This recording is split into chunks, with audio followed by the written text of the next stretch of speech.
You got to be rearranging my monitors. You've got to be stacking my deck of cards. You got to be making a house of cards with my stack of cards. You got to be unbuttoning my pants. Odds of Dustin donating a foot cam. Maybe if my channel ever hits 100,000 subscribers, I'll do a very short foot cam stream.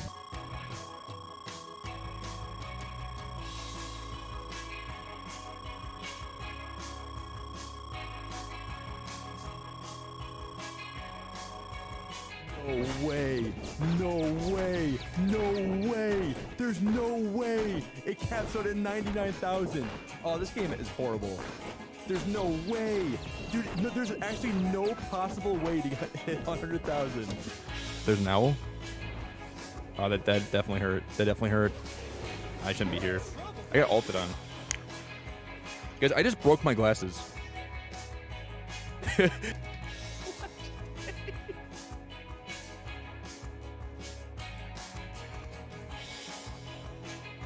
Oh my god, is this a star?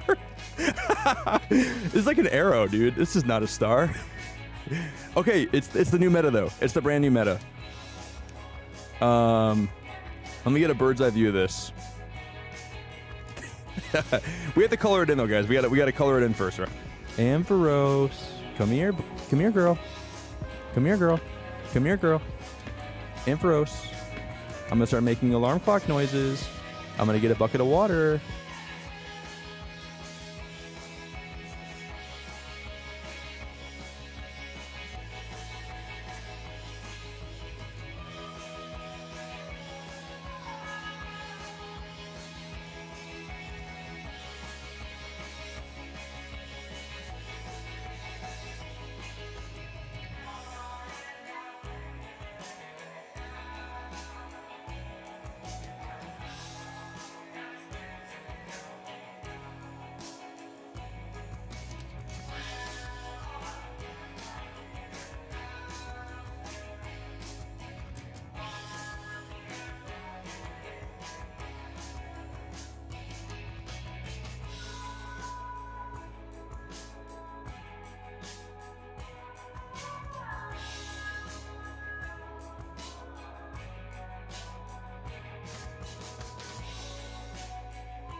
I got some peppermint essential. Oh, I just knocked it down.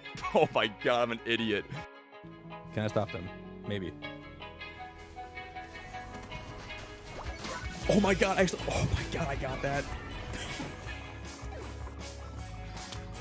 There's no way, dude. I have to clip that. I don't care what happens, dude. I have to clip that. That was such a crazy secure. Dude. There's an owl. Oh, that definitely hurt. That definitely hurt. I shouldn't be here. I got ulted on. Guys, I just broke my glasses. I ever, pass this one day, guys, like I probably will. On my tombstone, can somebody make sure to tell the person making my tombstone to put on there? I haven't had pulled pork nachos in a minute. All right. Oh boy. How do I uninstall this game? Where do I go to uninstall? Let me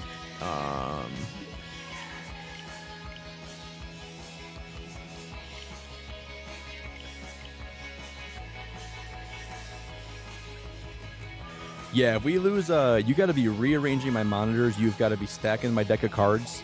You got to be making a house of cards with my stack of cards. You got to be unbuttoning my pants. Odds of Dustin donating a foot cam.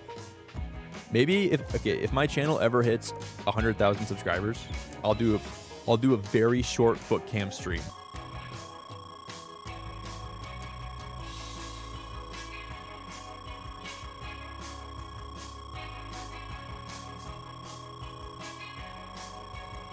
No way, no way, no way. There's no way. It caps out at 99,000.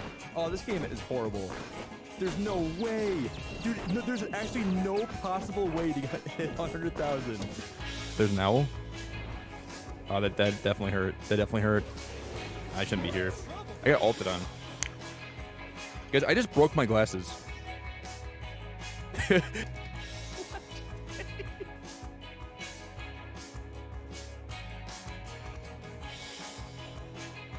Oh my god, is this a star? It's like an arrow, dude. This is not a star. Okay, it's the new meta though. It's the brand new meta. Let me get a bird's eye view of this.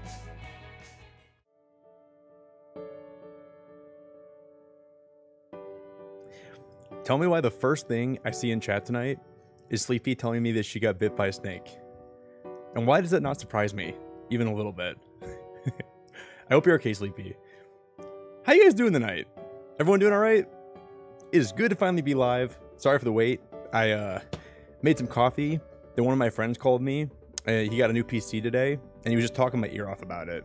But I purchased a new game today that people have been telling me about for months, and I'm really excited to finally play it. I've heard this is cozy. I've heard this is kind of a little bit scary, and I've heard that it's a really good story.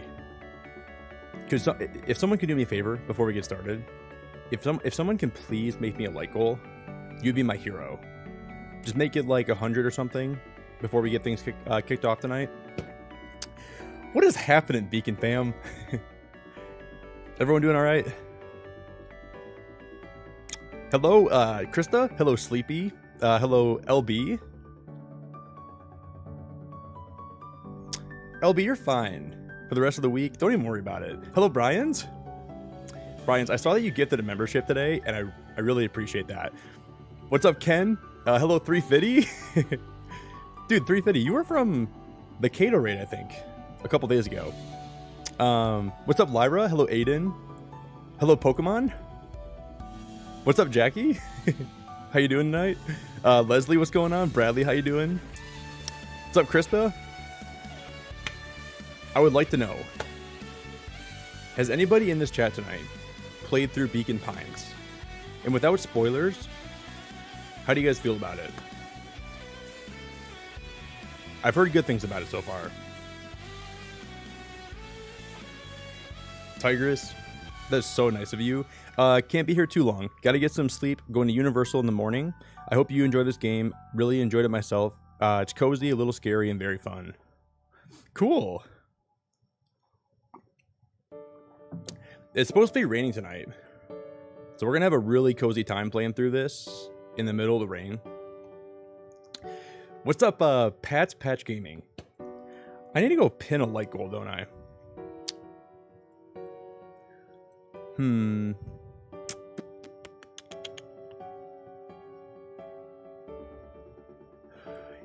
Yeah, Brian's, you told me that you had this game downloaded, but you never picked it up, right? From what you said, like you purchased it and it was just sitting in your library for a long time. I think you told me.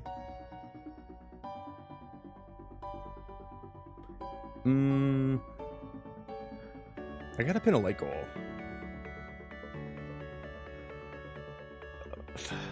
Krista, I think 300 likes is a little bit optimistic. We could pin that one though. I'll pin Lyra's. I think 150 sounds good today.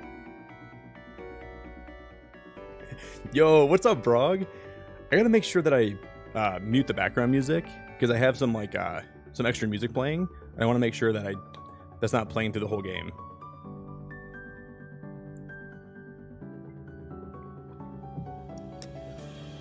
Pasta, I was lurking in Kato's stream tonight, but I didn't like.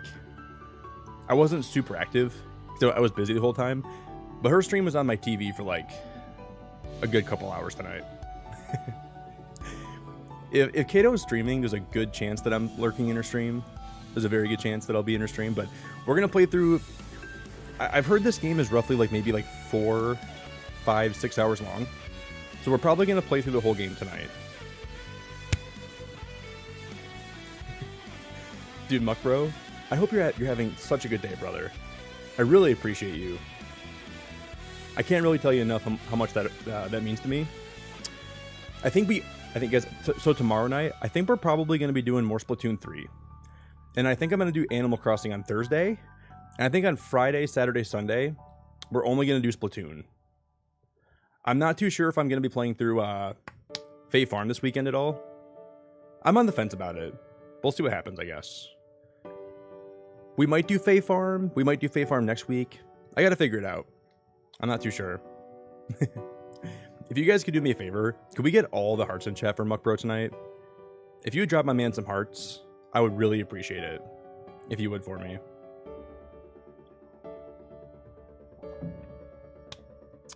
But yeah, the fact that this game is called Beacon Pines has made me want to play this game even more.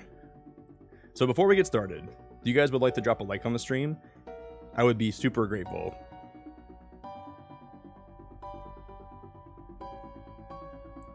Really, Sleepy? Having a rough day even before the snake bit me like 15 minutes ago? Sleepy, you need a hug tonight? You want me to come to wherever you live and give you a hug, bring you some McDonald's, and then maybe bring you like a slug or a snail and make you can make it as like a new pet? I'm really sorry, Sleepy. I hope things get better for you. You know I'm here for you. You know we're all here for you, Sleepy, all the time.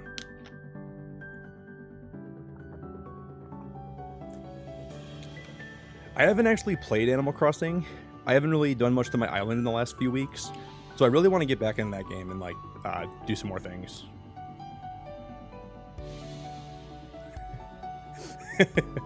The snake tried to hug me.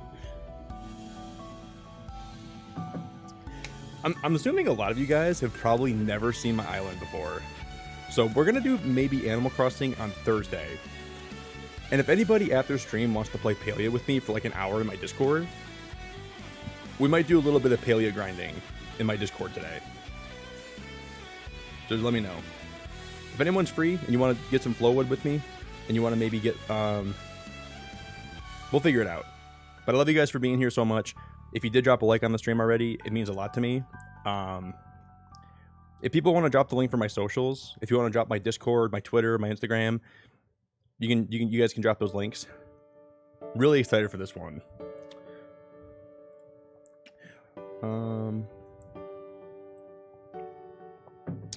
I want to go. I'm gonna gift one membership tonight, real quick.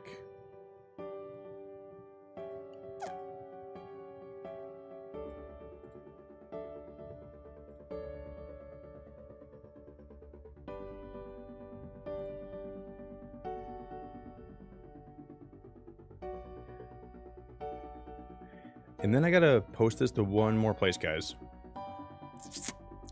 And then we'll be live. I'm really excited for this game. It's gonna be a good one. So if you guys get a gifted membership, I have a really fun member night plan for later this month. We're gonna play Party Animals, and I'm gonna be giving away one copy of Party Animals to someone that's a member for my channel. I think that's how we're going to do it. I'm going to do a member giveaway. I'll have more details about that, but if you guys are a member, I'm going to give one copy of Party Animals away to someone that's a member. So I'll have more information on that in the future, but should be fun.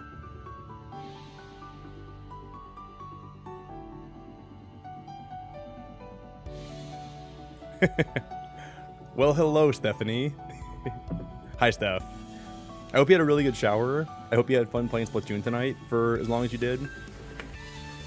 Yeah, make sure you guys join the Discord. You can go to settings, connections, and get access to all the member channels I have in my Discord.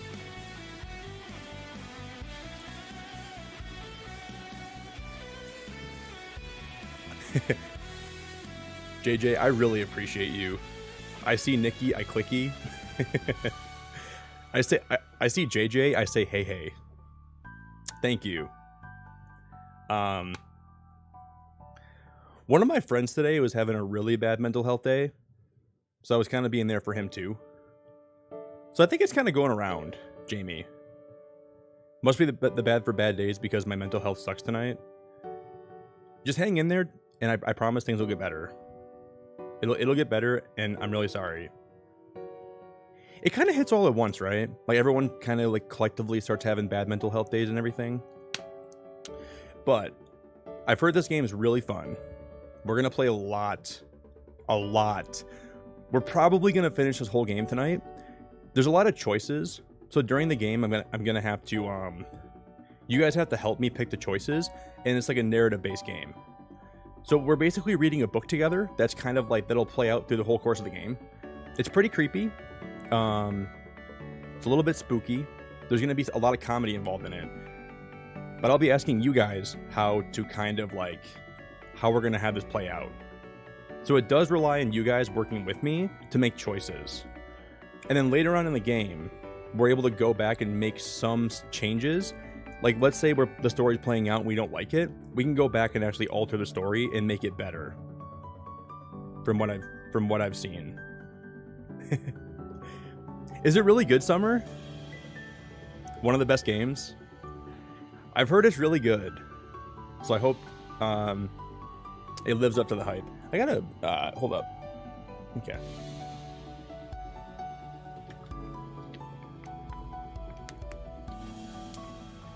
But if you guys are out there, you're having a rough day today, your mental health's on the low, just know you're not alone. I definitely have some really bad mental health days too. You just gotta hang in there, and you just gotta remember that every day's a new day. Tomorrow's a brand new start. It'll be okay. No, Steph, there's no jump scares. I think it's just more or less like a creepy atmosphere. Just kind of like, in general, things are a little bit creepy from what I've heard. But I don't think it's jumpy, necessarily. So this came out last year. Somebody actually super chatted $50 for me last year to play this game, and I never actually beat it, or even tried it. And I just remembered that too. Yeah, make sure you guys stay hydrated, make sure you guys take your vitamins, make sure you guys get some sleep, and I'm sending you a bunch of love.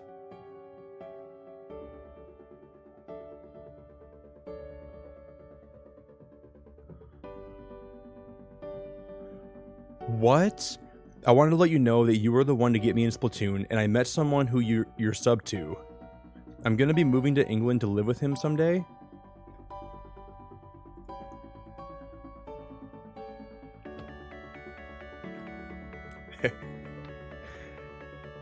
What?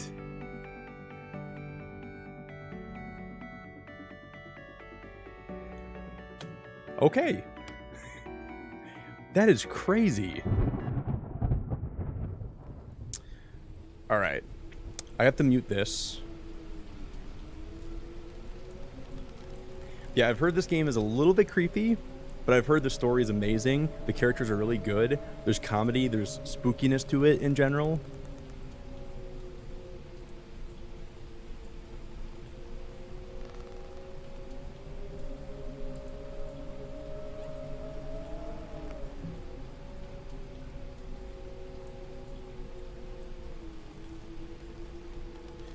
Okay, guys, I'm going to go ahead and get that one more membership quick before we get started tonight. Okay. I don't really know what to expect here. Dear reader. Do I have to, like, keep clicking on this? Allow me me to introduce you to my book. Okay, guys, is the volume good? Should I turn it up? Should I turn it down? Is it good? Is it too loud, too quiet?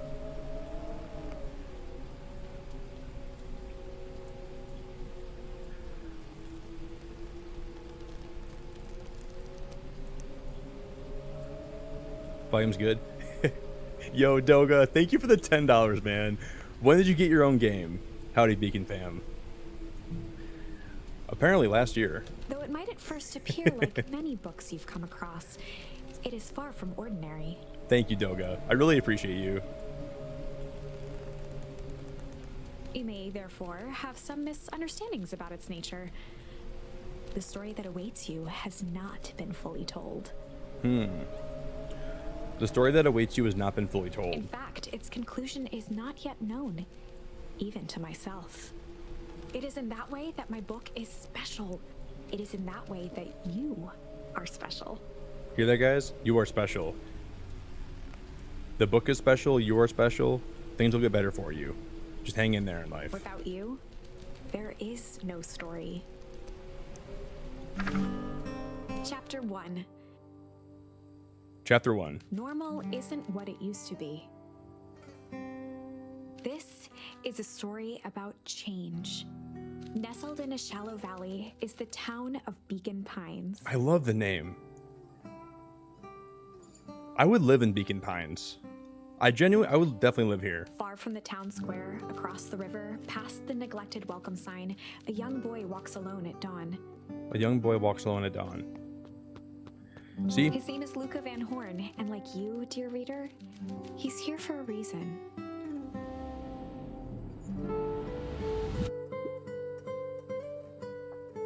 So, like, I think the story plays out, and then she narrates it, and then we kind of play out the things that she says.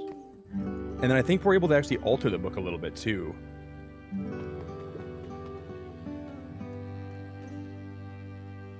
So I can't actually, Hey, Dad. Oh, this game's gonna make me cry.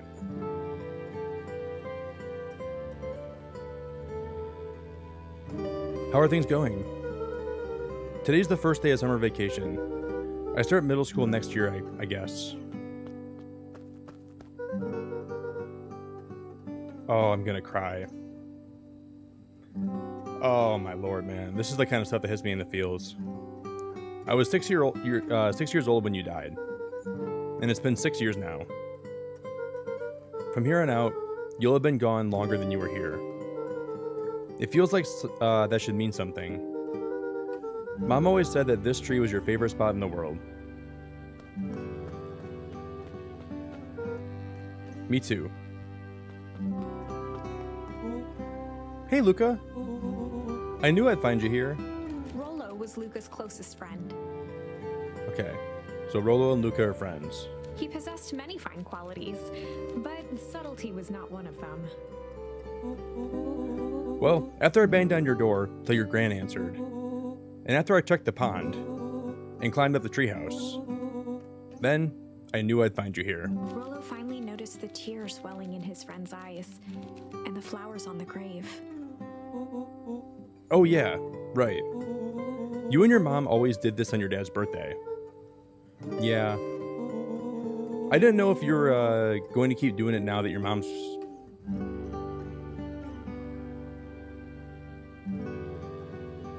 Your mom's gone too. She's not gone. She's just...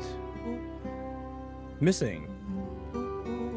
Sorry, I meant to say since she went missing. She's gonna come back, Rollo. Of course she is. Okay, Dad. See you next time. I think I'm ready to get out of here. Sure. Lead the way.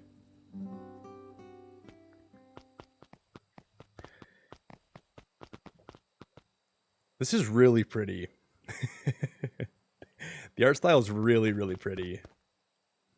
I like how like only the middle part's really like illustrated, and like the outer part of it is like very like just kind of like a little bit faded, and it looks really good. Okay. I think we're able to actually like select something here. So we can... Did you guys see this? So I think we're able to like actually use this. So I think we can like tickle people. We have the ability, we can like tickle different... I don't know how we use this. I really don't know how we use this, but...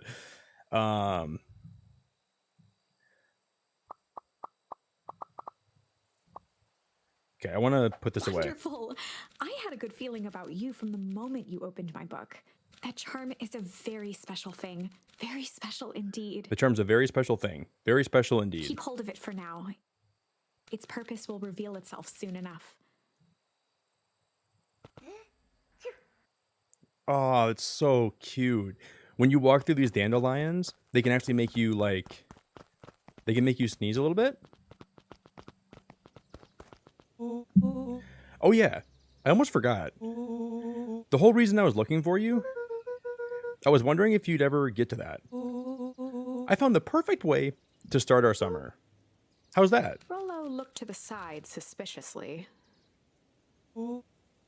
Not here. They might be watching. They? Who? Not so loud. We need to do this in a secure location. Mission control. Alright, I just have to tell Gran and then we can head out. What are you gonna tell her? I don't know. I'll think of something.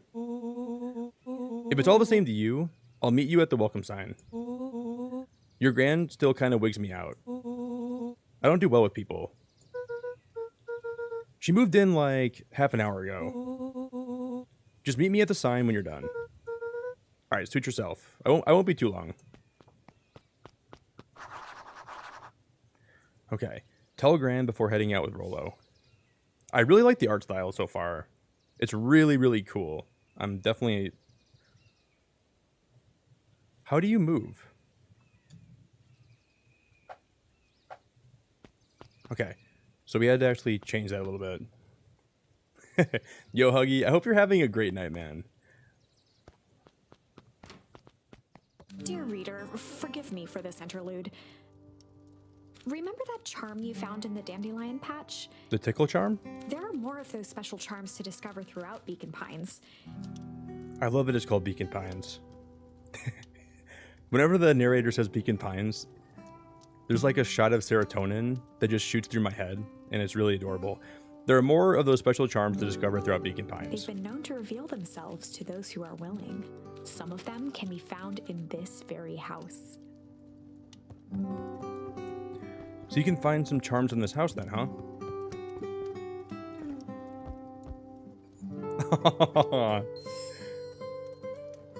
So how do these work? I like the way that the deer like kind of slides off the furniture in like a really cute fashion. One of his father's old stethoscopes. Luca had spent countless hours listening to anything and everything with it. Not for years, though. Not for years, though. This game is gonna make me cry. It sort of is, Steph. I think you'll see as the game plays out more, like what you actually kind of like, how it plays. I watched a little bit of gameplay on this. Since Gran had moved in, the house was more peaceful, more orderly. So, like, we're finding little things here that can alter the story later. Like those little, like, trinkets we find. You can, like, piece those into the book itself later on, I think. And more covered in flowery fabric.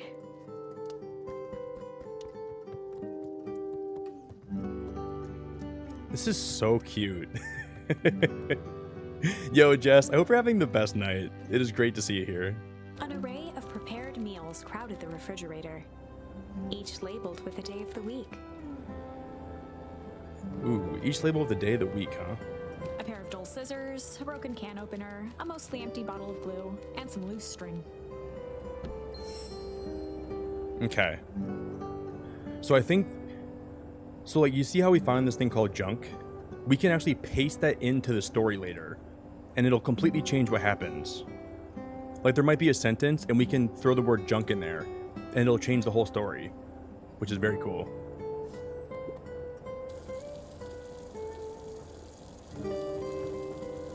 I love the music. It's so chill. The only piece of furniture Gran had brought when she moved in was an old hutch. It was an old hutch.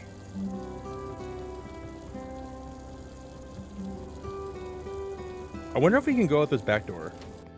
Oh my, this is quite exciting. Are you flipping my pancakes? This is quite exciting. I am now certain that you are the one I've been waiting for all these years. You'll recall I was a bit coy regarding the use of charms earlier. That's beautiful. And there's a girl in the backyard. Excuse me, I tend to have a flair for the dramatic. You are about to encounter your first turning point. Okay. This is our first turning point. So I think this is where we can make alterations to the story itself. There are certain times in this tale when everything hinges on a single word. There are certain times in this tale where everything hinges on a single word. Step forth, dear reader. Interesting. I love the way that my character runs. It's so cute. I want to buy a plush. Ooh, so there's like a little magnifying glass here. Young Luca would spend hours hiding in the bushes, waiting for a chance to jump out and startle his mother. She always enjoyed humoring him by feigning terror. Aww. A beginner's guide to gardening laid open on the bench. Beginner's Guide to Gardening. I want to look around a little bit more.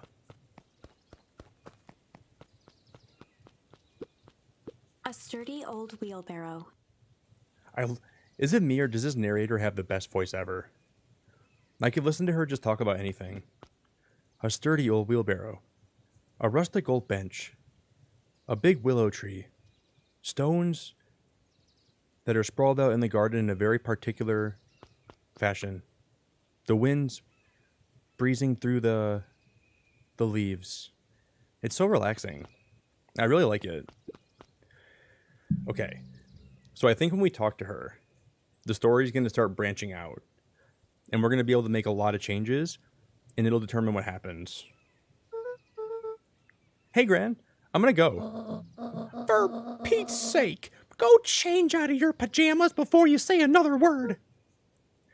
But nothing. Inside clothes are for inside. And outside clothes are for outside. Lucas stared at his feet and muttered under his breath. Mom always lets me wear my pajamas in the garden. Well, Eleanor isn't here, is she? Now go upstairs, change, and then we'll talk. Right, of course. I forgot about the pajamas. Okay, so we have to go back in the house and change into our pajamas.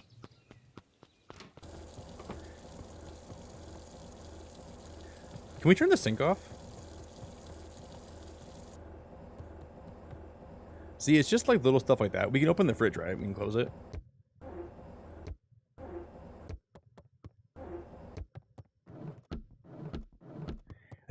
This is like ASMR. I really like that. Very relaxing. Okay, we're supposed to go upstairs. What, Steph? Her voice sounds like a jammed office printer. Wait, my voice? When I make, like, the grandma's voice when I do it? Luca paused at his parents' bedroom door. He just wasn't ready to go in yet. Wait, grandma's voice sounds like an old machine. You're saying that my voice sounds like an old printing machine? Gran had commandeered the upstairs closet when she moved in. Some things need shelter from a young boy's mischief, she said. Ooh. So we can put that. That's a really cute little trinket right there. We found hide. So we're supposed to come here and change into our pajamas, right? Luca tossed on his favorite old sweater. Yeah, someone told me this game does have a couple jump scares, but I'm not sure if it does. If I get jump scared even a little bit, I'm going to be really sad. I hope there's no jump scares. I really hope not. Even though it was the first day of summer, a chill still hung in the air. That's so cool. So we're going to find these, and then we can put them in the story later. So, like, chill, hide. Very cool. Gran's bed was undisturbed. Luca didn't mind that she had a habit of falling asleep in front of the fireplace. It meant that he could read late into the night. He can read late into the night. Can we sit on the chair?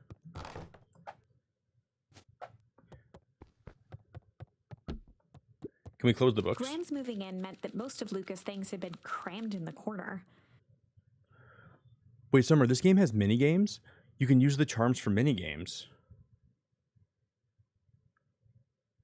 How does that work? Luca was somewhat annoyed by the situation. She was somewhat annoyed by the situation. This game has mini games? How does this work?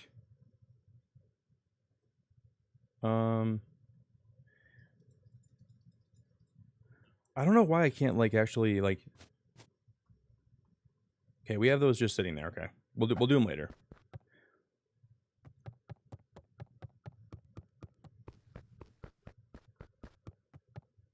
Even with the little footsteps are so chill.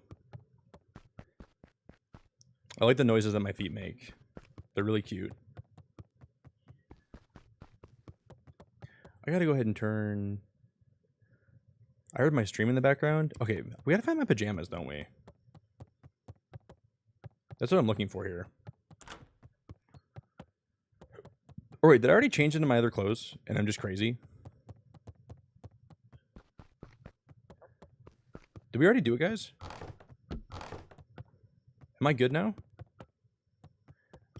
I didn't even notice it. Okay. I must have, like, opened that thing and that I wasn't even paying attention. I'm just looking at the, like, the beautiful artwork right now. It's very pretty. I didn't even notice. I literally changed into my other... Gran had already lit the fire. She kept a warm house, as if by grandmotherly obligation. She kept a warm house. Just like my grandma. Keeping those warm houses. Okay, let's go back outside now.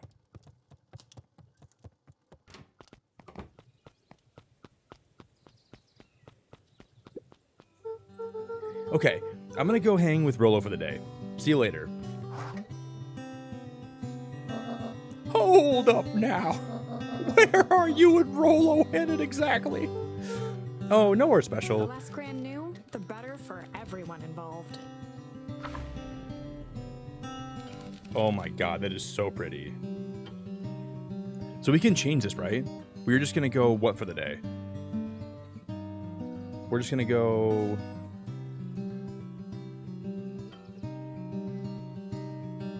We're gonna go ponder, hide, or chill.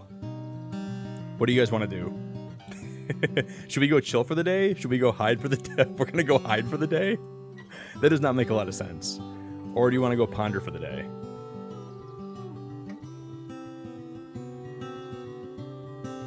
Okay, 350 said chill, Katie said chill, Lyra said chill, Aurea said chill, Kate said chill. I'm gonna go hide for the day, like, that sounds pretty good.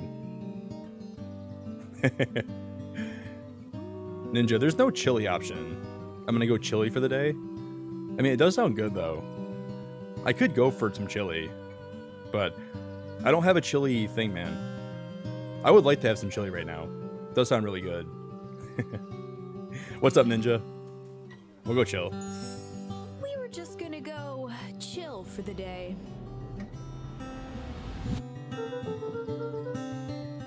The best lies are built on truth. You boys are always in a hurry to do nothing. We stick to what we're good at. We'll make sure you're done chilling in time for supper. Easy. Easy. Impressive. You've managed to navigate your first turning point without too much of a mess. That is the power of charms. That's the power of charms. A single word can change everything. I think it's time to introduce you to the Chronicle. To the Chronicle. How does that work? The Chronicle is a record of the decisions you've made. Okay. You can see the turning point, which has been revealed. So, like, we make decisions, and the tree must grow. And depending, like, what direction we take, it must make the tree grow in, like, a different way, I'm assuming.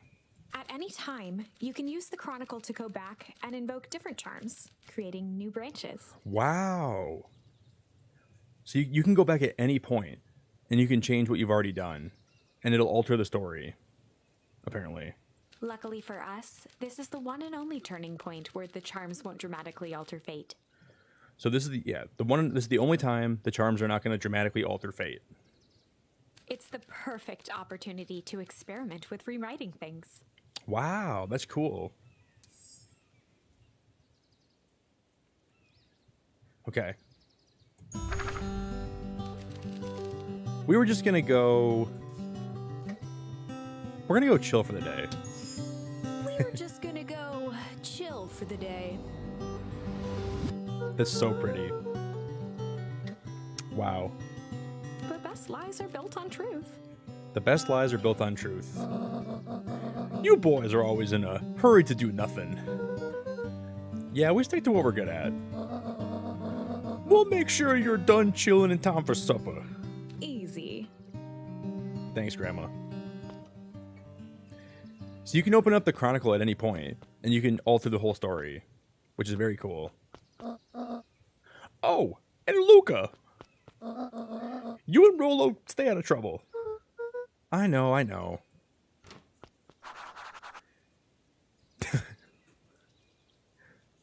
The next task is called Get into Trouble with Rolo. Perfect. This is going to take a very interesting turn. All right, let's go get into trouble. You guys stay out of trouble. The next objective. Get into trouble with Rolo.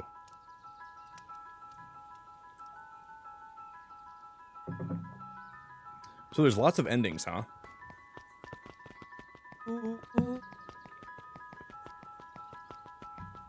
Someday, I'm going to reconstruct that Beacon Pine sign, and I'm going to put it in my backyard.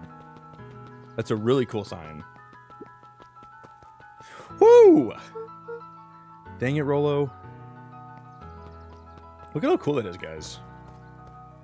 For a town that saw few visitors, the welcome was perhaps more grand than necessary. I still love it, though. Look at the trees. Look at the art style. So we can go this way. Or we can go this way. You know the drill. Don't let anyone discover our secret path.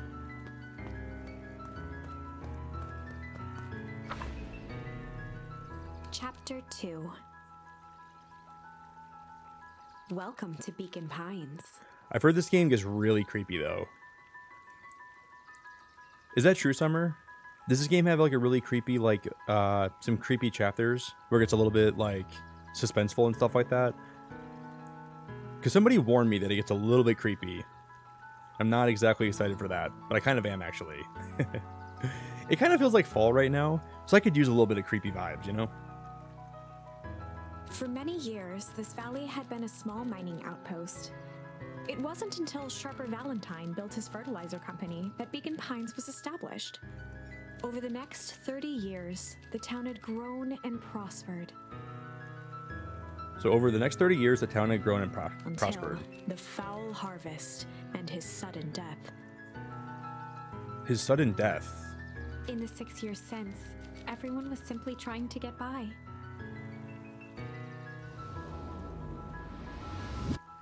Wow. I love the backstory this game has. I think we're supposed to follow him, aren't we? The old Pickler's Pond. Do I follow him?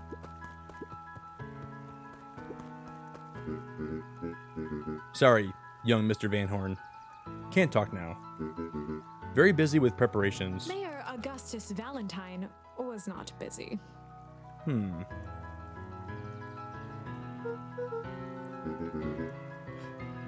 So he said he's busy, but he's not busy? It's Mayor Valen. Sigh. Flustered, Gus instinctively loosened his tie. Keep up the good work. I must briefly attend to a concerned citizen.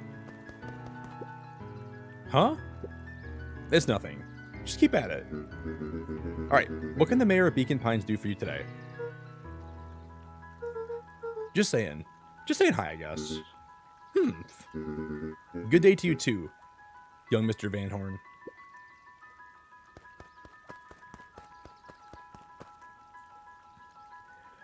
So yeah, didn't the dad pass away 6 years ago, and then the mom went missing 6 months ago? That's what we've learned so far, right? Who is this cute? Oh my god, look at the puppy. Hey Jetson, is the line playing any tunes today? No bites this morning, I'm afraid. Come to think of it, I can't remember the last time I reeled one in. But hey, it was never about the catch. This is where I come to think. Yeah, that's what my dad used to do here too. That reminds me, if you ever want his chair back, I've taken to standing recently. Keeps me from falling asleep at the reel. Oh my god. It keeps me from falling asleep at the reel. If you don't mind, I think it should stay. Not at all. An empty chair makes for a great listener. It keeps me from falling asleep at the reel. What a wonderful, wonderful... Whenever Luca saw his dad's chair by the pond, it reminded him of the days they'd pack up a couple of sandwiches and fish until sundown. And fish until sundown. So this is the backstory. Look at how small I am. I'm a lot more tiny. This game's gonna make me cry. I'm definitely gonna cry. Okay, go pick out your bait from the tackle box, Buckaroo. Luca opened the tackle box and picked the perfect bait. What? Why is there tickle and junk for bait?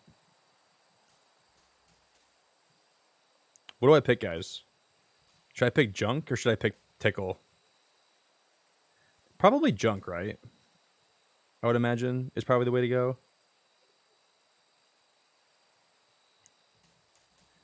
Do we go tickle or do we go junk?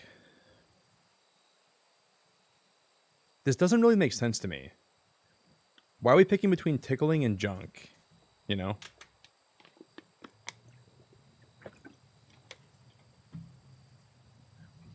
Wait, we can do both, Summer? We'll do junk Luca first. tied a shoestring to the hook. Oh, there's more tickles, aren't there? Kate said tickle, Lyra said tickle, Jess said tickle. There's more tickles, I think. What fish could resist a nice shoestring? Can we change it if we want to? Luca gently baited a feather onto the hook. Oh. So feather and tickle, that makes sense. Good for skimming the surface. Okay, that makes a lot of sense, actually. Dude, even this game has fishing. Fae Farm has fishing, Palia has fishing, Beacon Pines has fishing. You'll have to reel it in a bit faster, or your catch will lose interest. Heh. Or my catch is going to lose interest. We'll try it again.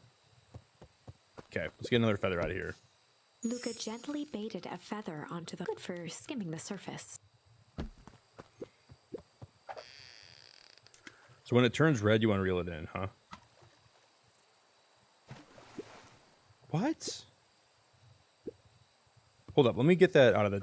We'll try it again. Luca gently baited a feather onto the hook. Good for skimming the surface. I can't wait to see how this game plays out. So when it blinks, do I want to reel it in? Is that it? Oh, I see now. That makes a lot more sense. Okay. What? You really... Wait, I don't even see red, though. When the red stops? Luca gently good for skim. I'm not even, like, really seeing red. Okay, Summer.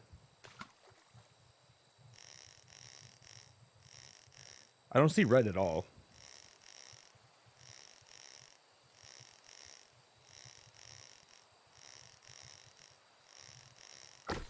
Got it. Got it. Okay. So that's like a little rubber ducky. Well, I'll be switched. It's your old rubber ducky. You were just a little drooling ball of fur when you lost that. Cried for days. I told you it'd turn up. Heh.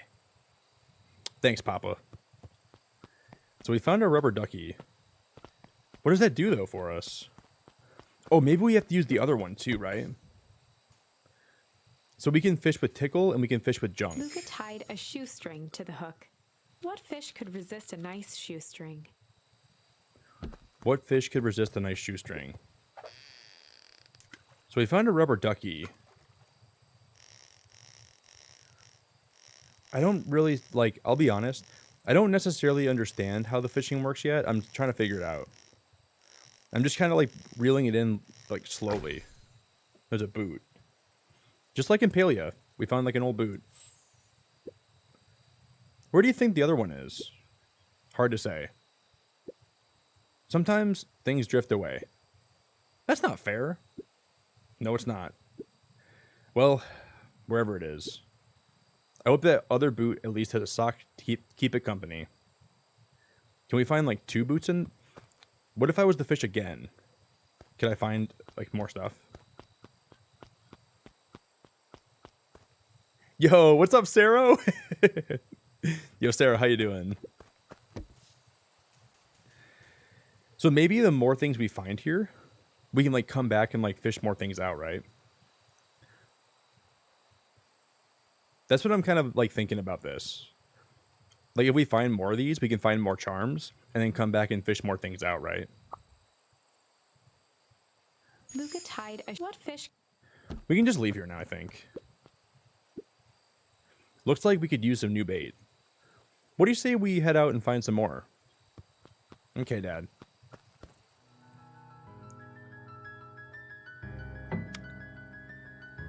That is really so cute, though. I really like that so much.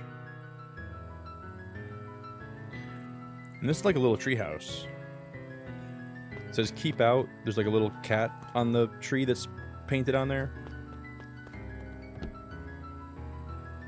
This is really beautiful. Okay, what's this top secret plan to start our summer? So you know the abandoned warehouse by my place? The old Valentine building? Yeah. Well, it isn't abandoned. What makes you think that? Get this. Last night, it was glowing. Glowing? Are you sure? Kinda. That place has been empty since the fowl harvest? Yeah. Who would even want to poke around that place? We would, Rolo. We would. So this is how me and Rolo get into trouble. That makes sense. Wait. It's just a busted old warehouse? I just meant we could do some research at the library. You want to actually go to the warehouse? What do you expect to find? Answers. My mom's up there somewhere. And it seems like everyone wants to pretend that she's gone for good. You don't have to come, Rolo, if you don't want to. Luca, remember that time I sort of accidentally burned down the chicken coop? And you jumped in and said it was your fault before my pa throttled me? This is the flaming chicken coop sort of deal. I got your back. Thanks, Rolo. Now that I think about it, poking around a decrepit fertilizer warehouse is exactly how I want to spend the first day of summer. This is so cool. Luca's winter coat decommissioned for the summer. With the cold holding out longer than usual, he reconsidered its usefulness. No, let's go back in here. On On certain nights, when the clouds were just right, the boys could tune into strange patterns of static. Rollo thinks it's aliens. He always thinks it's aliens. Me too. Dude, me and Rolo have so much in common. He thinks it's aliens. I think it's aliens. I like that guy's thought process there. Wait. So we can go out here too, huh? What can we find out here? Luca looked up at the satellite dish. Rollo nearly killed himself putting that up into the tree. Damn. That's dark. Okay, we found another charm. You really like it really does pay off to like look around and While it didn't turn the radio into an interstellar communicator, as he'd hoped, it did at least boost the signal enough to overhear truckers one town over. I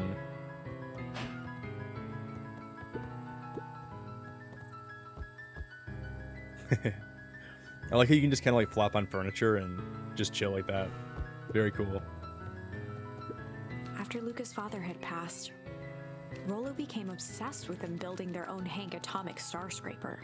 Rolo became obsessed with them building their own Hank atomic star scraper. It was some time before Luca realized it was Rollo's way of keeping him occupied.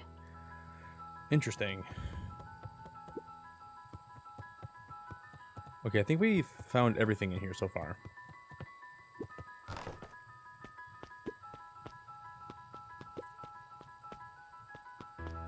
Yeah, the music is really good. I really like the music. The boys had a good thing going. As long as they kept old Jeff happy, they had an endless source of precious materials to add to the treehouse. They had an endless source of precious materials to keep at the warehouse. Can we fish again? With pole? We probably can, can't we? We can. So we've already fished with tickle and junk, and now we can fish with pole. Luca tied a small magnet to the line. Shut up.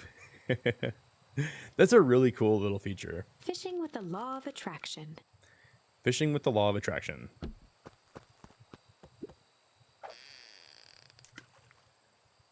I'm kind of understanding, like, the fishing more now. A little bit. I don't see red, though. Is it, like, supposed to turn red and I'm supposed to notice? We found a key.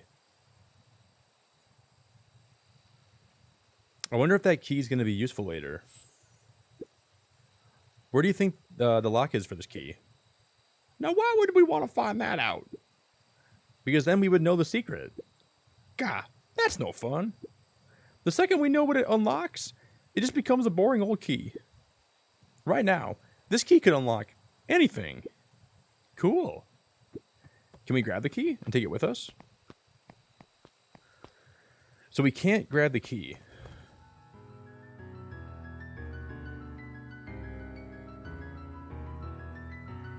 I wonder if that would be useful later.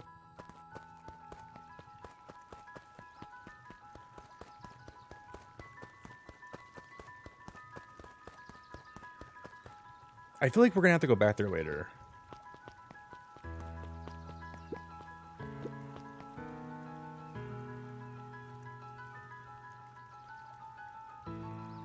Why are we listening to a...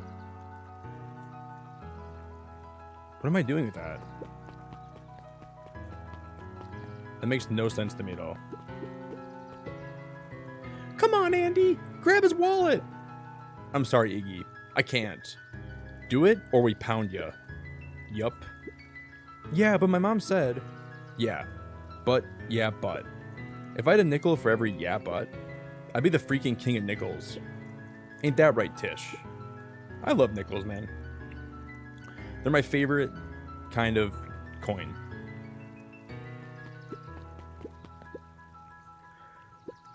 Hey, Mr. Sinclair. Mr. Sinclair continued snoring and lifted one eyelid just enough to see who it was.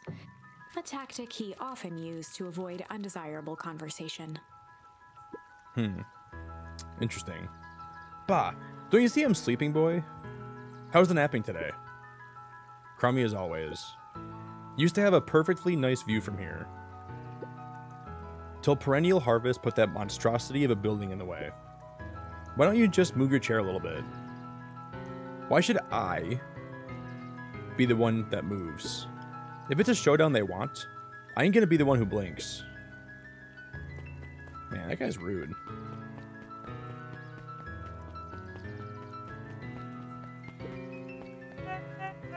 Mr. Van Horn, do you have a moment? It's just Luca. Golly, I'm so sorry. It's my first week at Perennial Harvest. He pulled a pen from the pocket of his sweater vest and began to frantically jot something down on a clipboard. It is Tigress. Because it's nickel? That's why. It was a very stupid joke I tried to tell. Yeah. If my name was like Dim, I would like dimes. Or if my name was Qua, I'd be a quarter fan, but I gotta be a nickel fan. Wonderful. It won't happen again. If we were gonna be in a first name basis, then you can call me Pete. Oh, nice to meet you, Pete. Sorry. What are you writing?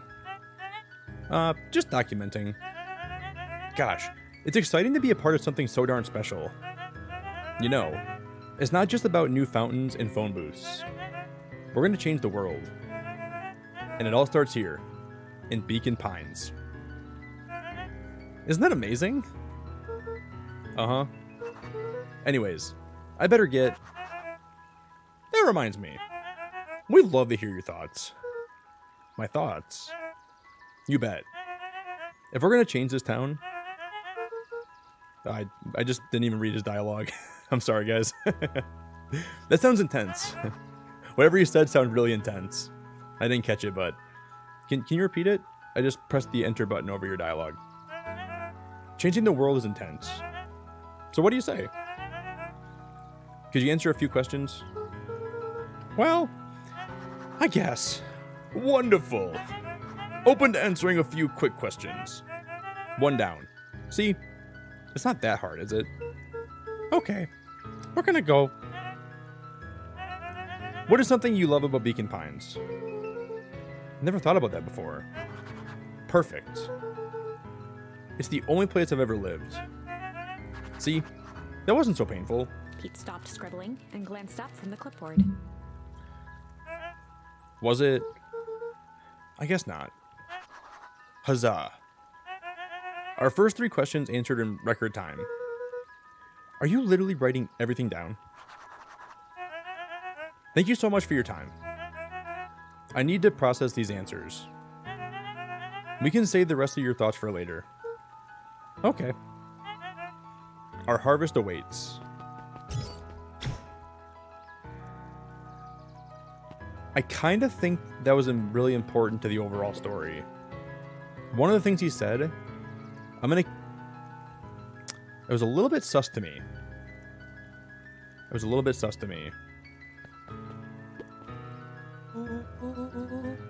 I'm just catching my breath a little bit.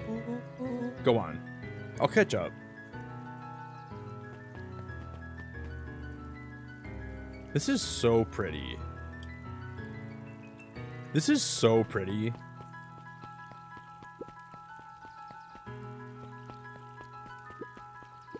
Miss Hatch could often be found near the fountain, too absorbed in a book to be distracted. The two wander down the wood path, unaware of the danger ahead. Is that foreshadowing for us? That's gotta be some weird foreshadowing, right? Guys, this shop... Do you guys see the shop's name? Hold up. This shop is literally named... Sorry. You can probably read it already, but... It's called The Beacon. That's crazy. It is literally called The Beacon. Let me just refocus all this. We're gonna resize this a little bit. It's called The Beacon. That is so cool. The Beacon of Nick and it's located right next to a coffee shop. I like that a lot. Holden Wilder ran the local paper of record, the Beacon Beacon. Wow. The Beacon Beacon. So cool. Hey, Mr. Wilder. Morning, Luca. What's the day have in store for you? I was wondering if you heard any news about... News? The Beacon Beacon knows the news that needs knowing. Any news about the old fertilizer warehouse? Nope. Oh. Rollo thought he saw some lights there last night. Rollo ought to be careful poking around that part of town. The winds of change are blowing. And change is a very dangerous animal. Okay. So we get like another charm. We found the change charm. Luca, just the fellow I was looking for. Hey, Roxy, what's up? Oh, right. Rendezvous with Roxy. This is an important turning point. Okay. The first time where your charms will change the course of fate. So this is where we start changing the overall story. Where our choices are going to make... And currently, we only have one suitable charm at our disposal. Have no fear, we can always return later using the Chronicle once we find more charms. Okay. Well, now I'm just rambling. Where were we? Have you seen my blockhead brother today? He skipped out before breakfast. Well, not really, no. Can't say I have. Can't say? Or won't say. Roxy, would I lie to you? Of course not. Luca, wait up. I almost forgot to tell you. Roxy might be lurking around here. This is one of her favorite places to stand around and be useless. Damn. Rollo. So we need to make sure she doesn't spot us. Rollo. Why are you gonna do that, or why are you doing that turning thing with your body? What? You're not scared? Wait, you're not scared, are you? She's harmless. And a chump. And she's right around the corner, isn't she? Oh no. We found trouble. Don't mind me. Just over here lurking uselessly. She heard us. Oh, hey sis! Nice weather we're having, eh? I couldn't help but notice you snuck out this morning before breakfast. Yeah, I wasn't too hungry. Also, couldn't help but notice your morning chores were left unchored. Roxy, I'm gonna level with you. I'm sick and tired of digging up carrots. We all gotta pick up the slack since the foul harvest. Almost every carrot I dug up is rotten, and the rest look like they were hit with Hank's atomic shrink arrays. All the more reason to keep on digging. There's gotta be more to life than puny carrots. Look, Roxy, Luca and I have places to be, so if you don't mind... Oh, I do mind. I'm not gonna catch hell again because of you. So either you march yourself home and harvest those carrots, or I haul you home myself. Rollo froze as Roxy took a step toward him, cracking her knuckles. So we're able to actually completely alter the story here. Luca knew he had one chance to save his friend from being dragged home. In the past, he found the best way to deal with an enraged Roxy was to be a little... So we have to go chill here. We can only select chill. In the past, he found the best way to deal with an enraged Roxy was to be a little chill. That's so cool. Come on, Roxy. It's the first day of summer. The sun's shining and we just want to take it easy. Let's leave tomorrow's problems for tomorrow. That's great and all, but Rollo's problems have a way of becoming my problems.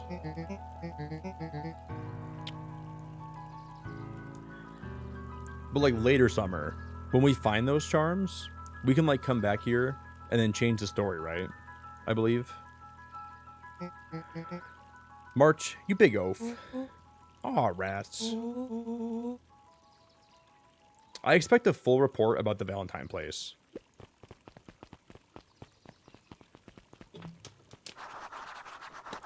Okay. Investigate the Valentine warehouse alone.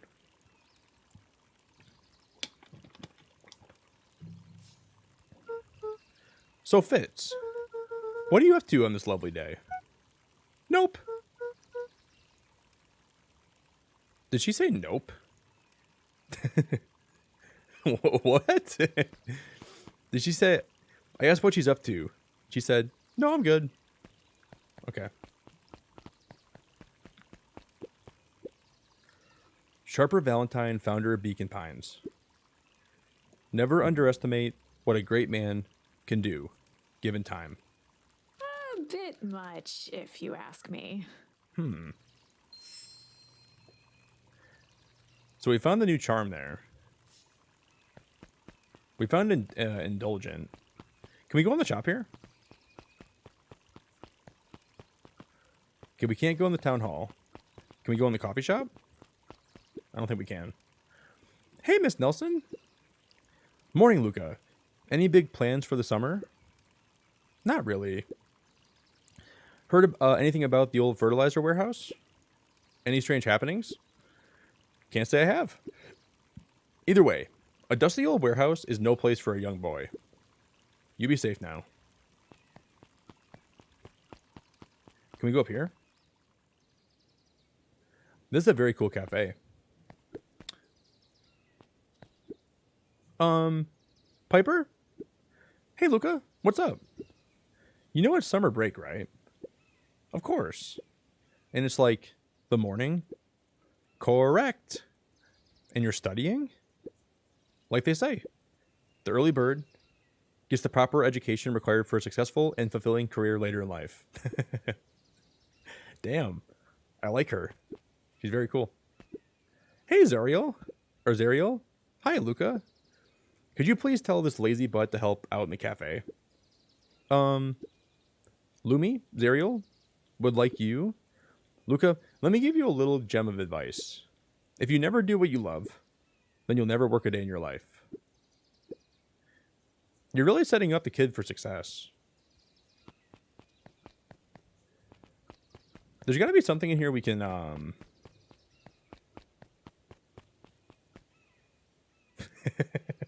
Piper's headed for academic burnout in college, Kate. Yeah, you gotta balance that, right? You can't just be like a study aholic, you know? You need balance, right?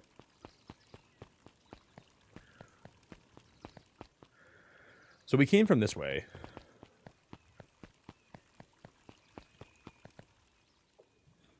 This is all new. There's a diner. There's a newsstand. Hey, Dawn. Sorry to wake you. No problem.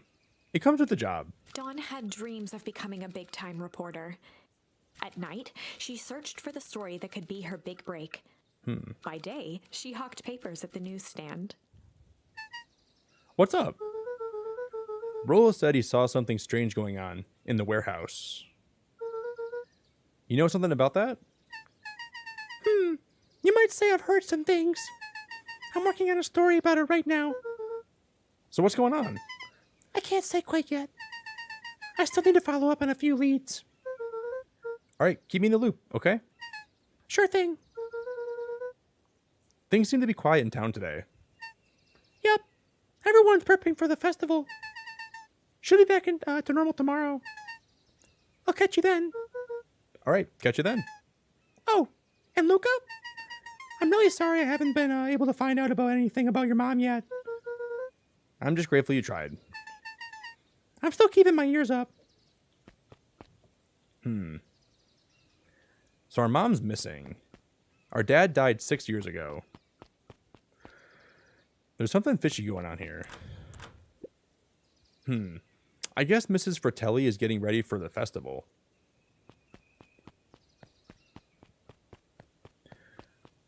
Is that everything we can do over here? What's up, puppy?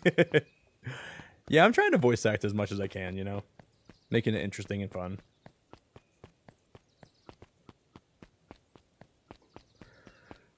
This game is really cool so far.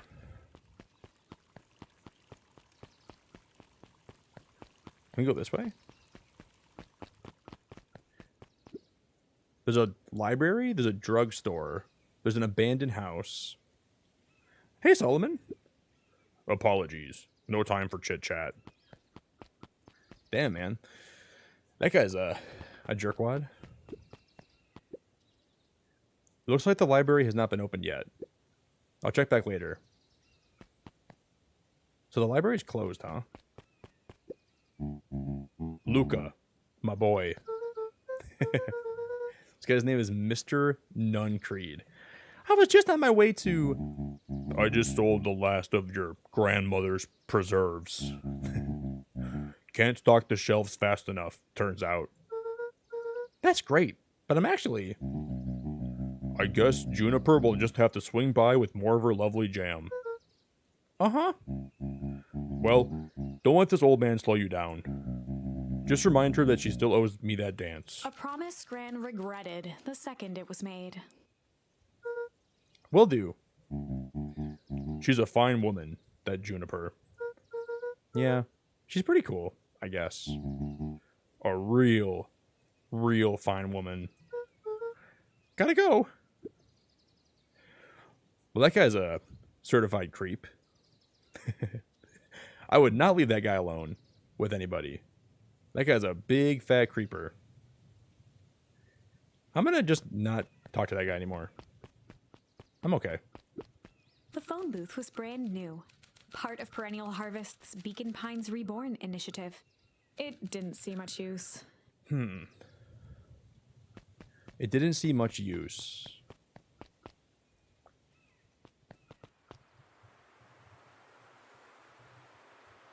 I love the music. I love the sound effects too. Oh, hey, Luca. Hey, Joey. How's the bug hunt going? Not great. Bugs have been shy this week.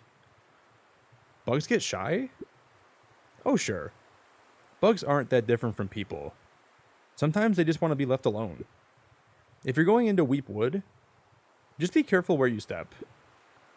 No bug crunching. Got it.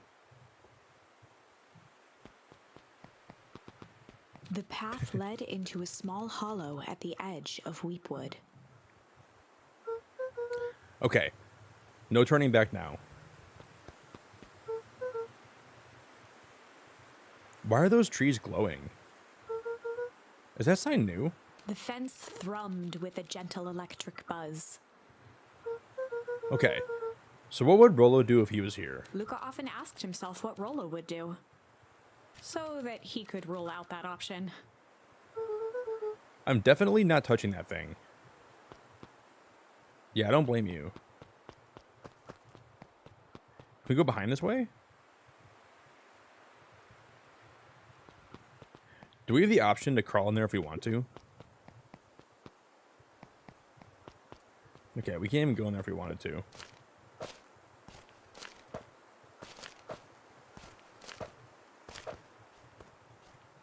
So we can like toss these mushrooms. What did that do for us? Anything?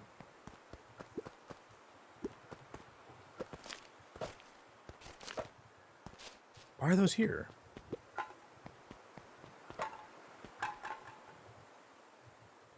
I wonder if we can... Okay, see this tin can right here? I wonder if we can, like, de-electrify the fence. As sparks flew from the fence, the light atop that section shut off. That is so cool. As sparks flew from the fence, the light atop that section shut off. 2 bulbs remained. So we have to find probably tin cans, and then we have to probably, like, just short-circuit the fence, right? Okay, Summer. That makes sense. That's really cool. That is really cool. Can we also toss these at the fence? Like the mushrooms? Probably not, right? Oh, no, you can. You can do mushrooms too? 1 more to go. So you can do mushrooms or the tin can, huh? This is so cute. The fence's buzzing gave way to silence. Okay. The fence's buzzing gave way to silence. Okay. Moment of truth. Every kid in town knew the old Valentine fertilizer building. Long abandoned, the warehouse once served as the industrial heart of Beacon Pines. The warehouse once served as the industrial heart of Beacon Pines. Now, it stood only as a reminder of things left behind. The dormant building showed strange signs of life. Okay. So Rolo wasn't exaggerating for once. What's going on here? There was only one way to find out.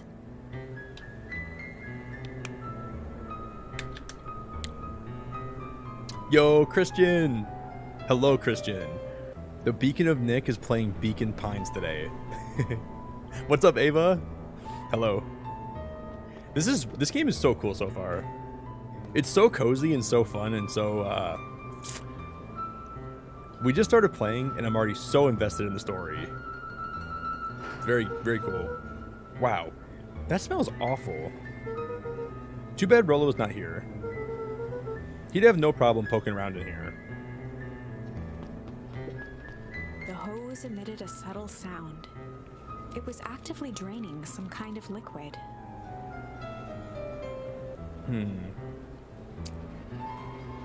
So they're draining a liquid from inside the factory, huh? I wonder what kind of liquid they're draining. Can we go in? Locked. Luca thought he heard faint sounds coming from the other side of the door. You guys remember we found that key when we were fishing? I wonder if that key could unlock the door. Luca thought he heard faint sounds coming from the other side of the door? He pressed his ear against the cold metal to hear better.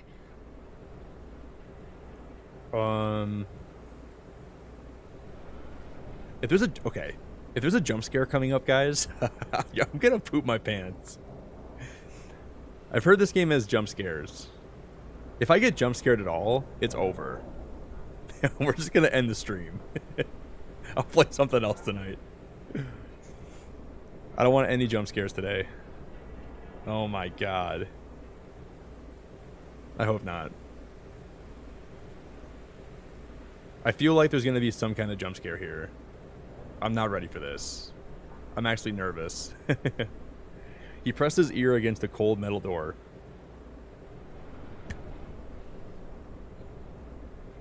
Huggy.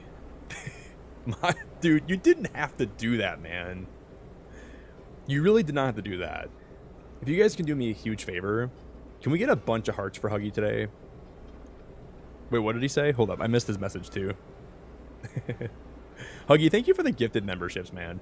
Isaac, congratulations. Nancy, Evie, congratulations. Kelvio, Ari, congratulations. Ghostly, congratulations.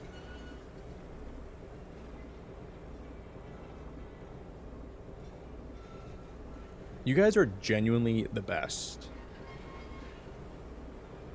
I just want to say you guys are genuinely the best. Yo, Sandra was lurking. Hi, Sandra. Hi, Marina. What's up, guys? Thank you, Christian. You guys are so sweet to me. I thank you. If you guys did get a gifted membership, in 14 days, we are going to be doing a member night for the new game coming out called Party Animals. Make sure you guys join the Discord if you haven't yet. If you guys got a gifted membership. No, Toadster. I've heard this game does have a lot of jump scares. I've kind of heard this game is very jumpy, very creepy. So I'm kind of nervous.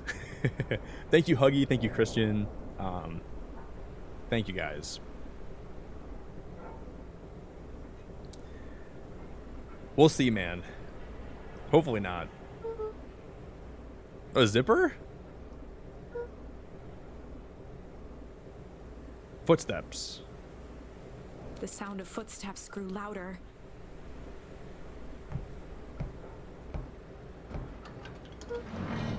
Please, dude.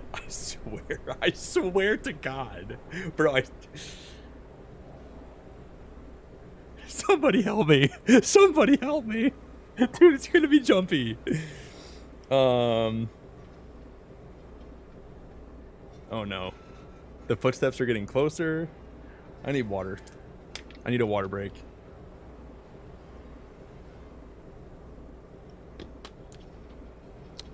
You know, Summer, I think I'm gonna do something like I did for like the Isle of Armor and the Crown Tundra. We'll do a hype stream for it. And I'm gonna stream the whole thing on YouTube. For the Teal Mask. That wasn't bad. Who's this guy?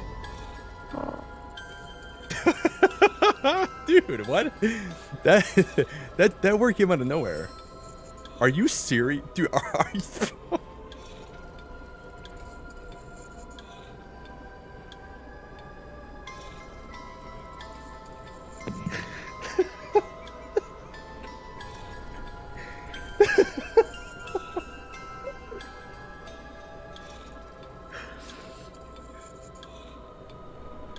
Are you serious? Are you actually... You know, that is the last thing. That is the last thing I thought that guy was going to give me. That guy just gave me a load of... Big fat load of stinky... That is so funny. I love that. What is that, man? Okay. Big big load of feces. Disoriented, he looked up to see an imposing figure silhouetted in a green glow. An opposing figure silhouetted in a green glow. It lunged toward him. He tried to scramble away, but felt a gloved hand latch onto his ankle. Huh? Luca watched his fingernails leave trails in the dirt as the hand slowly dragged him back through the door, into the lab, into the green light. We got abducted? Oh, wow. This is a story about... Christian, thank you so much. You are so sweet. Thank you, ma'am. If I had a quarter for every time you've been sweet to me, I'd have a full gumball machine. Thank you very much. That is very nice of you. So it's just fertilizer. Maybe you can farm with it. Yeah, maybe we can grow some plants with it. Put it in my garden. This is a story about change. It was far from the sort of change Luca imagined for himself. But change is, after all, a dangerous animal. Change is a dangerous animal. And that's the fact of life. Sometimes not changing can be a bigger, scarier, more vicious, and just an overall harder animal to deal with. The end? What? I probably should have warned you about this. The end? There are many paths that our story can take. There are many paths that our story can take. Most will end in tragedy. But don't let that discourage you. So we just died? We will find the ending that this story deserves. I just know it. From here on out, a charm will have a check mark when it's been used to its full potential at a given turning point. I think that guy just gave us a load of poop. And I think he killed us. Okay, it's a bad ending, and now that you have new charms, you can use them. Okay, Summer, thank you. Now, let's try something different. A grand jury, rendezvous with Roxy. Dude, how is that charm just the S word? Dude, that charm just... That's still... Okay, let's go back and change something. Let's go ahead, That's so funny, dude. I'm so sorry. I love it. All right, let's go back to the start. We're just gonna go... Oh, no. Did I go back too far?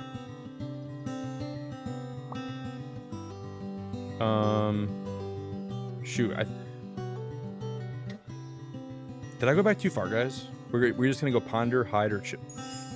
We were just gonna go chill for the day. I think I went back too far. The best life. Yeah, I've already picked this. We've already done this. Easy. Go back to Roxy. Okay.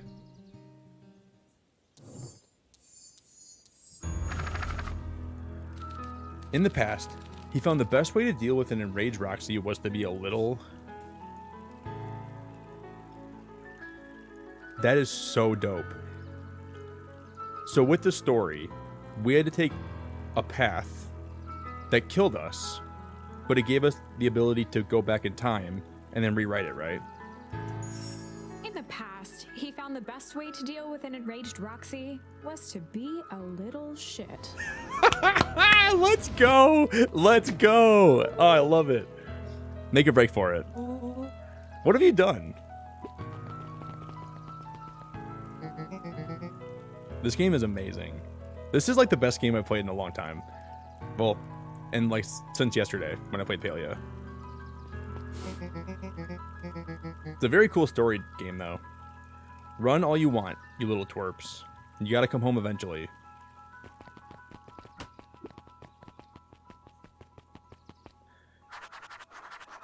Okay, investigate the Valentine warehouse with Rollo.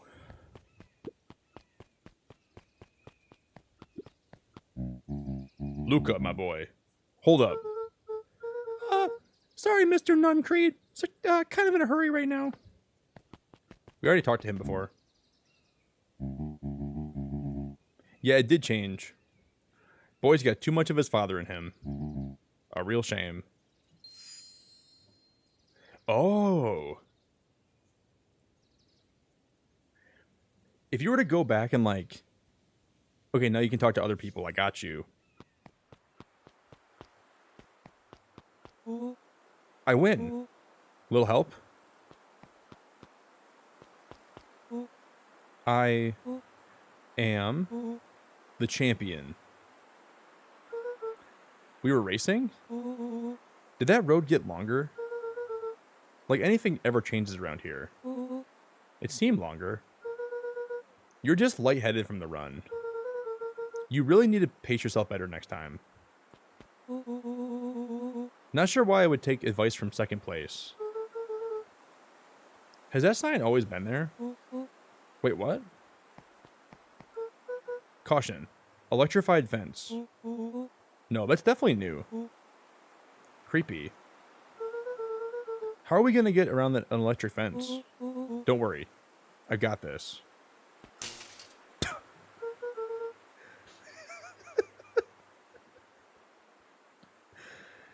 Oh my god, dude. Why am I listening to this guy? He just ran head first into an electric fence. Why'd you do that? Pa always says, you can figure out what the plan was when you're done. Great. What now? Well, I did my part and established that touching the fence is bad. I'm sure you can handle it from here. I'll supervise.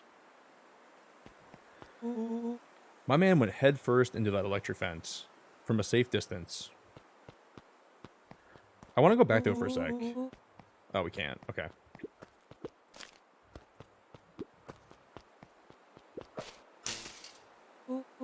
Whoa. You're a genius. I hope Rollo doesn't get killed this time though. I think that did it.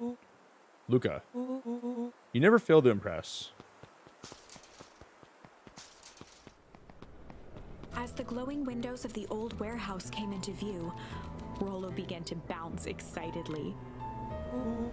Check it out. Dang, Rollo. You were not exaggerating for once. Was there ever any doubt? This definitely needs investigating. Good thing 2 ace detectives are on the case. I have a bad feeling that Rollo dies here. This is bizarre. No, this is awesome. We got Rumble? Did you feel that? What? The excitement in the air? You bet your butt I did. Check out this puddle. That's not normal.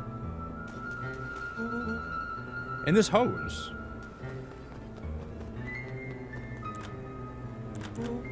Oh man, the door's locked. Try harder. No dice. It won't budge. Oh well.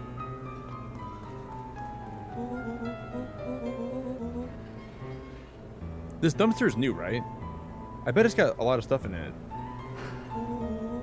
I can't really see what's in here. Who did all this? My nose is itching. I think I smell some treasure. Are you sure that isn't the hazardous waste? Just help me get in. Rollo, it'd be my honor to throw you in the trash. It would be my honor to throw you in the trash. Come on, Lady Luck. So what's in there? Let's see. There's a squishy bag of squish. Wow. Didn't read that. Wait. Hold the phone? Hold two phones. Check these bad boys out. Are they walkie-talkies? Walkie-talkies. Just like Hank Atomic communicators. Do these actually work? Ground command to Hank Atomic. Hank, do you read me? This is Hank Atomic, ground command. You're coming in 5x5. How are your vitals? Or how are your vital readouts, Hank? It's getting a little stuffy in here. Requesting assistance for evac. Help's on the way. Evac from a dumpster? Oh no. Someone's coming. Give me your hand. I'm trying. My hands are covered in squish. Scoot over. I'm coming in.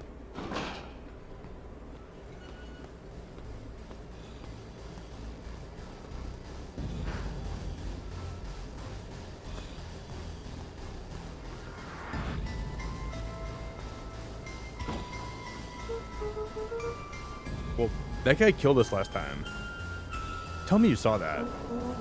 Dude, I don't know what I saw. He's coming back. Get down. Oh, he's throwing the garbage out. Is that a body bag?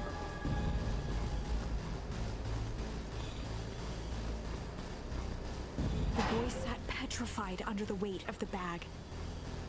Is that a body bag? The boy sat petrified under the weight of the bag. Oh god. Tell me that's not what I think it is. Luca, do you know what separates run-of-the-mill detectives from ace detectives? A ridiculous hat? When the chips are down, ace detectives dig deeper for clues. Rollo felt around at the large sack which burdened them. That's a body bag. Aha! He snapped off a tag from just within a small zipper opening in the bag. It's some sort of badge or something. What's it say? Rollo held the badge up to a faint shaft of light within the dumpster. Dr. Prescott. Deep Engineering. Dr. Prescott. Who would throw away a bag full of slimy old name tags? I think it's just one name tag in a bag full of something else. Okay. I think we should make a break for it. Stay calm. This is no time to panic. I'm not panicking. You're panicking. Rollo, calm down. You don't have to squeeze my hand so hard. Dude, I'm not holding your hand. Are they moving in the body bag? What other slime-covered hand would be in here? Are you serious? Ah! So we just pulled the guy's hand off. I'm beginning to see the benefits of your run for your lives plan. Right. We've clearly established that I'm faster than you, so I'll go first. Why not go together? Flaming chicken coop, Luca. I'll make sure the coast is clear. After I go, count to 100. If you hear me yell, run.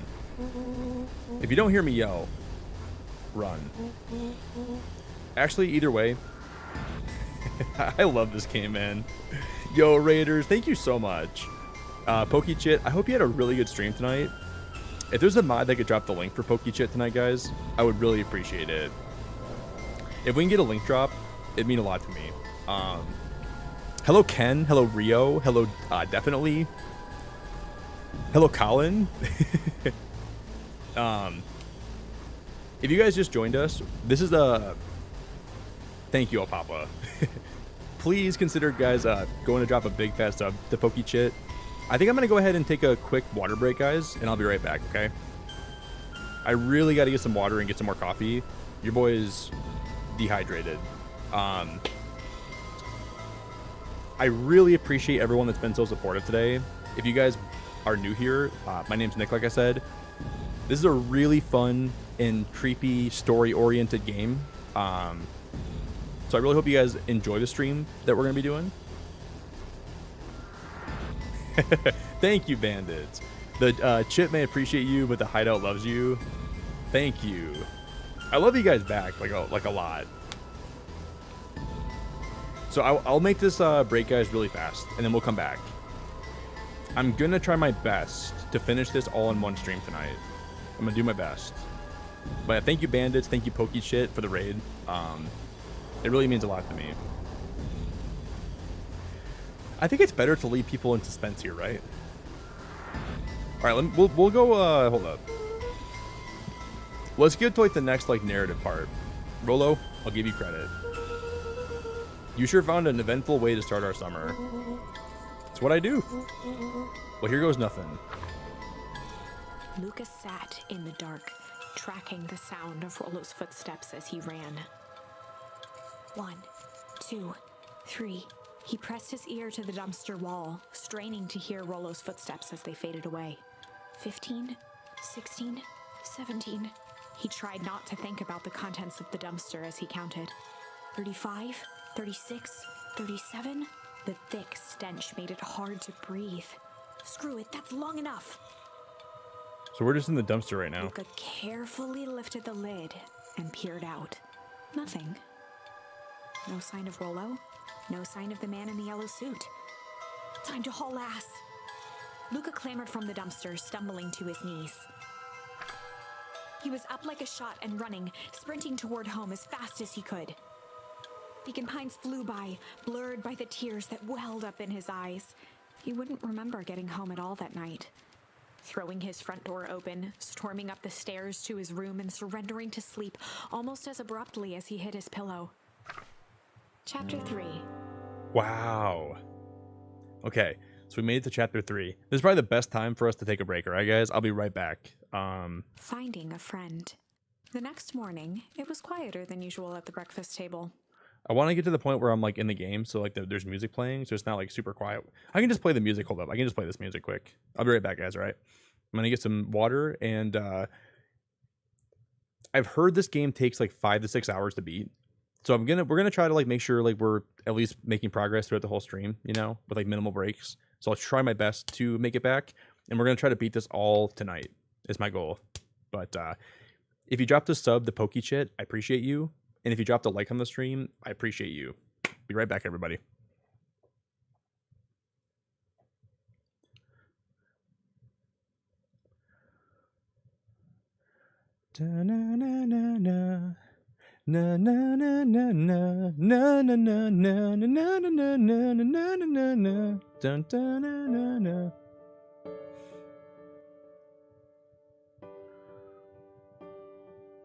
Yeah, I think so, 350. He just abandoned his BFF. It sounded like it. It kind of sounded like it.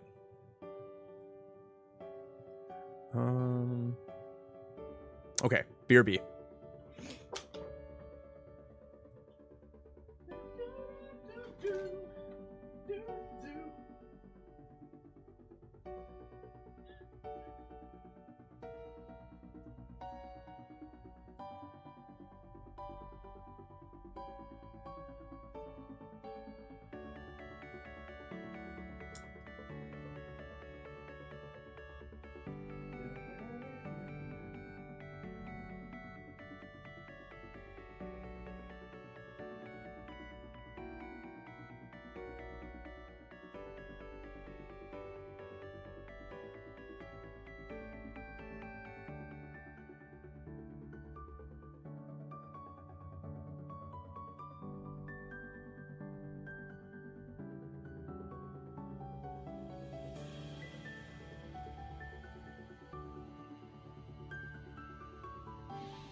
Hello, hello, hello. Sorry for the little brief intermission. I had a lot happen that time I was away. Let summer out, made some coffee, had some potatoes, I had some tomatoes. I replied to a couple messages, and we are now back.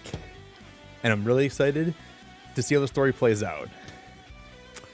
I need to go ahead and mute the music here really quick. Real fast. Ari, thank you so much for 2 months. I really appreciate you. Ari arrives on the scene with a member milestone. Drawing some OCs. Game looks fun. Happy Tuesday, Wednesday, Beacon fam. Thank you. If you guys want to do me a favor, can we get a bunch of hearts in chat tonight for Ari, if you guys don't mind? Yeah. 350. I opened my bathroom door was locked, right? So I knocked a few times, and then I heard some footsteps getting closer. They're getting closer. They're getting closer. Then the door opened, and then the hazmat suit guy came and grabbed me, and he took me away. One of my friends, she's lurking in the stream tonight, and she told me she played this game before. She's like one of my friends from high school. She's like, Nick, the fact I don't want to like call her out, but I kind of am right now. But she messaged me. She said, you're going to love this game. Because she played it last year, apparently. And she told me it's not that scary, but it's a little bit scary. So I'm kind of nervous for this. I'm a little bit nervous for this. But I don't want to call you out. If you just thank you for letting me know. I appreciate you. Very excited.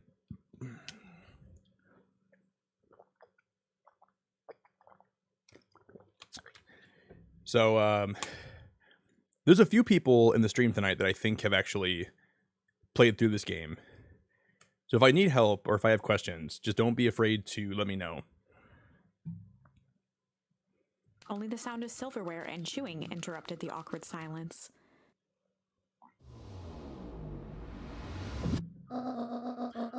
I finished jarring a mass of jam last night. Uh-huh. I love, dude, my favorite thing about streaming is when I get to voice old people. I feel like I was built for this. So that'll need to get delivered into town today. Okay. So what did you and Rolo get up to yesterday? Oh, nothing interesting.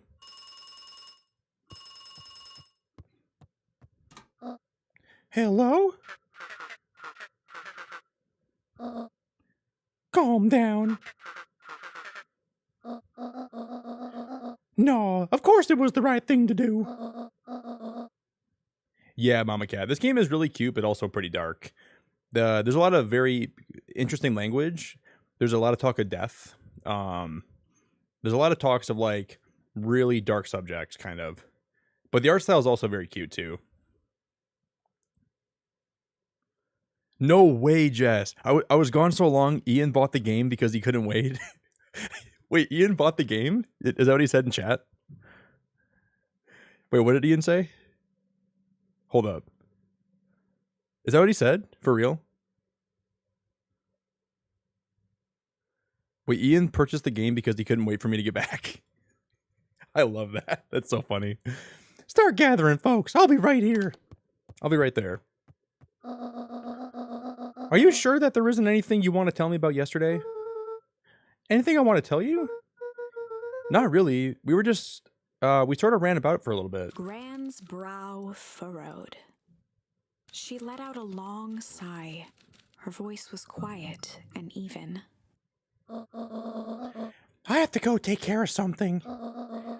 You are to stay in the house for the day. Under no circumstances are you to leave, okay? You hear that, little one? What? If I'm not back by dinner, there's stew in the icebox. I have a bad feeling something really bad is going to happen to Grandma. I have a horrible feeling she's not going to make it out. But nothing. You are to stay here. Understand? Yeah. Say it. I'll stay here till you get back. Good.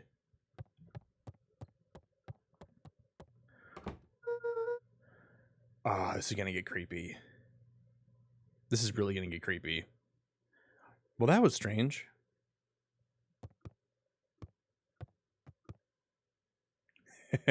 Yeah, Jess, I have like a deal with all these game companies. I stream the game for a few hours, and then I go AFK for a prolonged period of time, and then it kind of encourages people to go purchase the game for themselves. And the game companies actually, I'm a big shill for the game companies. I'm in their pockets. They literally pay me so much money to do that. That's why I leave for so long. I have like a little timer I have to press when I'm gone, and then when the timer ends, I can come back to stream. That's the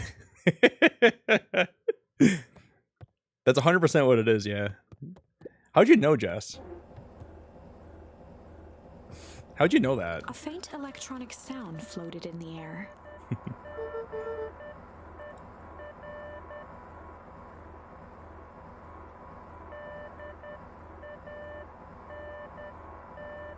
Guys, I'll be honest, I'm actually terrified right now.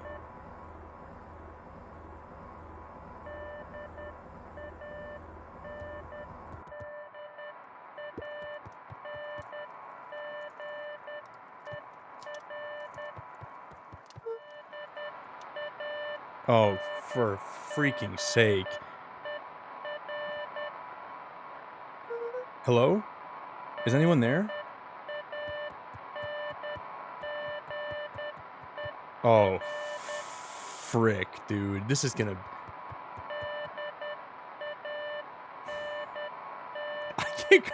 I can't go in here, man. I wasn't built for this. I was not built for this, guys.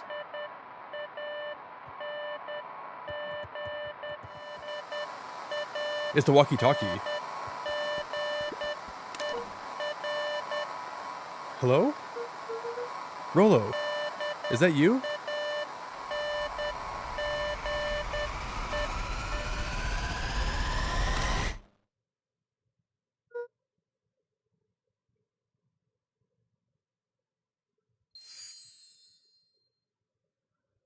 There's no jump scare to that?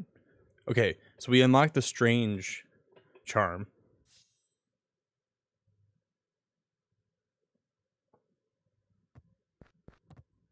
Luca glanced at the now silent walkie-talkie. He wasn't sure what to think. Why is there a knocking now? Why is there a knocking? Luca glanced at the... He wasn't sure what... Do you guys hear the knocking right now?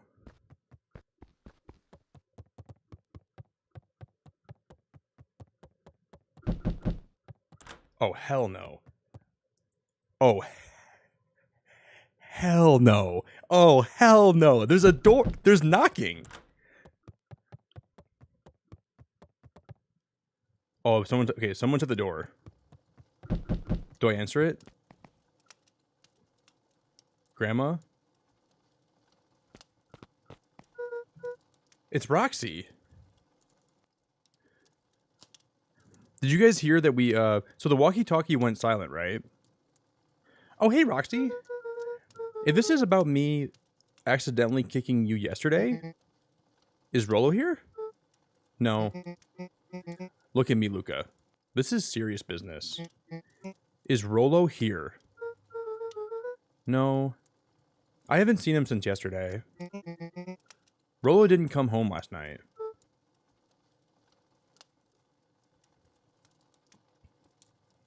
And the walkie-talkie was just making some weird static noises. And I think Rollo had that walkie-talkie, did he not? A pit formed in Luca's stomach. I told you guys I thought Rollo was not going to make it out of there alive. Where was the last place you saw him?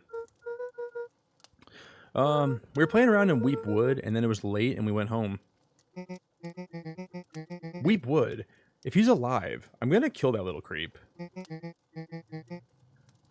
Is there anything else? Anything that he said? Luca's mouth felt dry.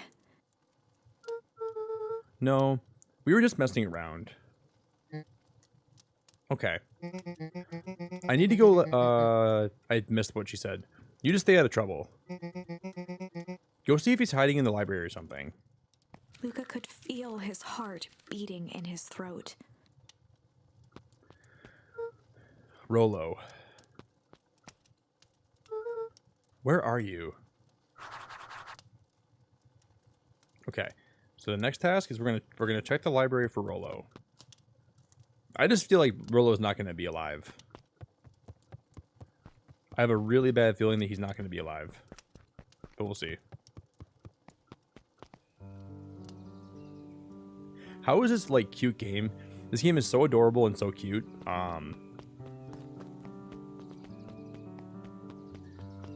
But man, there's a lot of like sinister, dark overtones. This is also, wait, we can probably go back to fish, can't we? Hey, Justin. Have you seen Rollo come by this way any chance? Afraid not. As elusive as the fish in this pond are. We can probably fish again though too, right?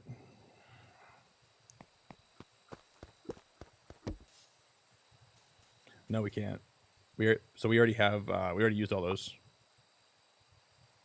Luca jetted first. We already used Tickle, so we can just leave. I love that you're able to go like through past memories like that. So this is the treehouse. Let's go back this way.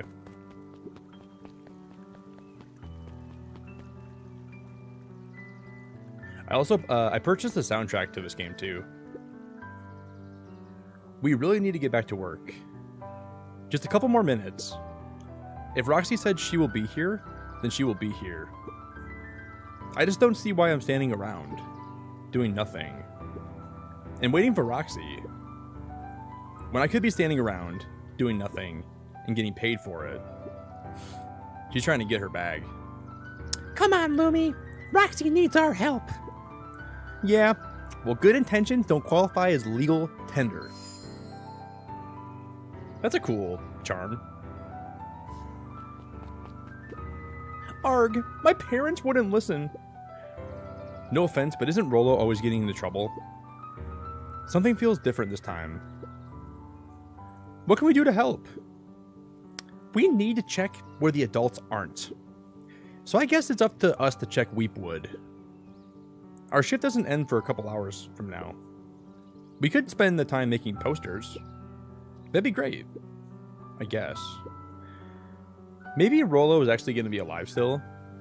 Because we died already one time. And I think the game is kind of making us feel like he probably... I don't think he's dead. We'll be back later to pick up the posters. I think my dad has a map of Weepwoods. Let's swing by my house and grab it before we head out.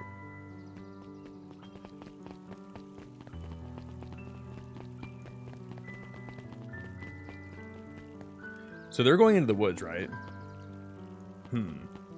What are these boxes? I don't remember these being around here before. What are these boxes for here? Like these green boxes? Those are all new. I don't remember those being a thing. What's this about a missing child? I must stress that the situation's completely under control.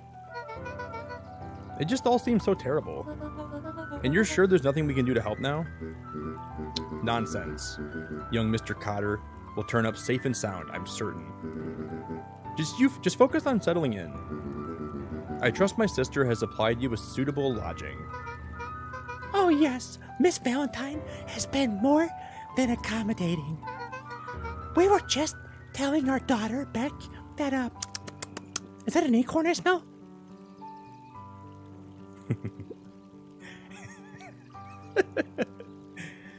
Now where did she run off to? I love voicing her so much. Dude, she's my favorite character. That little chipmunk is my favorite character, man. I love her so much. I've already been here before. It was I guess Mrs. Fratelli is getting ready for the festival, so the diner's still locked. Hey, Dawn. Yeah, he didn't come home last night. I wonder if it's connected. To what? I was checking in on reports about increased activity around town. What kind of activity? Windowless trucks, mechanical noises, squeak, squeak, squeak, squeak, squeak, squeak, squeak, squeak. Strange lights. You know, typical, shady stuff. Who would be doing all that? And why? Well, I have a few leads. The Valentine's family is always suspicious. Perennial Harvest certainly has the resources. Do you have any idea where Rollo could be? The best place to start looking is where the trail went cold. Where did you see him last? We were in Weepwood, right by Valentine's fertilizer. I'll check out Weepwood when my shift ends. I do my best work at night. I love the music so much.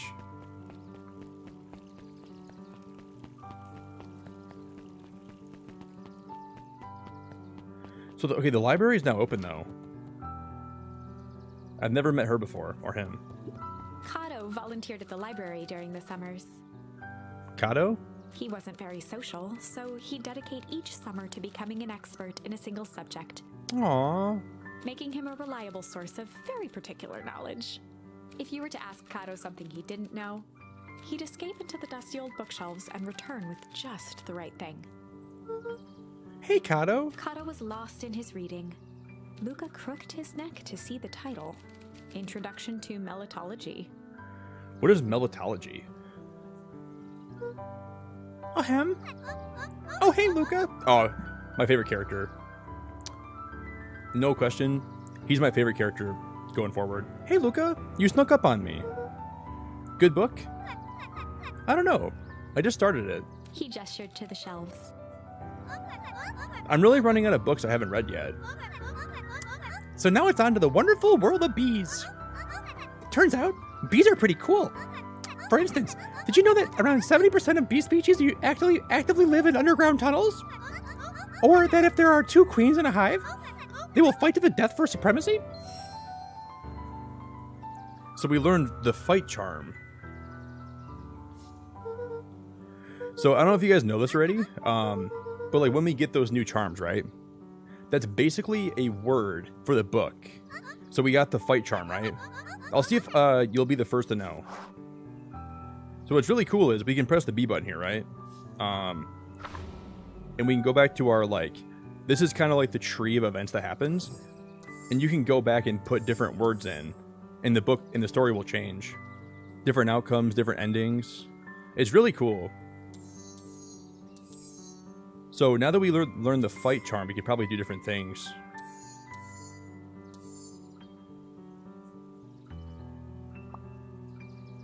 I want to go back though. Summer, can you use the fight charm when you're against Roxy? That was kind of my thought. Like maybe you can go back and use the fight charm when you're talking to Roxy. What sort of monster puts candy behind a locked door? Oh yeah. Mr. Nuncreed works weird hours sometimes. Of course he does. How about you? When do I work? No, what's your name? Luca Van Horn. Are you new here? Yep. Not by choice. Beck's family moved often, giving her little time to establish any real connections. She would tell you she prefers it that way. I'm looking for my friend Rolo. He didn't come home last night. So he's missing? I guess so. Like missing? Does that sort of thing happen a lot around here? Luca shifted his feet uncomfortably. Well, that sucks. Yeah. So I should probably get going. Wait up. What? Beck pulled a coin from her pocket. She's gonna give us a coin? I'm coming with you. What? So says the unlucky penny. Unlucky? Yep. Well, technically, it landed on heads. Leave this kid to find his friend alone. But I always do the opposite. Oh, that's kind of like me and Rolo. I guess Rolo is my unlucky penny. That settles it. A person should never be without their unlucky penny. Let's go find him. See, I know Beck's on the cover of this game, so I'm guessing him and Rolo, or her and Rolo are like my two best friends. Yo, Ninja, thank you, man. Did you know that I recently went to the state fair and then I got hypnotized at a hypnotist show? I didn't know that, man, but that's very cool. And I really appreciate you so much, man. Thank you. If you guys want to put some hearts in chat for Ninja, I would appreciate it. When I was a junior in high school, they brought a hypnotist in for psychology class, and I also got hypnotized. But I kind of snapped out of it pretty quick. Like, they got me to do some things with my hands that I didn't really want to do, but I didn't really get too hypnotized. It was just a little bit hypnotized. That's all it was. The name's Beck. Pleasure to meet you, Beck. I suppose I could use some help. Try to keep up. The phone booth was brand new, part of Perennial Harvest's Beacon Pines Reborn initiative. It didn't see much use. That telephone's gonna be useful later. Joey, have you seen Rolo around here? Yeah, so one of my friends from high school, she's lurking in the stream right now, and she told me that she played this game, and there's a lot of creepy parts. This game gets really creepy. No, sorry, Luca. From what I heard, maybe it's not that bad, though. I've had my eyes in the dirt looking for beetles. I can't seem to find any. He never came home last night. Do you think it's because it's been colder than normal? I don't see why that would have anything to do with Rolo. No, the beetles. Do you think the temperature confused their circadian rhythm or something? Who's to say? I'm no beetologist. Just keep an eye out for him, would you? Of course. Oh, they boarded this up. Dang, they boarded up the way in. Why did they board that up? They boarded up the way to get in there. I'll start throwing mushrooms around. Is there a back way? Luca felt a chill as he approached Beck. Her eyes were locked on the strange green liquid. The nearby grass was coated in a fine layer of frost. Is this thing normal around here? Because puddles of glowing ooze are definitely not what I expected from this place. I have no idea what this stuff is. Well, the next obvious step is science. And what does science suggest? Poke it with a stick. Luca watched as Beck dipped a broken tree branch into the goo. Beck's eyes widened as flowers grew from the dead wood. First small buds, which quickly bloomed into vibrant petals. Poke it with a stick. Wait, what?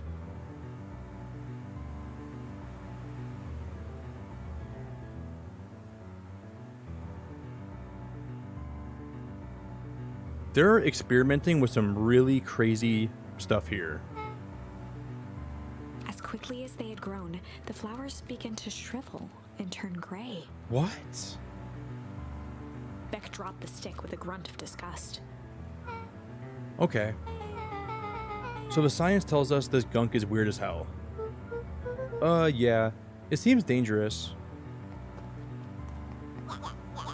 Hey! Oh my god, her name is Tish. I didn't even realize that. Tish, my love! You got turned into a cat! I played Palia last night and you didn't look like that. And now I'm playing Beacon Pines and now you're a cat? Tish, what happened to you? I give you chocolate and you become my lover? And now you're a cat? Now you're a cat? What happened? Oh my god, you look horrible. Oh my god, is that Enar? That's gotta be Enar. That's 100% Enar. Yup. I don't have time for this right now, Iggy. Aw, don't say things like that. It hurts Tish's feelings. Ain't that right, Tish? Yup. She looks fine to me. Why, hello. I don't think we've been properly introduced. Iggy's the name. This is my compatriot, Tish? Yup. You probably heard of us. Can't say I have. I'll forgive you this once, on account of you being new around here. Why would you hang out with this dud? Oh, he seems pretty alright. Iggy, why do you have to be so... you? Has he even told you his parents skipped out on him? Shut up. It's true. They got tired of having such a pathetic kid and left him. Iggy, I'm only going to say this one time.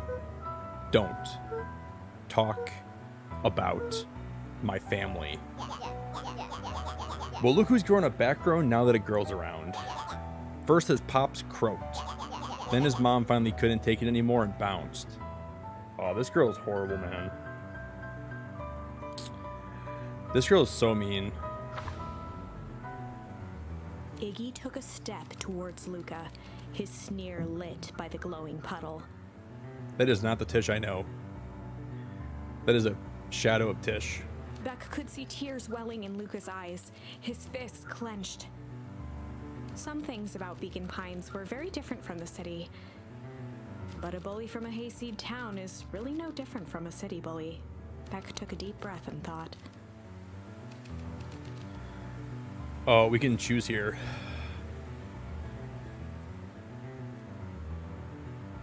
Guys, should we pick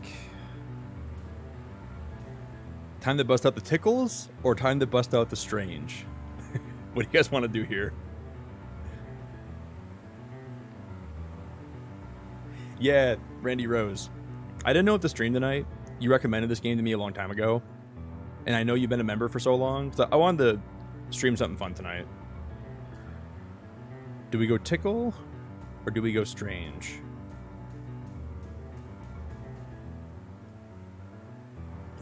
Yo, what's up, Tegan? Tegan, what's up, ma'am?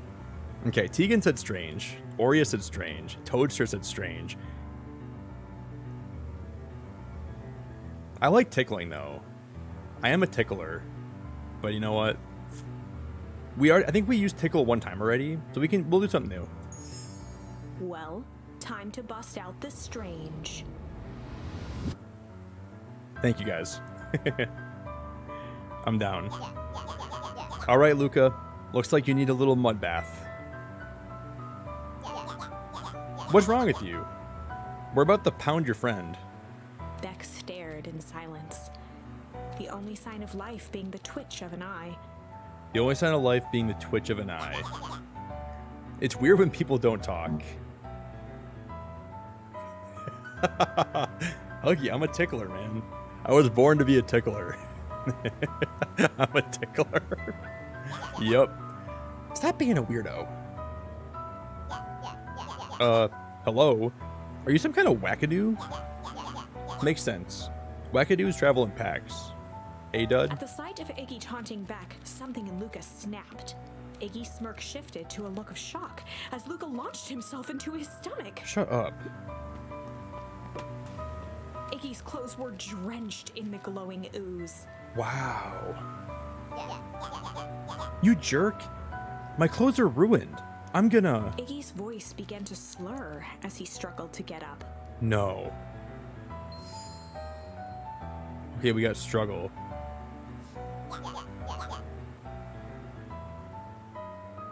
I don't feel so good. Are you serious? We just pushed... Oh my god, no. Oh my god.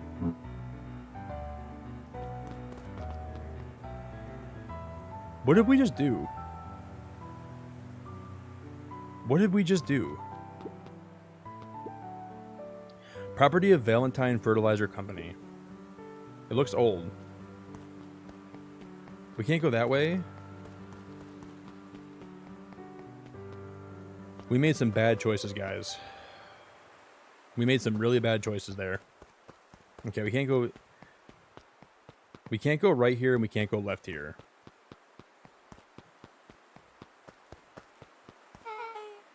That was intense. Iggy's gonna be okay, right? Nothing about this seems okay. The person at the warehouse. This strange ooze and what it did to Iggy. Was Rollo caught up in all of this? Is this the prequel to Flubber? Does Iggy just like get completely just like transformed into the thing from Flubber from like the movie? Was Rollo caught up in all this? We have to find Rollo. You took the words right out of my mouth. I'm assuming that's probably like... Whoa there, little buddies. You startled me. What in the dickens... What in the dickens are you up to in this part of town? That's my new word, guys. What in the dickens are you up to today? How the dickens are you? Steph, you have a wonderful night, okay? Have a really wonderful night, and I appreciate you bucket loads. Thank you. If you guys want to put some harmony emotes in chat for me, if you want to drop some harmonies for me, I would appreciate you. Steph, what in the dickens? Get some sleep, okay? We were just helping look for Rollo. Oh, you haven't heard the good news yet? Rollo showed up safe and sound a bit ago? Really? So where was he? It's funny, really. He just got a little turned around in the woods. They can be disorienting, you know. So Rollo's okay. I'm starting to get that impression. Rollo's at his house now, getting some well-deserved rest.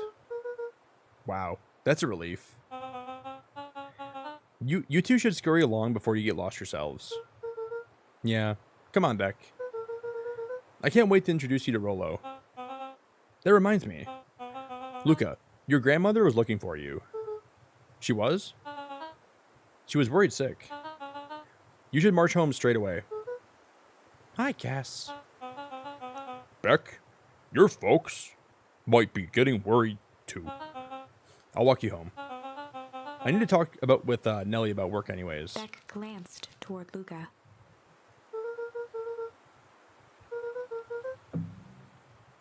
I'll introduce you to Rollo tomorrow. Sure. Glad he's okay.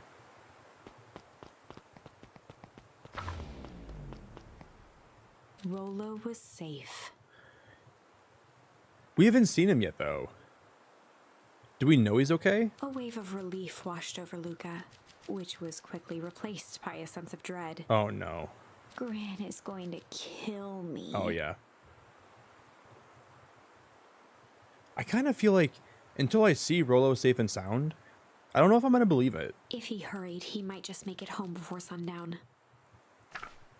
Chapter 4. I love this. Our harvest awaits.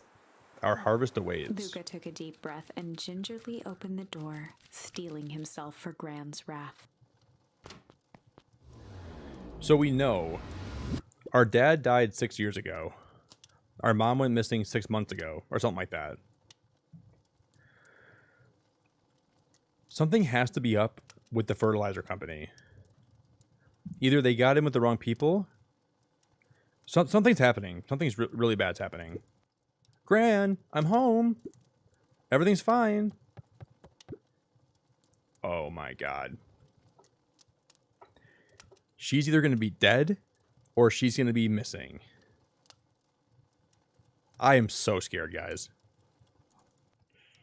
Why am I so scared? I'm freaked out, man. Oh no. I don't know, Chris. Not sure you can trust that sus person. I just feel like the Gran's gonna be... Just some dusty knickknacks. I am scared. I'm trying to just buy time, install. I don't want to walk in this room. Gran? I know I wasn't supposed to go anywhere. I was just helping look for Rollo. She's not here.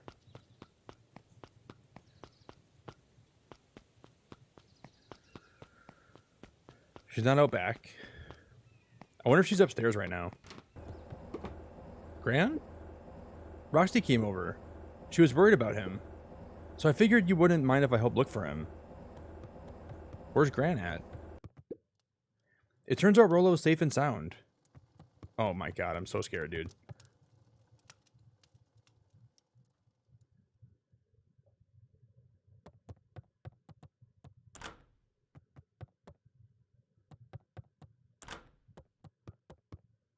I'm so scared.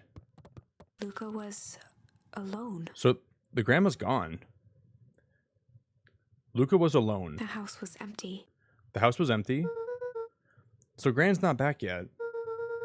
I guess that's a good thing. Nothing to do now but sleep, I guess. How are you going to sleep when your grandma's missing? Luca was sitting by the pond, listening to small waves lap against a rock. His father sat in a folding chair in front of him. Without turning, he spoke. "Why don't you grab me some nice bait?"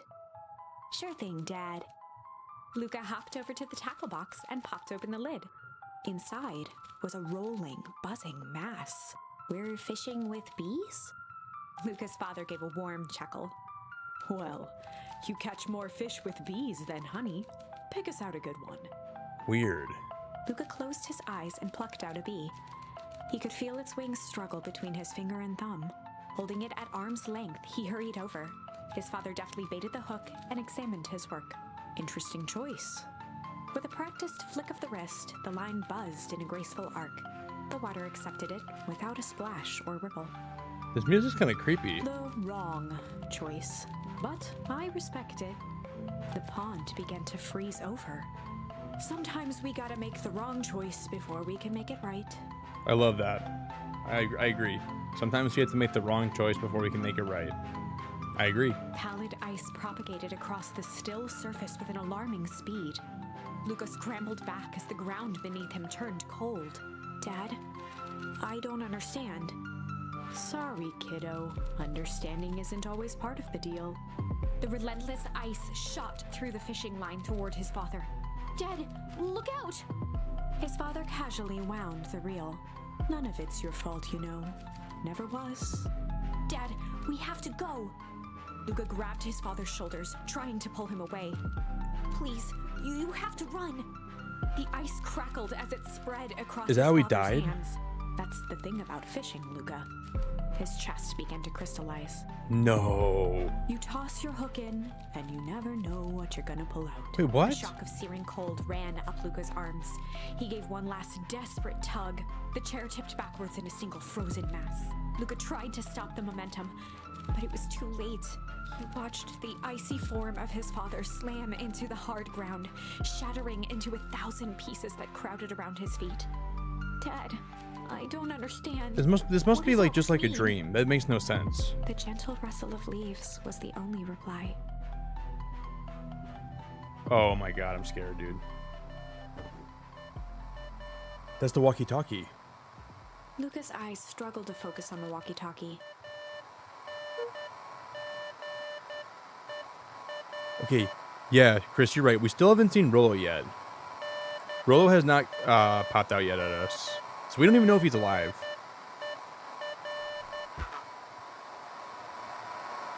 Bro,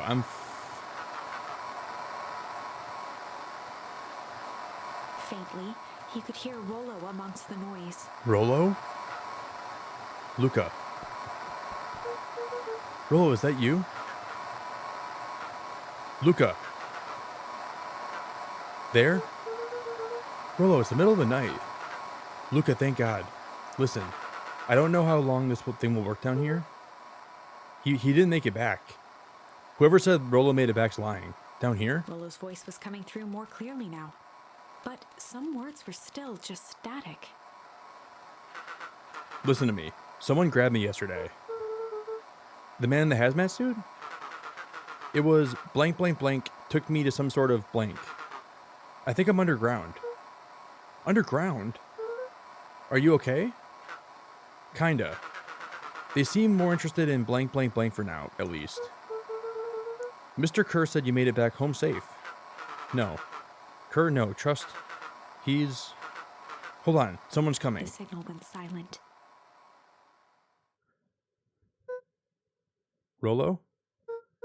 Rollo, where are you? Luca held still, waiting for a response. His pounding heartbeat marking the passage of time. Okay, I think they're gone. Blank, blank, blank, blank, blank, getting worse. I can barely hear you. Rollo's voice began to fade. Losing signal. Not much time. Mission control. You need to blank, blank, blank the treehouse. The treehouse. With that, the signal died for good. What was he trying to say about the treehouse? What's at the treehouse? The antenna. He wants me to use the antenna to get in the treehouse to get a better signal. Rollo, you're a genius. Luca grabbed the walkie-talkie and sprinted to the treehouse. It's the middle of the night. Hook up the walkie-talkie to the radio in the treehouse. At like the middle of the night? Luca heard a group of footsteps approaching. Oh, you've got to be kidding me. You've got to be kidding me. Me too, Aiden. I'm so scared, dude. Aiden, I'm freaking out, brother. He dashed behind the bushes to avoid being spotted.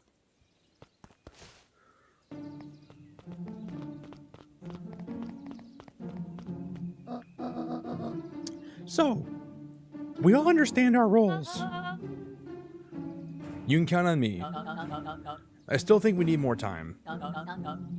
This wasn't the original plan. Mr. Tolliver paused, shifting his eyes to one side.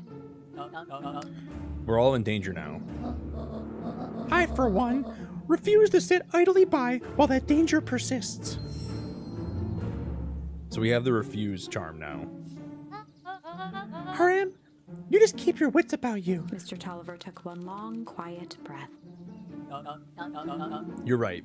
You can count on me. I just wish we could have made that deal with Harris Valentine. Her resources would have still come in handy. As I said, I had no time to contact you after your call this morning. Plans change. How is Luca holding up? He's fine. We shouldn't lose sight of the fact that this is all... I know very well what all this is for.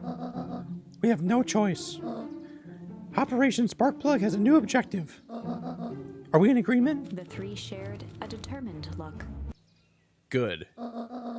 We'll reconvene after the festival.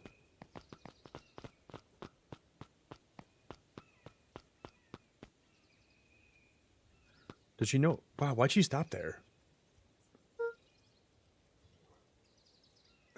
Yo, Emma, what's going on? Emma, this game is really good. So far, it's been a little bit spooky, but you can like kind of control the narrative. It's really good, Emma. I really like it a lot so far. Why are you meeting with Mrs. Fratelli and Mr. Tolliver late at night? Why is she in the bush? Gah! Dawn, you scared me. How long have you been there? Oh, just a few minutes. Earlier today, I saw Mr. Tolliver and your gran enter the diner together. When my shift was at the newsstand was over, they still haven't left. So I used the greatest tool of any investigative reporter. Time. When they left, I tailed them here. What do you think they're up to? Whatever it is, they seem organized and determined. They mentioned the festival. Yeah, I heard that too. Has your gran been doing anything different recently? Anything strange? She got a phone call this morning and rushed out the door. A call from Hiram Tolliver, it seems. She was either furious or terrified. Or both. Luca, be careful out there. I think we might be in the middle of a scoop of a lifetime. I will. Aren't you coming out? Nah, I'm gonna stake out here for a bit longer. See ya, Luca.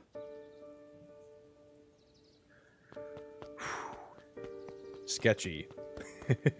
Spooky, sketchy, freaky, scary, sketchy, spooky.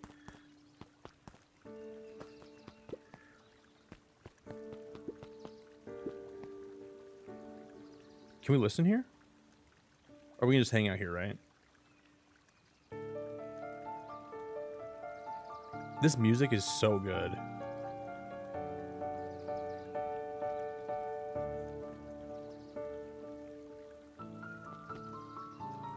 I love the music so much. This is so cool so far. I did it. I changed the sign. Splendid. Did anybody else see you? I don't believe so. You were right. It was simple enough to just rearrange the letters. Odd choice for a prank, though. In situations such as these, odd is good. The two boys shared a mischievous grin. I can't wait for everyone to see the big reveal. It should be quite memorable. Let's make ourselves scarce for now.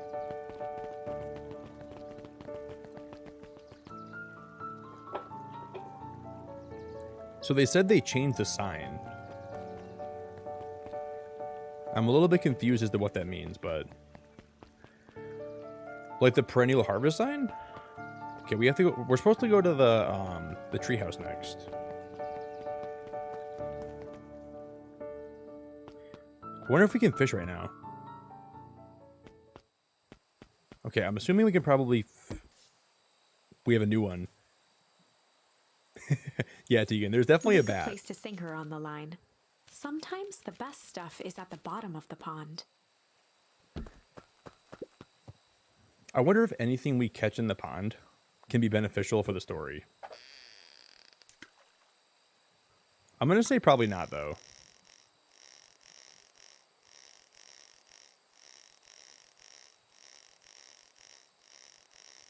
I doubt anything we can like catch in here is going to be very valuable. Malice 80 proof whiskey. A hard liquor for a hard man.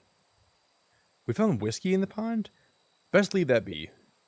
Takes a real piece of work to leave something like that lying around. We just found a bottle of whiskey. Interesting.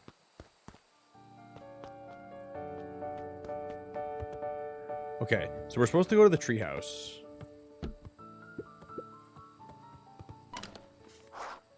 Okay, hook up the walkie-talkie to the radio in the treehouse.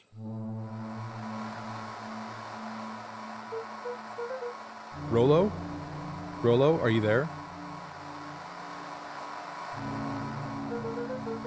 I'm at the treehouse now, Rolo. Mr. Kerr said you were all right.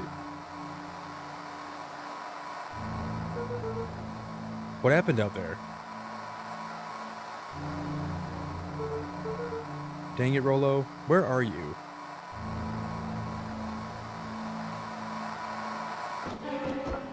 Huh? He's in the treehouse. Is Rolo in the... Rolo's in there? Luca could only see a cloaked shape behind the rocket. I've got weapons in here. So you better come out right now. He strained to hear as a muffled voice began. Weapons. How could you hurt something that's already dead? Fear gripped Luca's throat. Who are you? What? You don't recognize me? I guess I don't even recognize myself anymore. Luca stared at the ground for a moment, That's- trying to place the dampened voice. That's the guy that we poisoned. The figure shifted slowly from behind the rocket, revealing itself to Luca. Yep. I'm a monster. And now they hunt me like the beast I am.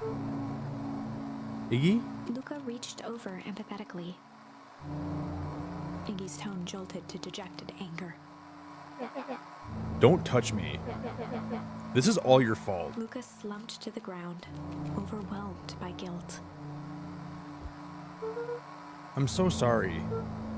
I didn't mean to. I lost control. So you couldn't control yourself for a second? And I get to be like this forever? There must be a way to fix this.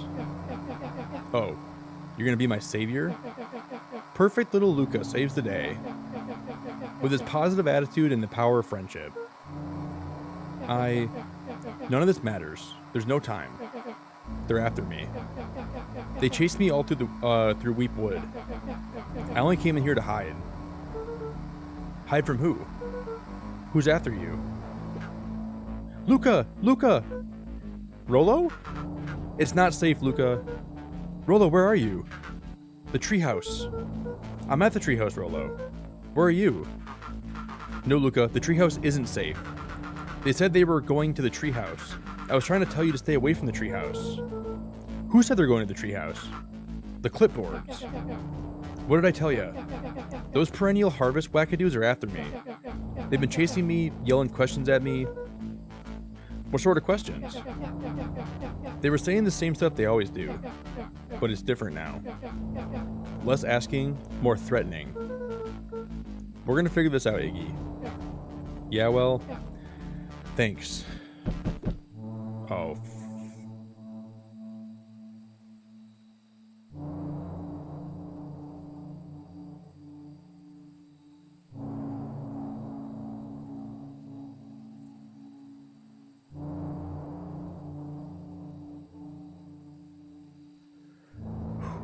I am scared.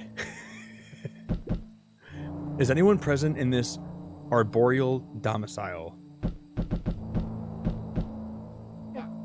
Crap, they found me. Luca, what's happening? Don't panic. You stay here and I'll see what they want. What the frick is going on?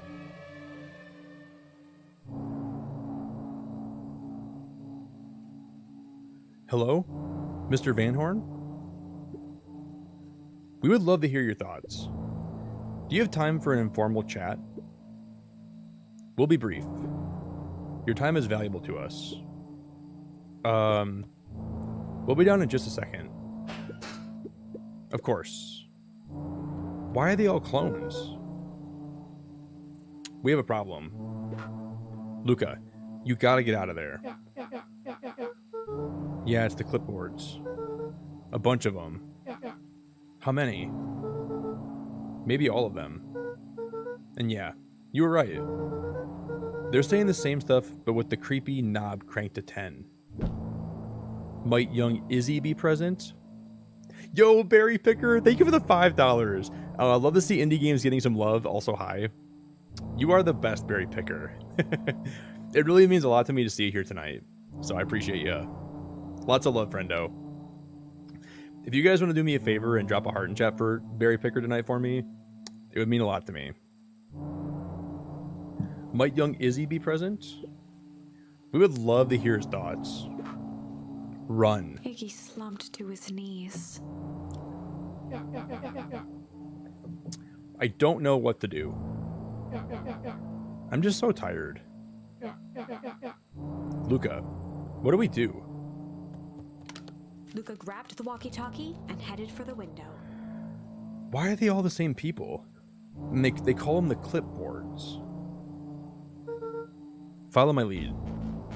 Luca and Iggy climbed up the back of the treehouse to its roof, where Rollo had constructed his MCDC. What is the MCDC?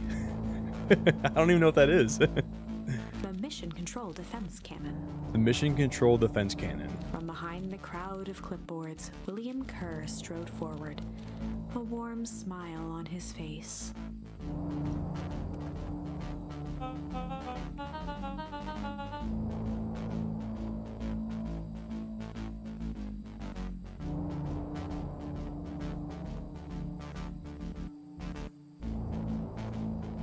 Well, Chris called it. I cannot believe they said that Rollo got home safe. And they were the ones that we were... Are you serious?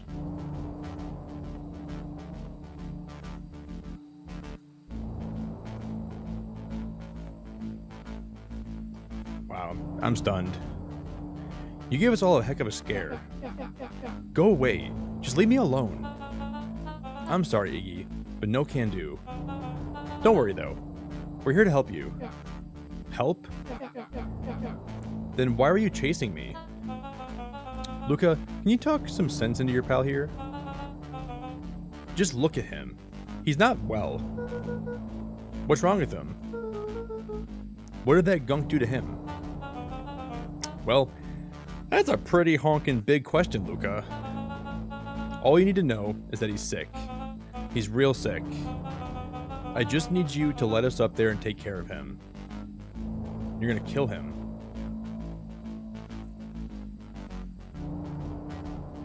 He's not gonna take care of anybody. He's gonna try to kill him. Because there's like, that's evidence that this fertilizer company is up to no good and they're trying to, you know, like, they're polluting everything. He is. Poor fellow just got a little lost. That's a lie. That is a hurtful thing to say, Luca. I thought we were buddies. Why? Because he lets you ramble on like a wackadoo? Nobody likes you, you creep. Kerr's smile faltered. Why don't you pop on down here so we can have a face-to-face? Yelling like this is going to give us all a heck of a sore throat. And who wants that? Luca's grip tightened on the MCDC. What did you do to Rollo, you liar? Well, shucks, Luca. The only teeny fibby titty boop boop boop boop I told you was that he was at home. He's resting. Tiddly fibbly diddly widdly fiddly diddly. He's resting and he's perfectly safe. For now, at least. What happens to him, next up to you, Luca. Look around. You're in quite the pickle, and I'm the only person in the whole world who can help you. You get to decide how this ends. Luca's mind raced. He was caught in a trap. What do you do when there's no hope? He wiped his cheeks with a sleeve. What are you gonna do, Luca? Luca drew himself up and decided to take the only option they had left. We have to fight here. I don't want to fight here. This is gonna... There's like 12 of them, and there's 2 of us. Luca drew himself up. and decided to take the only option they had left. Fight. This is not going to end well. He swung the mission control defense cannon around, aiming it confidently at the smirking face of William Kerr. I feel like this is going to end poorly, and we have to go back in the story and then change something. Hey, Mr. Kerr. Lucas summoned his most insolent demeanor. Rollo sends his regards. Hey, that was uncalled for. More than a little rude. And just plain unsanitary. Luca, I really did think we were good pals. What a shame that it's come to this. Kerr turned his back on the two boys. And this. With a nonchalant wave of the hand, he made his exit. What the hell, dude? That's As crazy. the clipboards began to slowly advance on the treehouse, Luca Are we looked getting a David Relia raid? with resignation in his eyes. Relia, you are the best, dude. Hello, Relia. Hello, stuck in a cornfield. Hello, V's for Vanessa. Hello, Brian. Hello, Tobias. If you guys are just joining us, we're playing like a narrative, like story, cozy, creepy game called Beacon Pines, which is kind of ironic because my name's Beacon of Nick. This game has been very, very cool so far. If there's a mod that could drop the link for Relia for me, can you guys please drop Relia's link? If there's any mods out there tonight. But it's like a mystery slash like it's got a very creepy overtones. And we're kind of able to like control the story, control the narrative, make changes, and kind of like you can also go back in time and like change things too. It's very cool so far. Relia, what were you guys playing tonight? Because I think I'm gonna drop the link for Relia's channel really fast.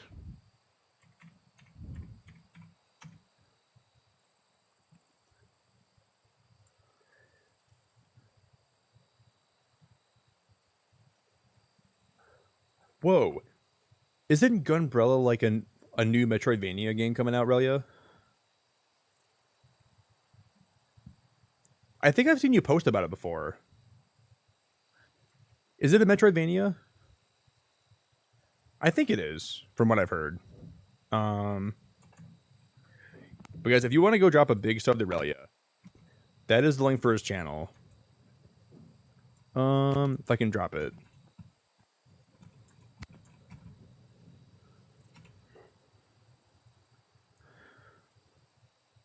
So it has Metroidvania elements, but it's more of an action platformer. Interesting. Really, are you excited for Mario Wonder? Okay. So it's more like a platformer then. Yeah, Pandora. Hollow Knight was like the first game I played on my Switch. I bought my Switch and I picked up Breath of the Wild, Hollow Knight, and then Stardew Valley. And then I got Splatoon 2 later on.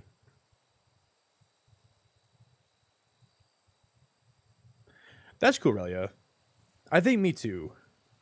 I think I'll probably stream Mario Wonder a few times. Like, in my favorite indie games of all time, I think Hollow Knight's still number one for me. It's just such a good game. So it's very cool. Yeah, if you guys are new here, I do a lot of like cozy gaming. I stream Splatoon, so I'll be doing the Splatfest this weekend. And thank you for rating. If you guys did drop a like on the stream on your way in, I really appreciate it. So thank you. There's a lot of rumors that we're going to be getting a direct next week from Nintendo too. So we'll see if that happens or not.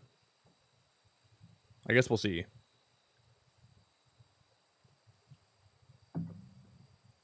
You think so, Brian? Pandora? I think it kind of reminds me of Odyssey in some ways. Like maybe the art style does a little bit. You know what I mean? I wonder. The end. Wait, as the clipboard began to slowly advance on the treehouse, Luca looked to Iggy with resignation in his eyes. That escalated quickly. Maybe discretion was the better part of valor here. Did we just die again?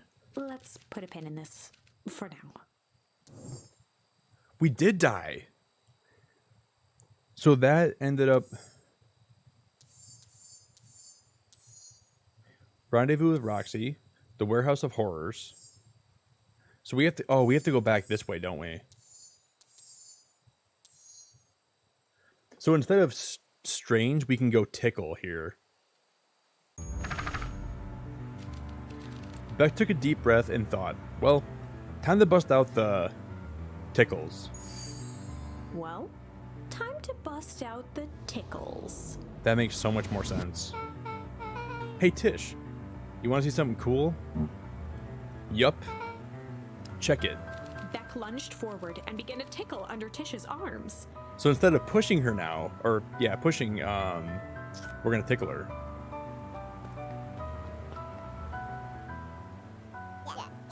What the? Tish, is she tickling you? Yup. Yup. Yup, yup, yup. Tears began to form in Tish's eyes That's as so she cute, gasped man. for breath between gales of laughter. Yup, yup, yup, yup. Beck redoubled her efforts until Tish finally had had enough. Yup. What just happened? She seems nice. Sorry for the interruption. I think you were just threatening us. Iggy's eyes darted around, a realization dawning on his face that he was now outnumbered. I just remembered. I have somewhere to be. Mm-hmm. See you around, new kid. Iggy kicked at the puddle before making his escape.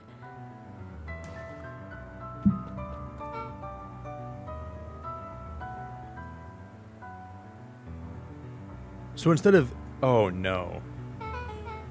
What a little creep. Beck, I think you just got a little ooze in your hair. Beck shook the ooze out of her hair as best as she could. Is it bad? It depends. What are your feelings about having a more mature, refined look? She's gonna get mutated. Chapter 4. The best policy. The best policy. Luca paused for a moment, catching his breath. He'd only just met Beck, and somehow he already managed to drag her into this mess. Hopefully he could make it up to her, but finding Rollo was his primary concern. Interesting. That is not good. Property of Valentine Fertilizer Company. Looks old. Can we go left here?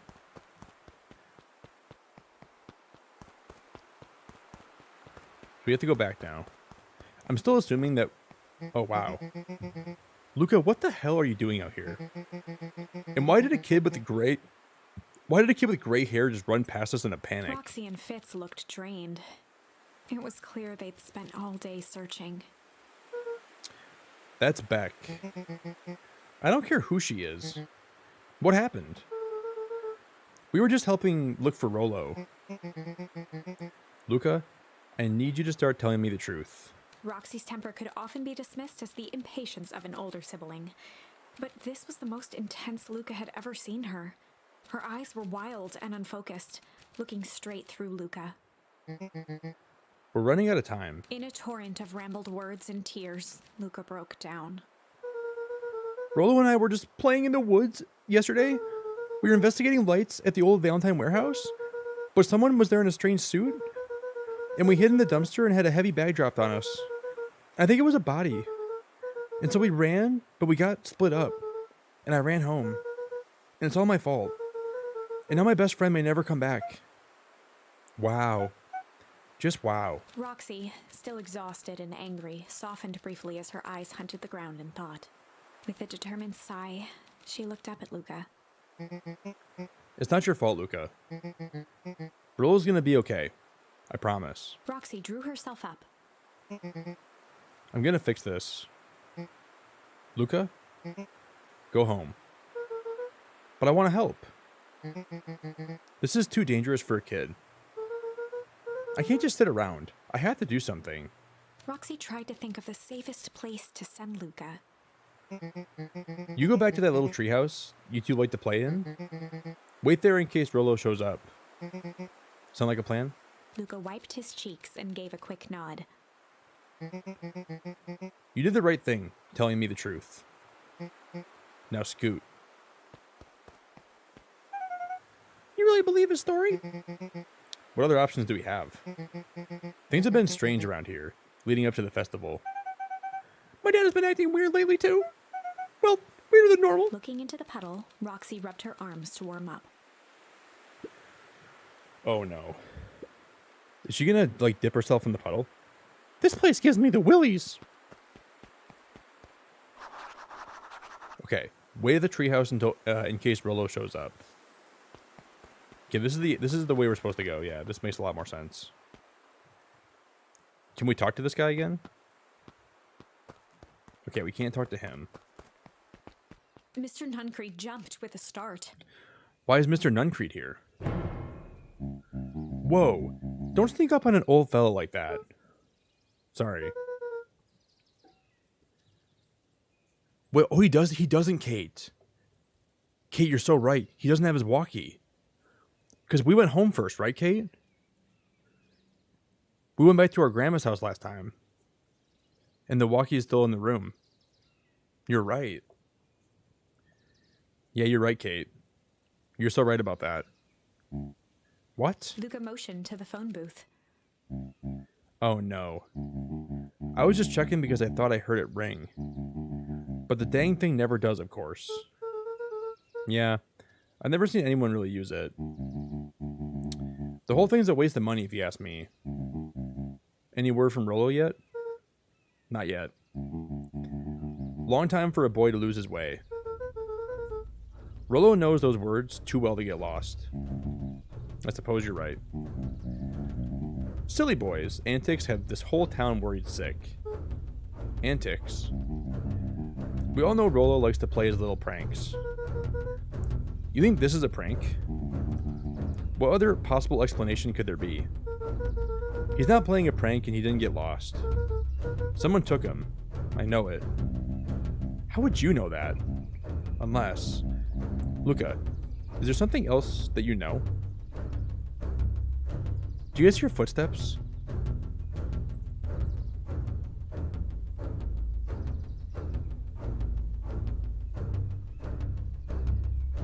What is that noise? Mr. Nuncreed gently placed one of his substantial hands on Luca's shoulder. Dang it, boy. If there's something you know, something that could help your friend, you need to tell folks. Luca It's just the peered music, up I at think, Mr. right? Nuncreed. Kind eyes warmed a stern face. There was a deeper emotion hiding beneath it all. I'm scared. It was subtle, but Luca could sense something eating away at him. There was a shame lurking beneath those eyes. We have to pick shame here. That's the only choice we have. There was a shame lurking behind those eyes.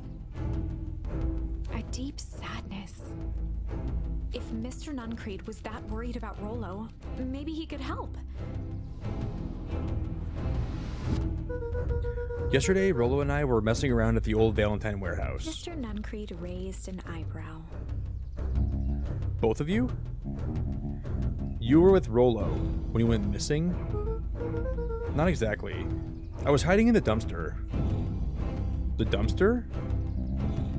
What were you doing in there? At first, we were just looking around. Then someone in a strange yellow suit came and dumped something on us. We both got scared and ran. That was the last I saw of him. You got scared by some garbage? Well, that's why you don't go skulking in someone's dumpster. But it wasn't garbage. I think. It was a body. I'm sure it was just some trash. No. There was a name tag. It said Deep Engineering. Mr. Nuncreed's shoulders slumped. I wish you wouldn't have said that. A deep sigh bellowed from his Oh, chest. frick, dude. Is he in on this too?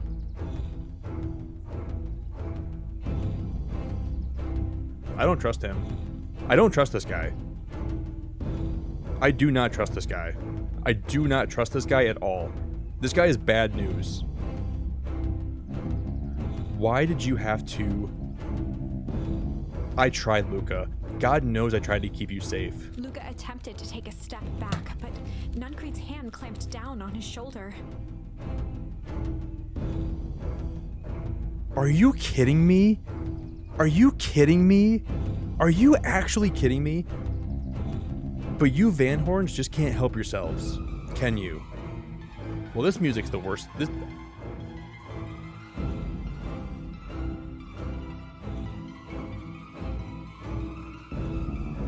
We were all so close. So close to being done with this. With a firm shove, Nuncreed manhandled Luca into the phone booth. Huh? What are you doing? It's out of my hands now. The door latched shut with a mechanical hiss.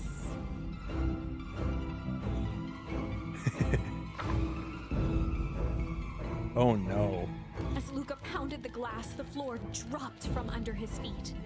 The inside of the phone booth was now a loose capsule plummeting at gravity's whim.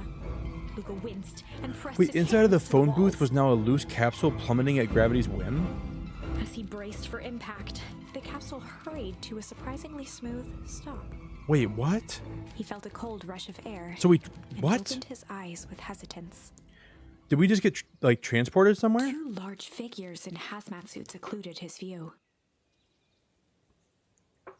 The telephone booth is not just a telephone booth. It must be like an elevator, or it must be like some kind of like transportation vessel or thing.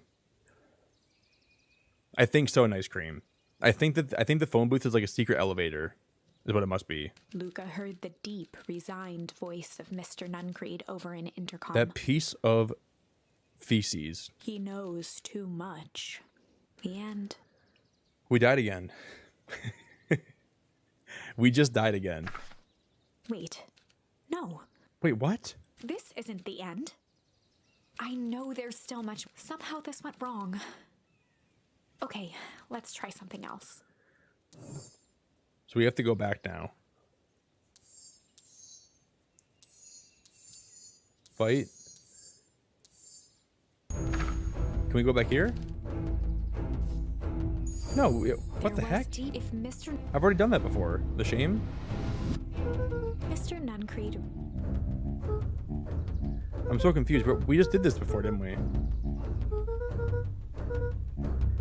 Yeah. Mr. Nuncreed. Luca So we're gonna have to go back and... Okay, let's go back to the... Nuncreed manhandled Luca into the phone booth.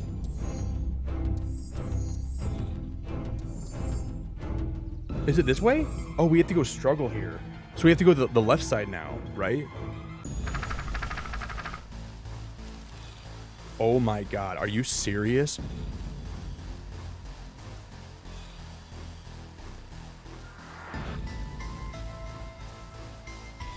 This game is so cool, man. We literally went through so much on the right side of the tree just to go back so far in the story to change. That's so cool to me. That's awesome. So we didn't have struggle before, so now we have to go back this way. This is a story about struggle. Luca could hear a machine humming somewhere nearby. He felt around wildly, searching for something, anything that could help. His hands found a hard object, maybe a tile? Maybe a tile? He yanked it free, lifting the cold stone. Let me go! Luca swung the tile as hard as he could at the shape that still held fast to his leg. He heard the crack of glass as the stone hit the assailant's mask. With a muffled yelp, the hand let go. Luca was free and scrambled to the door. He never looked back once on the long run home. Wow. Chapter 3. Everything's fine. Are you serious? The next morning, it was quieter than usual at the breakfast table. Only the sound of silverware and chewing interrupted the awkward silence. I finished jarring a mess of jam last night. So that'll need to get delivered into town today. Okay. So what did you and Rolo get up to yesterday? Oh, Rolo had things to do, so I just sort of poked around town. I set the jam down by the front door. There's 2 batches to drop off. Mm-hmm. One for Mr. Tolliver at the Bag and Wag. Okay. Another for Mrs. Fratelli at the diner. Oh, And Mr. Nuncreed. He said he wanted some more. I suspected as much. Yeah, he seems to have taken a particular interest in my jam. There's some extras in the basket for that enthusiastic gentleman. So now we gotta deliver jam to people.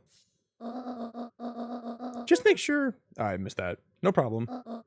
Off with you now, while the day is still young.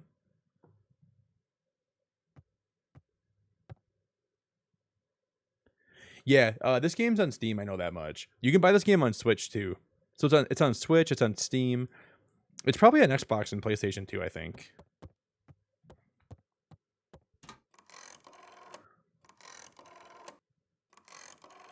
Is she calling somebody?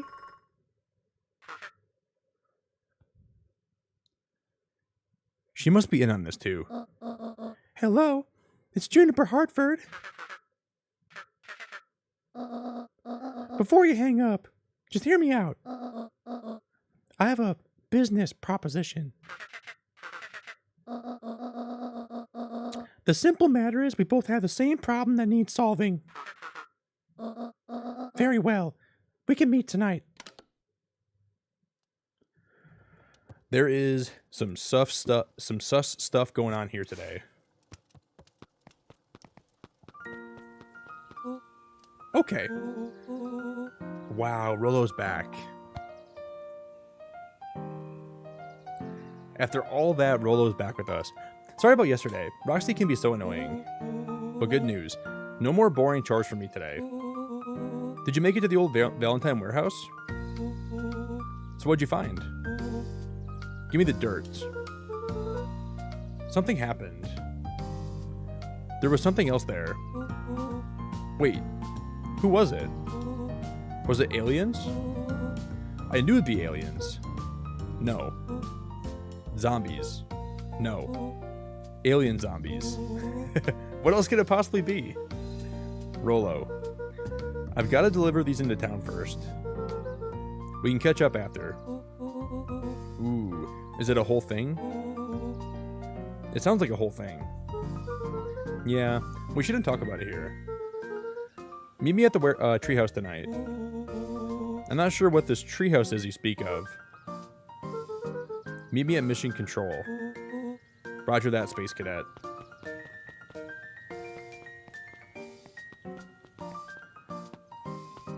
This is so cute. Yo, Tanya, what's up, ma'am? Wait, we're supposed to deliver this where?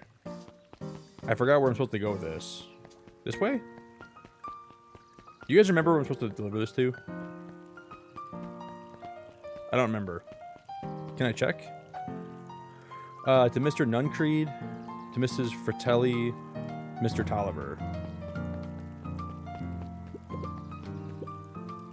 Mr. Wilder, I trust you have time to chat. Eris Valentine, oldest of Sharper Valentine's children, and heir to the Valentine fortune. Had a way of making questions seem like demands. Certainly. What's the problem? Mr. Wilder had learned to assume that if he was hearing from Eris, it was because she had taken issue with something he had put in the paper. I couldn't help but notice that the front page of this morning's paper was consumed with stories about this silly festival. Well, yes. That's the news of the day. But there were no mention of the museum, nor the foundation through which it was endowed. I'm sorry, Miss Valentine. My readers are more so interested in this town's future, rather than any one family in particular. There was a time, Mr. Wilder, when the goings-on of my family was the only thing the town cared about. Well, things change, ma'am. And you know, change is a dangerous... If you finish that thought, I'll make that monocle a permanent fixture of your anatomy. My apologies. Good day, Miss Valentine. Did I give you the impression this conversation was finished? Mr. Wilder averted his gaze and began to polish his monocle. Well, good day, Mr. Wilder. That's some weird stuff happening here. We have to give this to Mr. Wilder, though, right? He was one of the people we have to give this to, I think. Or no, it's not. Fratelli, Tolliver, Nuncreed, okay. I think there's going to be someone in the diner here, probably. Well, if it isn't my favorite little jam runner. Hey, Mrs. Fratelli. Look at She you. leaned forward and pinched Luca's cheek. You're all skin and bones. Is your grand not feeding you? She is. It's just... I understand. You know, I taught your mama how to cook back in the day. You may not even remember, but you and her used to help out in the diner. See that picture over there? That's you helping your mama back in the day. So cute, running around in your little apron taking orders. The whole situation just breaks my heart. What happened with Eleanor? Ooh. So we unlocked a new, I've got a feeling she's out there somewhere, yearning to be with you again. Few things in this world can keep a mother from her son. Luca shifted the basket uncomfortably. Oh yes. Let's see here. Mrs. Fratelli lifted the cloth and inspected the jam. Ah, they even have my name on them.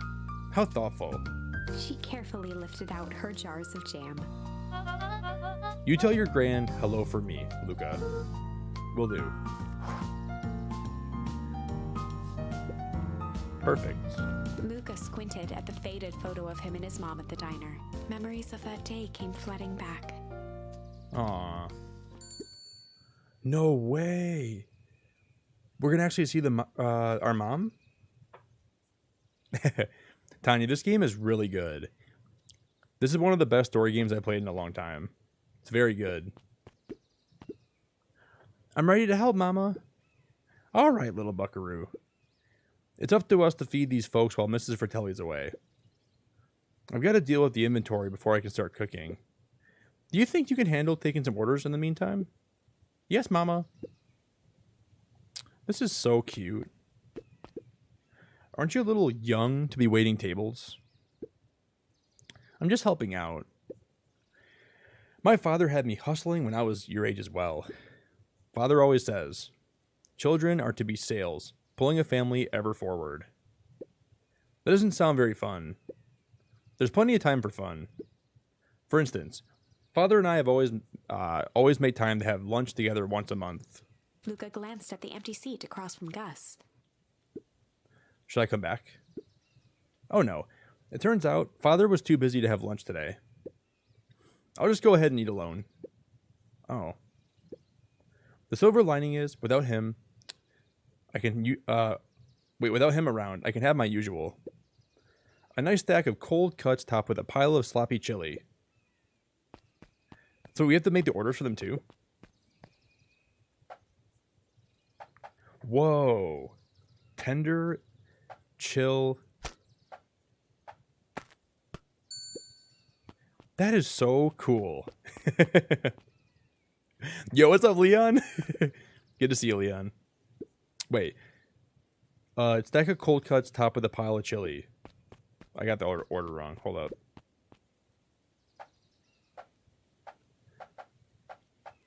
I don't have chili. No, I do actually. Never mind.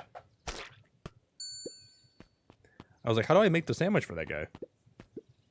Here you are. Cold cuts with a steaming hot chili on top.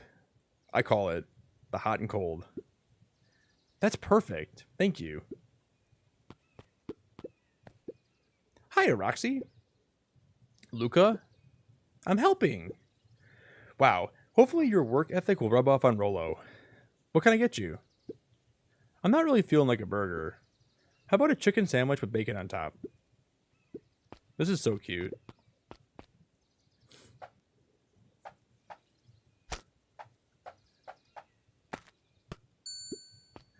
Then we gotta run her a little sandwich. Here you go. I call it the Love Me Tenders. Nice. Looks like we're missing a few things. Why don't you run out and grab me some more ingredients? Okay, I'll be back. So we have to probably leave now, right?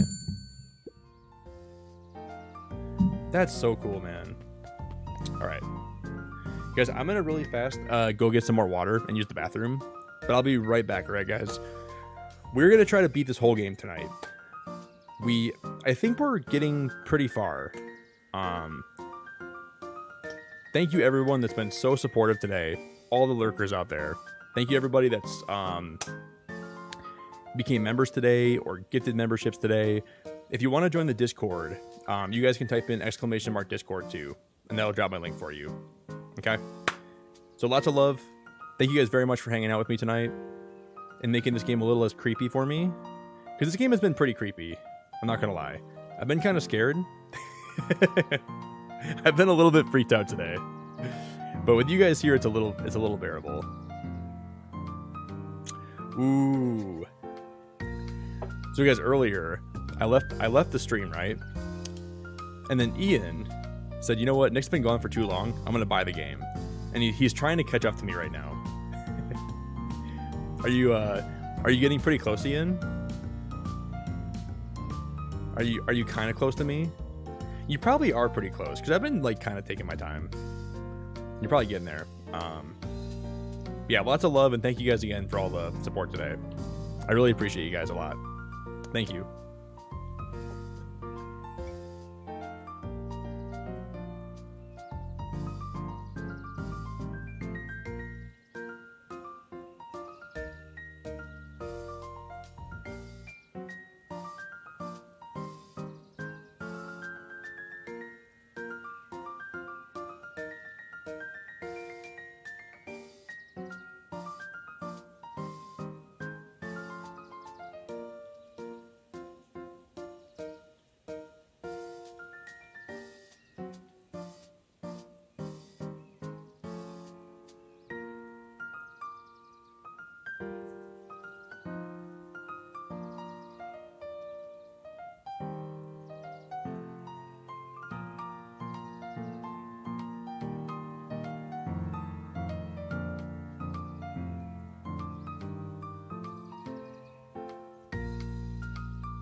Dum, dum, dum, dum, dum, dum, dum.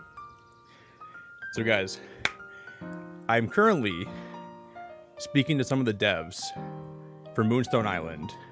And I think it's kind of likely I'm going to get a key for the game early.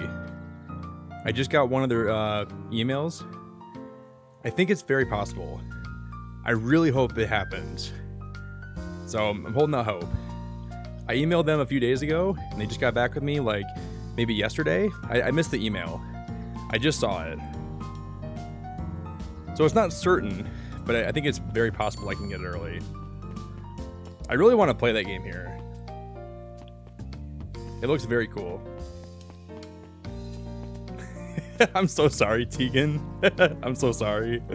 Did I freak you out a little bit?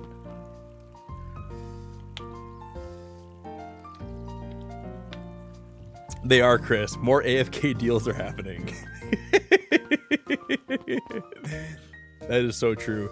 Bro, after I know that this guy is no good, he's up to no good, it makes me sad I'm gonna like... Because now my character doesn't know that, right? Now, like, we have to be nice to him. Like, this guy is definitely part of the bad guys in the game. I got some jam for you, Mr. Nuncreed. Luca, you seem chipper. Well, aside from being on delivery duty, it's just a nice day outside. Mr. Nuncreed eyed Luca for a moment, then nodded in agreement. I just hate knowing that this guy's evil, and now my poor Luca doesn't even know. I suppose it is. So, do you want your jam? Oh, right. Usually Juniper drops those off herself. I guess she's busy today. Luca handed the jam to Mr. Nuncreed, and he nestled it with both hands. Yeah, you would nestle it with both hands, you big old sloppy, evil poodle Labrador thing. Well, I'll just have to finish this batch off quicker than normal. That is true, Kate. That is true. You tell her to go ahead and get started on my next order. Yeah, you would grab those and nestle them with both hands, you disgusting, furry, large, multicolored glasses-wearing freak. You got it. All right. Mr. Nuncreed, we have delivered the package to him. How do I check? Okay. Now we gotta deliver the last one to Where's Mr. Tolliver at? Can I help you find something? Maybe, maybe not. Try me. Well, there's been some weird stuff going on at the old Valentine warehouse. Can't say I know anything about the old warehouse. But empty hives don't stay empty for very long. Huh? Kato motioned to the book in front of him. The more I read about bees, the more similarities I see with people. If a hive collapses and fails, it doesn't stay empty too long. A new queen will set up shop pretty quickly. So you're saying it would make sense for someone new to start using the warehouse. That's really smart. It's like a power vacuum, right? When you take someone out of power that's in power, there's a big vacuum that opens up and then someone kind of takes their spot, right? Where's the last... I gotta figure out where the last... Okay. Where's the last place to... I gotta figure out where Mr... What's his name is? Mr. Tolliver.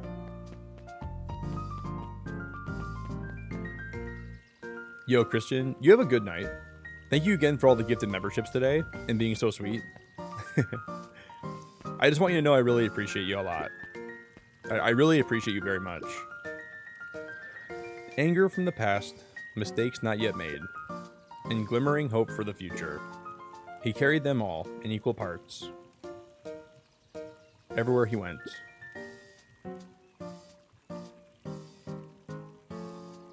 Ah, Leah. This is my evening happy place. Aw, man. Leah, that really means a lot to me. I'm so happy to hear that. You're a dope person, Leah. That's the nicest thing in the whole world.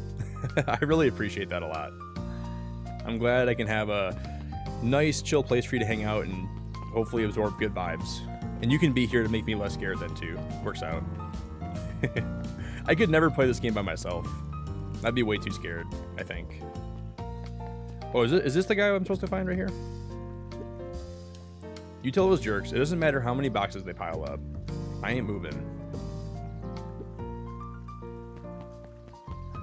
I don't remember where... Oh, is this... No, that's not even him down here. I don't think, at least. Wait, watch your step. Oh, sorry. There was a whole family of beetles here. They've gone missing. I thought they just sort of wandered around. Everyone has a home, Luca. Even beetles. Luca checked the soles of his sandals.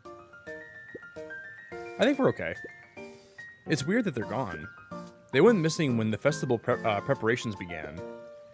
You think the noise scared them away? Something like that. Just watch your step, okay? This game would freak me out too much to play alone. I don't remember... what's the... I guess it depends on what you're trying to catch. At this point? Anything. Where's Mr. Tolliver at? I don't even remember. Yo, what's up, Dilly? I wonder if he's this way. The road leading to Beacon Pines was long and uninspiring. A sort of natural barrier for the impatient. I don't remember where he's at. Maybe he's back this way. Or I missed him.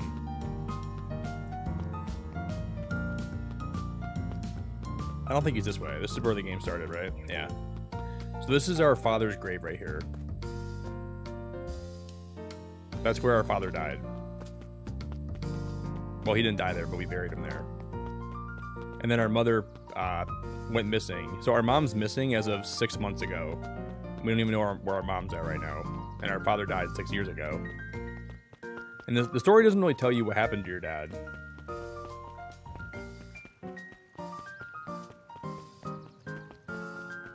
Where's Mr. Tolliver at? He's got to be this way then, right?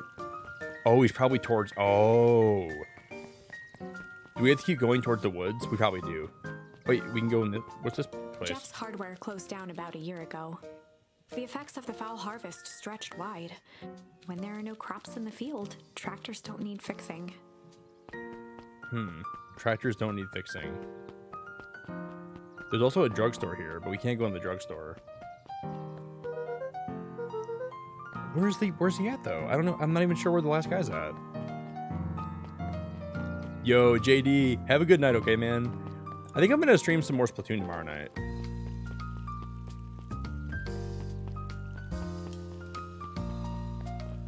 I don't know where Mr. Tolliver's at. Can he be this way? He's got to be towards... Okay, we're gonna go this way again. I think he might be this way.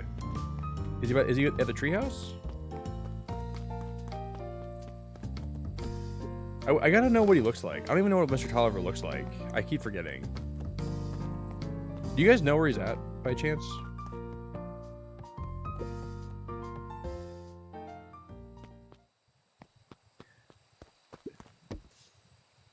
I've already used all those. I don't remember where he's at. Luca Jedford. Yeah, we're not going to fish.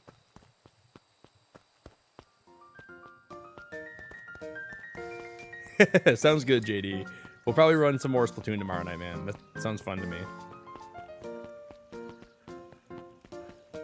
Where is Mr... Oh, maybe he's down here. There he is. He's got to be down. He's right. This is probably right here. This is him, I think. Huddled at his counter, Hiram Tolliver was meticulously shining apples. Vanessa, that was my first choice too. I remember there was that one person in the library, but I don't think that's I forget their name. I really appreciate you for being helpful though, so thank you for trying to help. I just forgot you can go down here. I've never been this way before.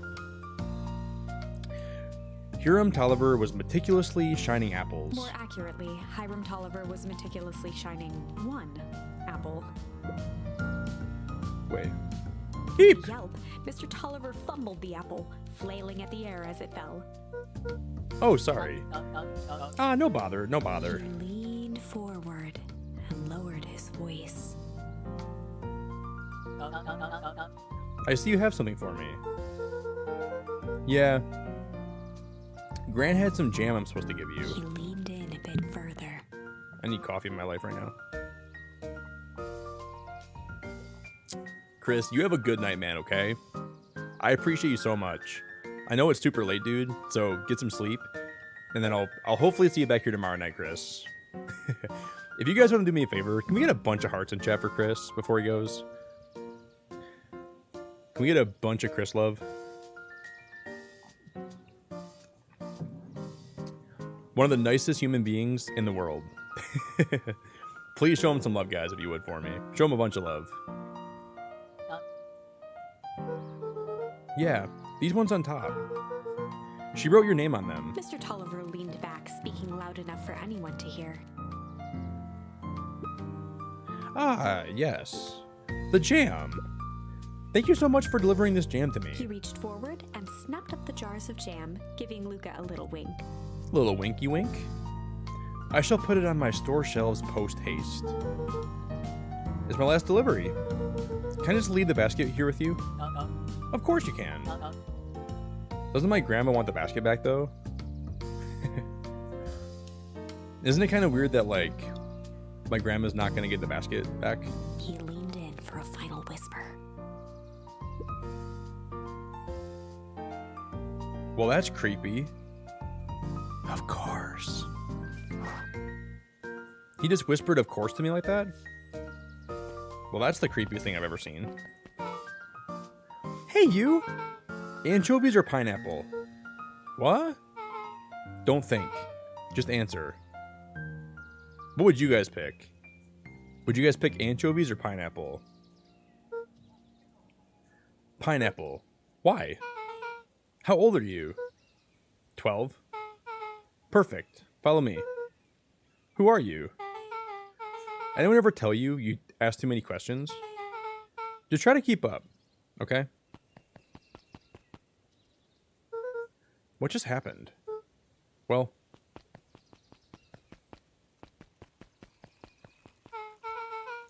Yo, Taco Lover, thank you so much, man.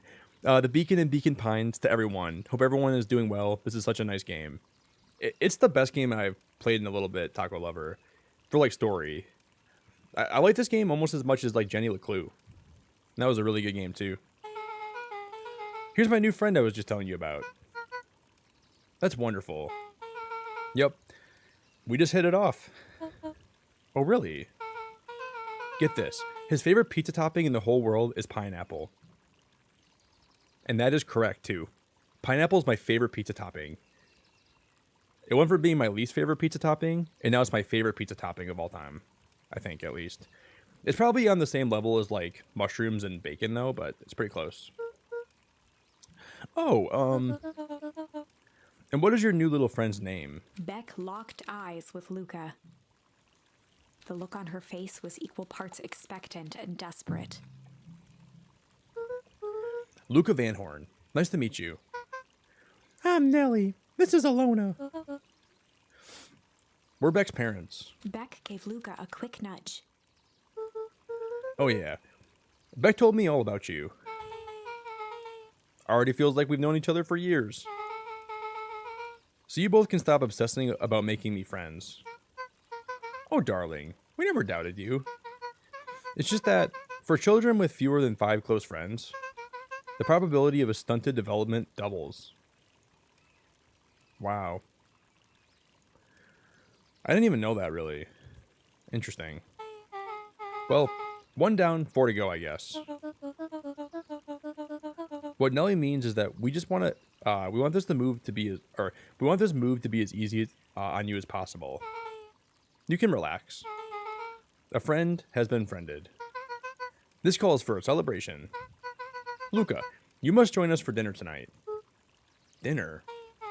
Wow, another coincidence. I actually asked him, and he said he would love to. It's just wonderful. In that case, we should pick up some groceries. You two don't get into too much trouble now.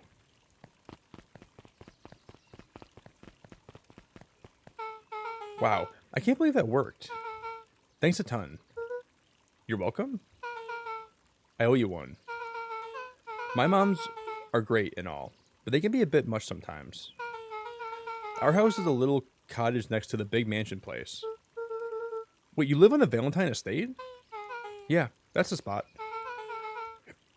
Just meet me by the big creepy gate. Don't be late. Or I'm back to square one on this whole friend gift or grift. Great. See you there.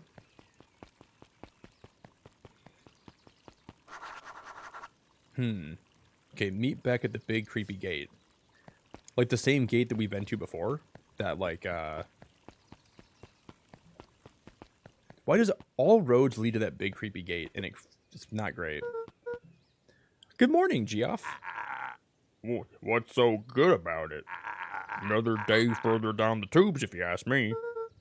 Come on now. It's not all that bad. The festival's coming up. Hump. The festival? Old man Valentine used to put all the cockamamie all the time.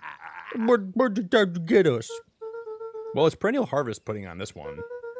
And they're doing it for the whole town. Far as I could see, the difference between the Velvet Company and the new Perennial Harvest outfit. Jeff dug through his pockets for a bit. And the difference between just some empty soup can, this brown banana. But those are both garbage. Exactly. The hell is that guy even talking about? I don't even know what he's talking about. Interesting, man. Okay. We'll keep moving. I think it's through this way, right? Yeah. Oh, no.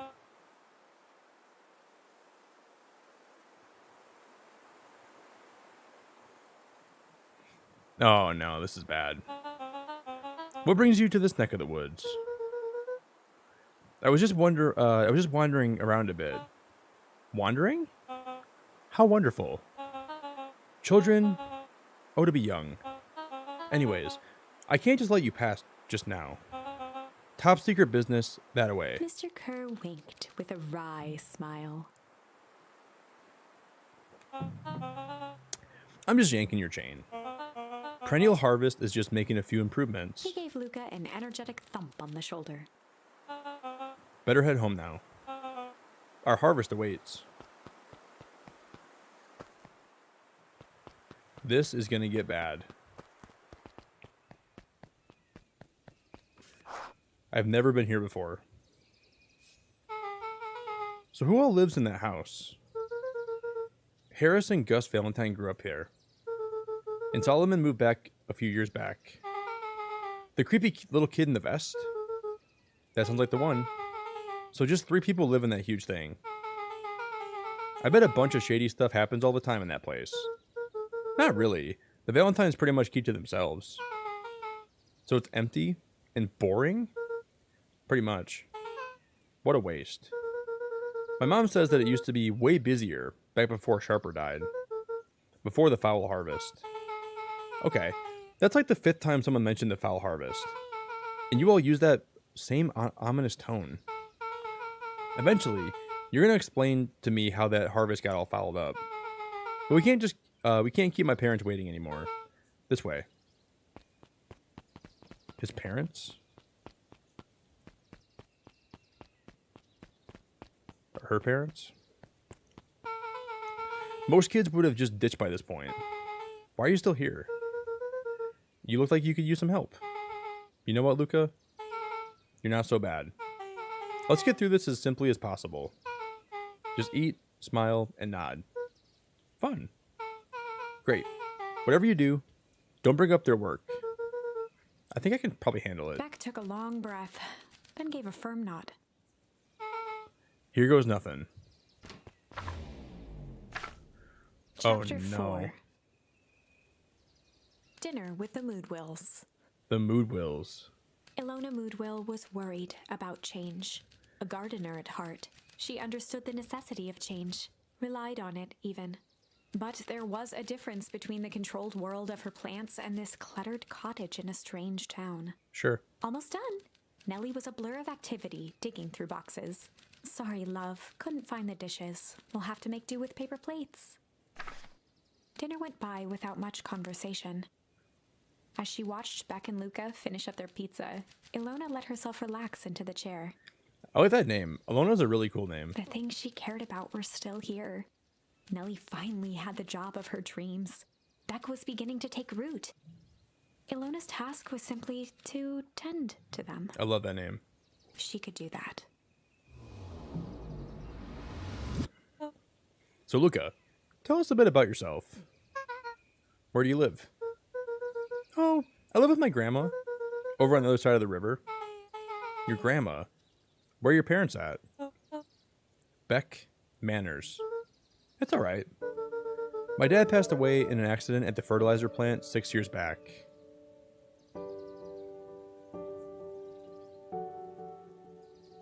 I feel so bad, man. Oh dear. My mom's been missing for a few months now. Like missing? Luca's eyes were fixed to his plate, pushing a chunk of pineapple around with his finger. Nellie was the one who eventually broke the silence. Luca, how did you like the pizza? Oh, it was good. Very good. Normally we'd have to put more effort into dinner. Ilona nervously gestured toward the boxes. We aren't fully settled in, and Beck had mentioned that it's your favorite. I'm sorry, are we just skipping the part where he said his mom was missing? Beck. I'm sorry, Luca. This move has us all a little bit tired. Luca wiped his face with his sleeve. No, it's fine. So Beck said that you have moved here for work. Beck gave Luca a swift kick under the table. Ow! I mean, what brought you to Beacon Pines? Oh, you're right the first time. We're here for work. Nellie won't tell you this, but she's a brilliant chemist.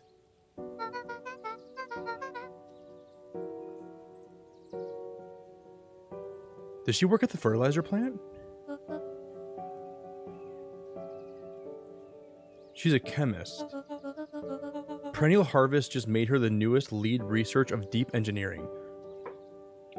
Oh my god. Do you guys remember when the one body was taken to the dumpster? It had deep engineering on the name tag. So did she die in the other chapter that we went back on? Like the one girl's name tag had like deep engineering on it when we knocked on the I know, Kate. Velma, I trusted you. I can't believe this. This is like earth-shattering right now. So she is the lead researcher. Maybe she's not like evil though. Maybe she just has like... Is she in on this too somehow? But she just like doesn't know the full... I don't know, man. She has to know what's going on, and that makes me really nervous right now. She makes it sound more impressive than it actually is. I'm just happy that I get to make a difference in the world. Perennial Harvest is at the forefront of evolving agriculture, and is something more useful than sprinkling water and excrement on the ground. Luca glanced over to Beck. She seemed to be holding her breath. What Nellie means, Luca, is that there are different ways to grow plants. Yeah, some people talk to their plants and hope for the best. And some people happily leave their job to allow a loved one to pursue their dreams. You swore you Beck didn't. slammed her fist into the table, Oh no. perhaps harder than she intended. Hey Luca, how about some dessert? I actually have to meet my friend Rolo soon. Luca glanced outside to gauge the time.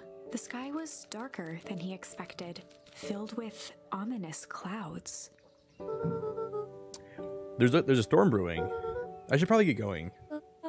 Oh, I didn't think there was any rain in the almanac. Yeah, almanacs aren't that useful around here. Luca wiped his mouth one last time with his napkin and started to get up. Thank you all for the pizza. It was really good. Alright, see you at the festival, Beck.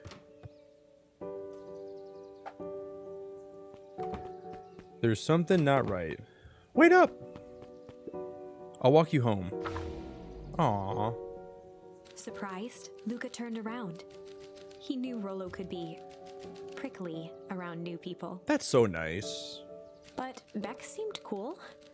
Rolo would warm up to her eventually. Eventually. Probably. Probably.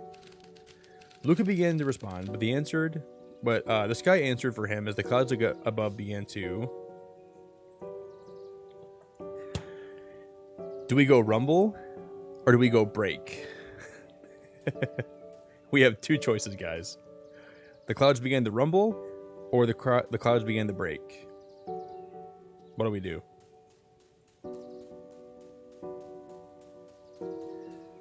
I think I want to go rumble. But that might lead to some bad things happening. What do you guys think?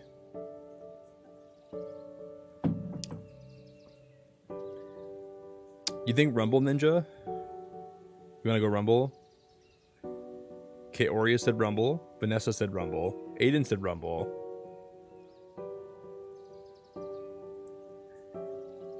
See, I don't know, Kate.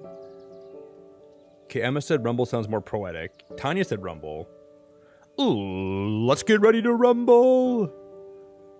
I kind of want to go rumble, guys. I think I kind of want to go rumble. Yeah, it kind of does sound poetic to me too, Emma. Do we go for it? All right, you guys said rumble. We're gonna. Luca began to respond, but the sky answered for him as the clouds above began to rumble with ominous thunder. Ooh. That's so cool. Are you sure we can make it home before the storm kicks off? Luca surveyed the roiling clouds. I'd say the odds are pretty good. Maybe you should stay here and I'll just make a break for it. At that moment, the heavens opened up, unleashing torrential rain. No way. Care to recalculate those odds? Hurry inside, you two, before you catch a cold.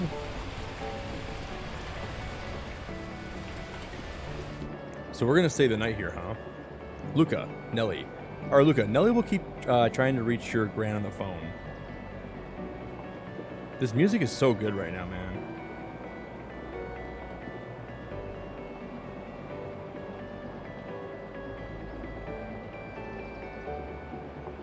I want this, like, on YouTube. I want to record this. In the meantime, you two hold tight. Sorry. We don't have much to do up here. Most of my stuff is still in the boxes. Mind if I poke around? Be my guest. Luca squinted into the eye hole of the microscope. This looks wild. What is it? Gum. Gum. Luca adjusted the slide with his fingers to get a better look. I'm tracking the structural integrity of gum with increasing amounts of chewing. Chewed that for 47 days. Luca wiped his hand off on his sweater and gave a nervous laugh. It's weird, I know. Beck looked down, timidly tapping the ladder with her feet. You think it's weird, don't you? A little. But weird can be cool.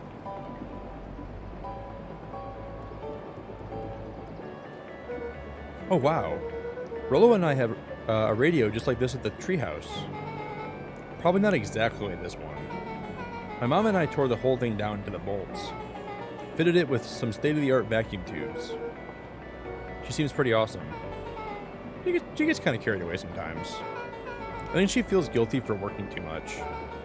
So when she does have time for me, she showers me with high-tech overcompensation. Luca flicked at one of the toggles. I bet you can get all sorts of stations on this. Not out here in the boonies. You wouldn't believe the stuff I could pick up back in the city. But around here, it's all farm reports and static. Ah, shucks.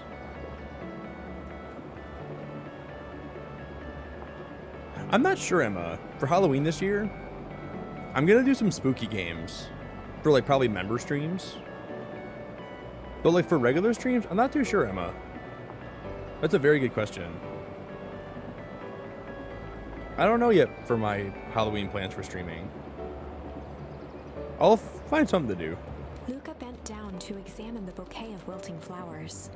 Judging by the odor, they were well past their prime. Pungent. He flipped open the attached card. Happy trails from Coach Walker and all the Fairview Condors. Boy, you weren't kidding about poking around, huh? Sorry, was this from your old school? The most recent one, yeah. Some schools gave me going away cards. some did flowers. When they're really trying to feel good about themselves, they do both. So you moved a lot. Yeah, that's the thing with having a brilliant parent. There's always a better job somewhere else.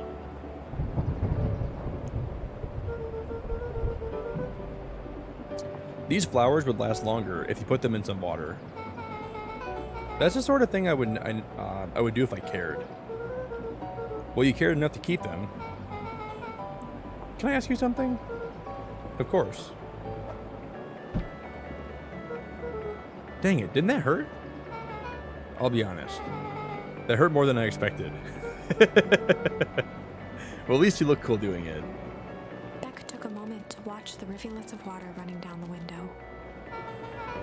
You ever feel alone? Oh, this is getting deep, man. It's getting real deep. Like, even when there's people around? Well, Rolo can be pretty absent-minded sometimes. I'm serious. Does it ever feel like your family doesn't even care what you want? It didn't used to feel that way. I know Gran loves me, but sometimes when she looks at me, it's like she's looking at a problem. Luca took a deep breath, exhaling slowly. I know the feeling. How do you deal with that?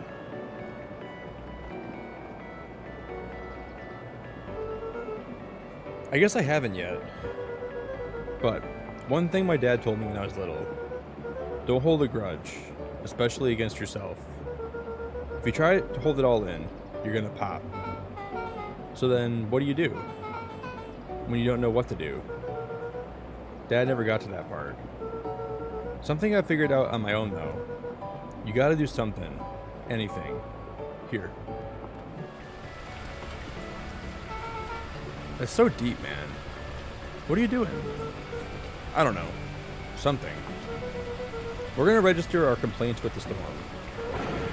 Listen here, you miserable universe. Stop jerking me around. I just want things to go back to the way they were. Everyone tells me it's gonna be alright. Things are gonna change. Luca let out a feral scream that echoed into the night. Every time someone changes, or every time something changes, everything gets worse. Screw this town. Whoa. Let me try. Moving sucks. I hate it. I hate that I hate it. Why can't I just deal with it and be happy for my mom? Why can't we just stay somewhere? Her Screaming. voice dropped to a trembling whisper. That's so cool, man. Just letting it out. I just want to be a normal kid. Beck brushed off her shirt and straightened up. There. Wow. I actually feel a little bit better. As abruptly as it began, the storm abated.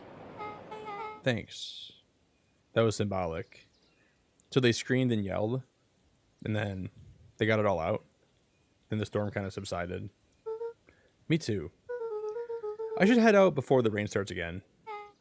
Sure, I'll walk you out.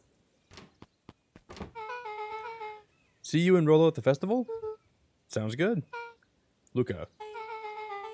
Don't let the universe jerk you around. Beck gave Luca a light thump on the arm before heading in. Wow, I love that. Chapter 5. Don't let the universe jerk you around. That's beautiful. Friendly feud. The air was heavy with the hard rain's residue. The smell of wet things. Smell of wet Despite things. his dreary surroundings, Luca felt at peace. He'd never shared those details about his dad with anyone, Wow. not even Rolo. Not even Rolo. But it's not like this changed anything. Rolo was still his best friend. Adding Beck to the group would help balance things out. Everything's better in threes. This is what Luca told himself as he headed to the treehouse.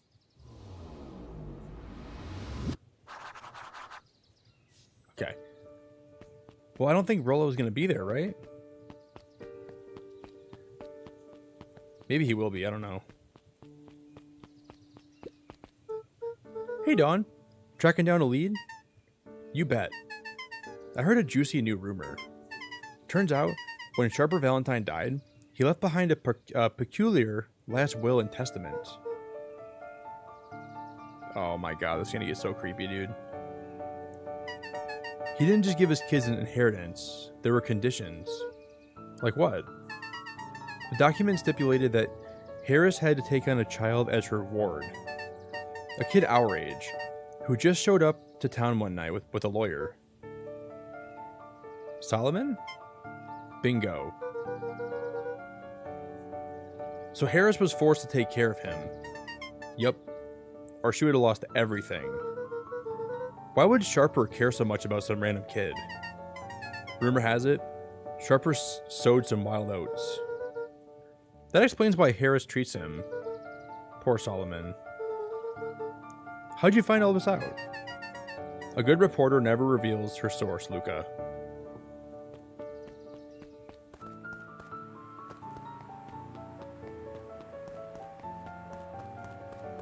Wait, we're supposed to go to the treehouse, right? It's really creepy that it's dark out. Wait, the treehouse is not that way? No, I think it's this way. I think it's... Yo, what's up, Muck? Dude, Muck, it's been going good, man. It's been a really good stream tonight. Going good, brother. I forgot what way the treehouse is, though. I think the treehouse... Oh, no, it's the... I know where it's at now.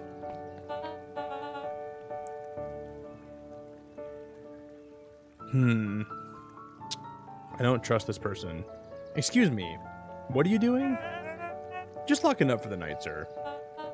Wonderful. I can only assume this means all festival preparations have been completed ahead of schedule. Not exactly, sir. The storm set us back a bit, and it's getting late. So we all decided to... You all decided? Yes, sir.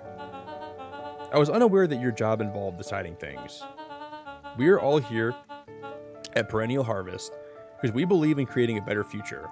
Yes? Yes, sir. Very much. Do you want to be the one to tell this town that we failed them? No. That we gave up because there was a little rainstorm and we got sleepy? Of course not, sir. Good. Then it's decided. Yes, sir. We'll work till the task is done. See that you do. Our harvest awaits. That guy is a jackalope. I can't stand that guy, man. Cannot stand that guy at all. Okay, so we have to make our way back to the treehouse. We can probably fish again too, can't we?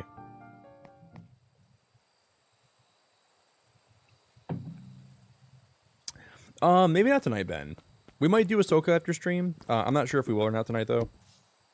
We'll see. Luca wrapped a twig of thyme around the hook. Some fish have refined taste.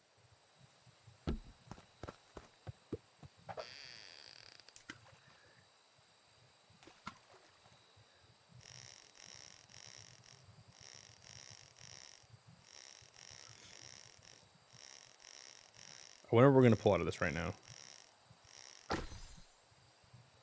Is that like a... I wonder how these items relate to the story. I'm still not completely sure on that. Property of Sharper Valentine. Figures. If he had his way, property of Sharper Valentine would be written on everything in town. Should we give it back to him? He may not even want it back. This man's got a contentious relationship with time. We'll keep it here in case he ever wants to pick it up.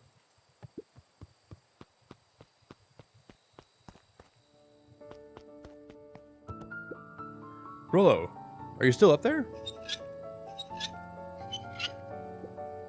I'm sorry. Rollo isn't accepting visitors at the moment. Come back never. Luca had only ever heard him speak in this stiff yet gentle tone a few times. Wait, is that not Rollo? And it always meant one thing. You're upset. Oh, what makes you say that? Maybe because my best friend abandoned me for no reason? I didn't abandon you. Just a little bit late. Rollo scoffed. The rain held me up. Liar! You weren't even home. What? The storm got bad and I got worried. So I went looking for you. Imagine my surprise when I made it to your house and you weren't even there. I hadn't made it back yet. I'm not a fool, Luca. It doesn't take all day to deliver some jam. No, the storm rolled in out of nowhere. I got stuck after dinner at Beck's. Lucas stumbled on his words, knowing he'd said too much. Beck? Dinner? What the heck is a Beck? She's a new kid in town. She's actually kind of cool. You'd like her. She needed help convincing her parents that she'd make new friends. New friends? I spent all day waiting for you, and you were off making new friends? It's not like that, Rolo. You know, while I was waiting, I made some upgrades to Mission Control. It was going to be a surprise. But you took so long, the storm knocked it all down. Just like you knocked down our friendship. I think Rolo's a little bit salty right now. I think Rolo's a little bit too salty right now, for his own good. Luca became instinctively angry, and both boys were now shouting across the distance. I think Rolo is not very understanding. It means you're a bad friend. You don't care about me. Of course I care. I knew I'd get in trouble waiting so late for you. But I kept my word. Because that's what friends do. Oh wow, what a noble sacrifice you made. Easy for you to say. Your grand doesn't even care. You can stay out of it as long as you want. You wouldn't even get in trouble. Seriously? You're acting like I chose this. If that's what you think, then maybe you're the bad friend. Rolo's tone changed to a calm, yet more intense anger. Oh no. Maybe Pa's right. Storms bring more than water. This one brought out the real Luca. Stop quoting your Pa's nonsense like it means anything. Yeah. Well, at least my Pa's still around. The words hung in the cold night air. Oh my god. Oh my god. Rolo's stomach dropped, knowing he'd crossed a line. Oh my god. But it was too late. Luca. Good night, Rolo. Oh my god. Dang it.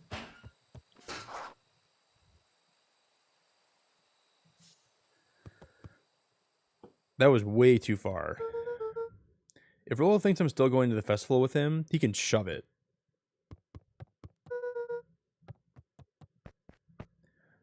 Do we just go to sleep then?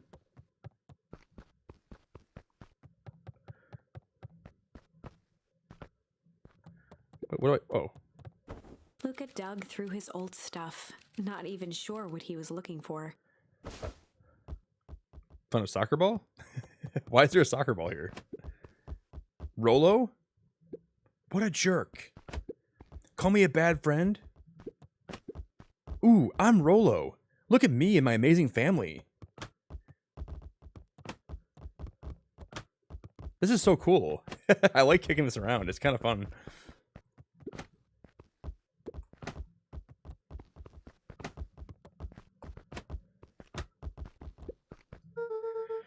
I guess I'm just never supposed to make new friends. So we have... Ooh. So we have the Weep's Charm now. Luca? Gran cooed gently from the hallway. You slept straight through breakfast. Luca, are you alright? I'm fine. I just don't feel like getting up yet. Okay, I'll leave this oatmeal by the door. I've got to run out and take care of some things. Okay. I'll be back later to check in. Sure. Luca just wanted to be alone. He waited to hear the sound of the front door closing. Ah, poor Luca. Poor Luca. I bet Rolo's still gonna go to the festival. He's gonna be miserable.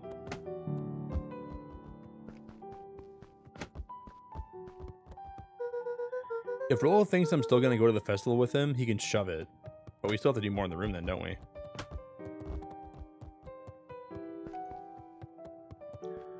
What more is there to do in here? Luca dozed off again. Oh, wow. So we're going back to sleep. Luca? I see you didn't eat your oatmeal. I wasn't hungry. Well, just in case you get hungry, I'll leave a sandwich here too. Thanks. Rollo came by. What'd he say? He wanted to talk to you. What did you say? I told him you weren't feeling well. Good. So your plan is to sit in your room all day? Pretty much. Well, I need to pop away again for a minute. If you decide to end your pity party and go outside, I think it'd do you some good. Noted. Lucas still couldn't bring himself to go out. Besides, if he ran into Rollo, he'd have to actually confront the situation. True. There's never anything interesting at the festival anyways. Ooh, I gotta kick the ball up there, don't I? Whoa. So we kicked the ball into the book. The Adventures of Hank Atomic. The complete first volume. Luca carefully opened the cover and began to read. Rollo had received it for his birthday. A special hardcover edition with behind-the-scenes commentary and bonus art. Rollo cherished it, but asked that Luca keep it at his house. Luca wasn't sure if it was because Rollo didn't trust himself with it, didn't trust his sister around it, or just wanted an excuse to come hang out at Luca's more often. Whatever the reason, Luca didn't mind. But it had stayed right there where Rollo had stashed it ever since. Now, at the foot of his bed, Luca lost himself in the pages. Wow. He'd read it all before, but at this moment, it somehow felt sentimental.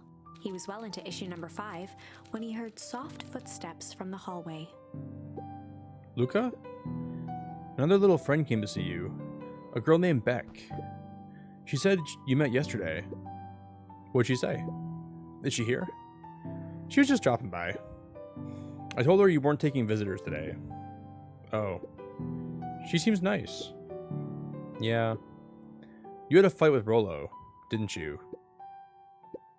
Can I come in? Maybe later.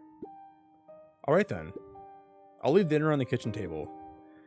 In case you want a bite before bedtime. Without realizing it, Luca had pouted away the entire afternoon. Oh my god, I'm so thirsty tonight. He once again felt the weight of it all and allowed his weary eyes to close. Luca stood in a vast black expanse. We slept so much today. He looked up at his father standing beside him. Walt was working a straw at the bottom of a fountain glass, trying to collect the last bits of milkshake. Wow. Dad, where are we? So this is like a dream with our dad right now. Taking a final loud gurgling sip, his father peered up from the glass.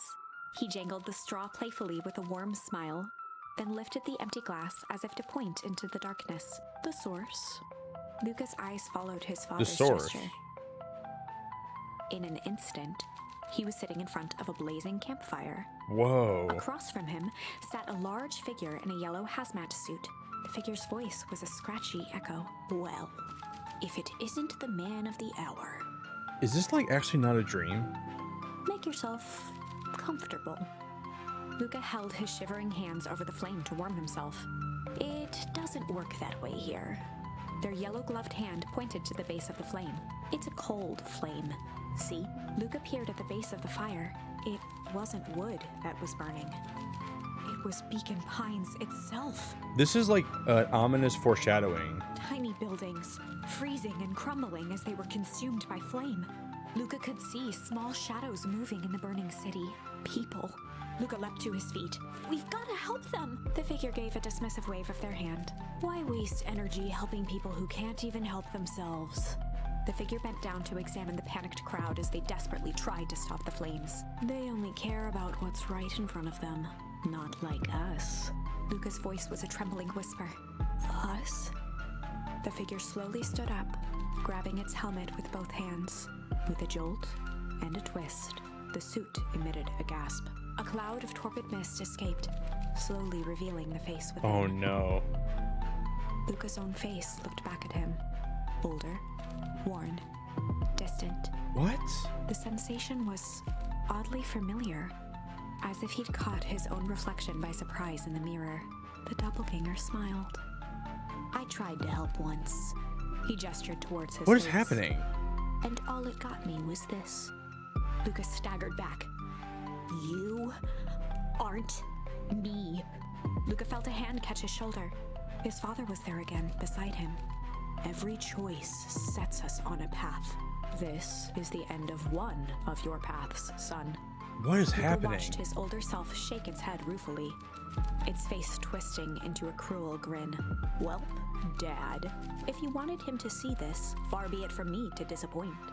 Luca watched in shock as the figure took a confident step forward and plunged into the flames. You know, do you guys remember how like there were like clones of that one cat person? I wonder if Luca has clones too. And there's multiple Lucas? In a flash of cold light, He was gone. Or this is just a bad dream.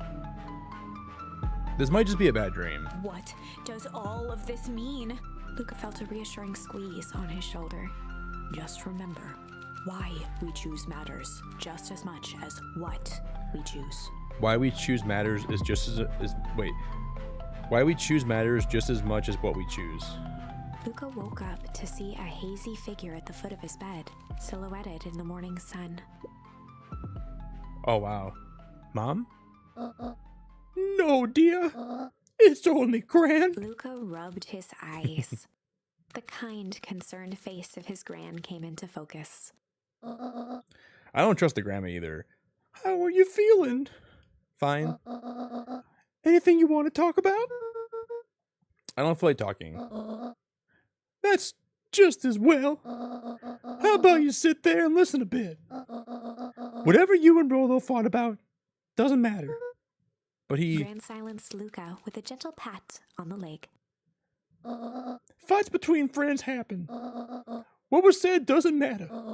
The important thing is that it's not the last thing you ever say to each other. But he said stuff about Dad. Well, do you think he meant it? No. He was just mad. Mm-hmm. And did you mean any of the things you said to him? No. Good. One must appreciate friends in their best moment and accept them in their worst. Interesting. So we got a new charm. Now get your little butt out of bed. The festival's today. You don't want to miss out on that, do you? I guess not. Seems like a good opportunity to make friends amends with Rolo, doesn't it? Luca gave a reluctant nod. I suppose. So buy him a corn dog and apologize. But he's the one that... What'd I just say? Buy him a corn dog. That's a good boy. Everything's better with corn dogs. I agree. Corn dogs are amazing. I love corn dogs. I need to get going now. We got some last minute festival business to take care of. I'll come find you at the fountain a little after lunch. All right. I love you, Luca. Love you too. Luca took Aw. a deep breath. Okay. Oh no. Chapter 6. Through thick and thin.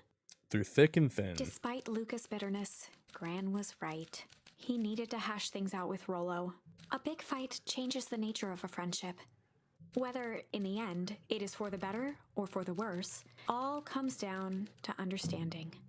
If one is not careful, the same familiarity that builds the strongest of bonds can become the wrecking ball that shatters them. True. Luca emerged from seclusion, taking in the crisp festival air. But the events of the day weren't on his mind. He had to find Rolo. Okay, so we couldn't, like, choose something there.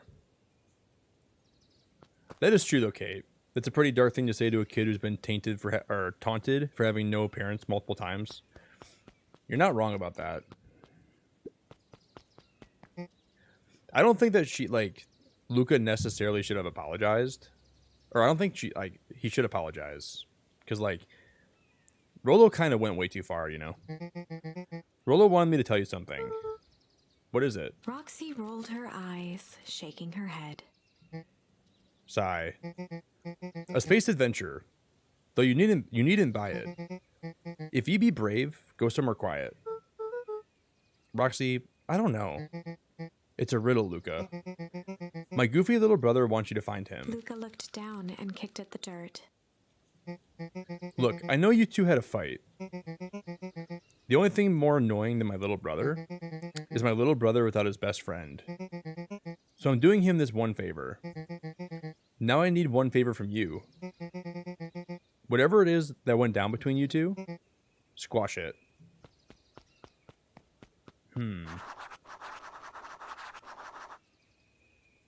What does that mean?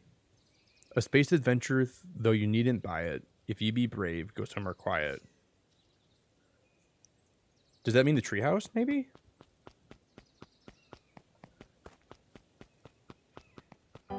I wonder if that means the treehouse. So today's the festival, right? How goes the beetle hunt? Pretty rotten. I haven't seen so much as an Exclave. And it's not just the beetles. This morning I couldn't find any critters at all. It's like everything that buzzes or skitters is packed up and left. I'm sure they're out there somewhere. Maybe all the commotion at the festival just spooked them. Maybe that's it. Aiden, that might be it, dude. The dad's grave? Can you imagine? Dude, I'm gonna go check that right now, just to see if that's what it is. It might not be, but that's a good guess though, man.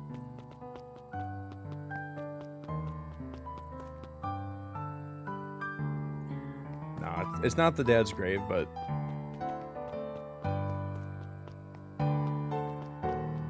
I think you're right, Kate. Probably the library. It's got to be the library then, right? Okay, you can't go that way. That way's no-go. Jeff was staring into the distance with a wistful look. Hey, Jeff, everything all right? Yeah, everything's fine. I mean, used to be fine. Just ain't right these days, you know? I really do, actually. Jeff turned to Luca with a furrowed brow, then gave an understanding nod. You do, don't you? For a moment, the two now shared that same wistful gaze. That's nice. Haha, every single time. Yep. That's cool. They're shooting off fireworks. Unexplained sound once again noted. What? Like clockwork. What a bunch of drones. Haha. So those people are definitely not like sentient. They're just like drones. Like they're just like, what the hell, man? That's creepy as hell. Piper, you're actually taking a break from studying. I wanted to see what all the festival hype was about, but I can't help but notice. You still brought your backpack full of books. Luca, backpacks can carry a lot more than books. True. Books? What you got in there? Books. Listen, backpacks can carry a lot more than books. So what's in your backpack? Books.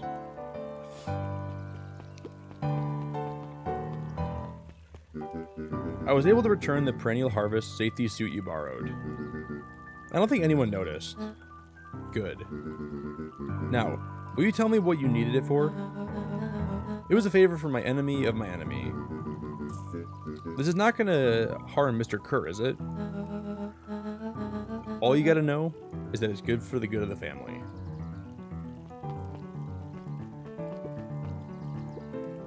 A most welcoming of welcomes. Would you like to share your thoughts? We always strive to improve. Nope. I forget where the library's at. Can we go back in the diner at least? So the diner's locked. Yo, what's up, Emily? Emily, good to see you. I've got a question for you. What do you think this whole festival's for? The way I figure it, Perennial Harvest is trying to win over the town. Like a bribe, but with balloons. Cynical. I like where your head's at. That's what I assumed at first too. Oh my god, I need water.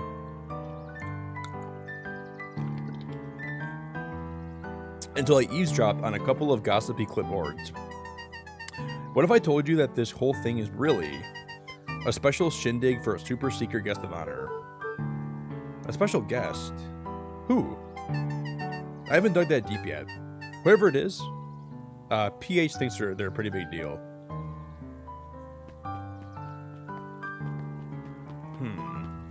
Is the library this way? I can't remember. I think it's this way, right? It is. The library. Somewhere quiet. Hey, Luca. Kato's eyes lit with I've been expecting you. Bravo on deciphering the first riddle. The first riddle? The first. You didn't think that was all, did you? Rollo does go all out, doesn't he? Kato straightened up and cleared his throat as if preparing to sing. Oh.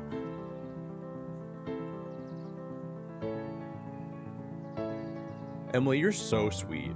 Holy moly. Thank you for this amazing adventure. You're my favorite person to be around. People bully me, and I love helping your channel, but not Minimod. I'm helpful. Keep it up, Nick. You're awesome in my heart.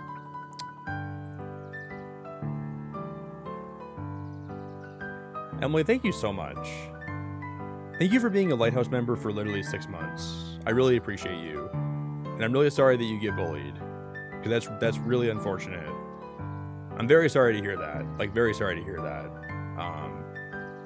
Thank you. I'm glad my channel can be here for you. If you guys want to drop a heart in chat for me for Emily, it would really mean a lot to me.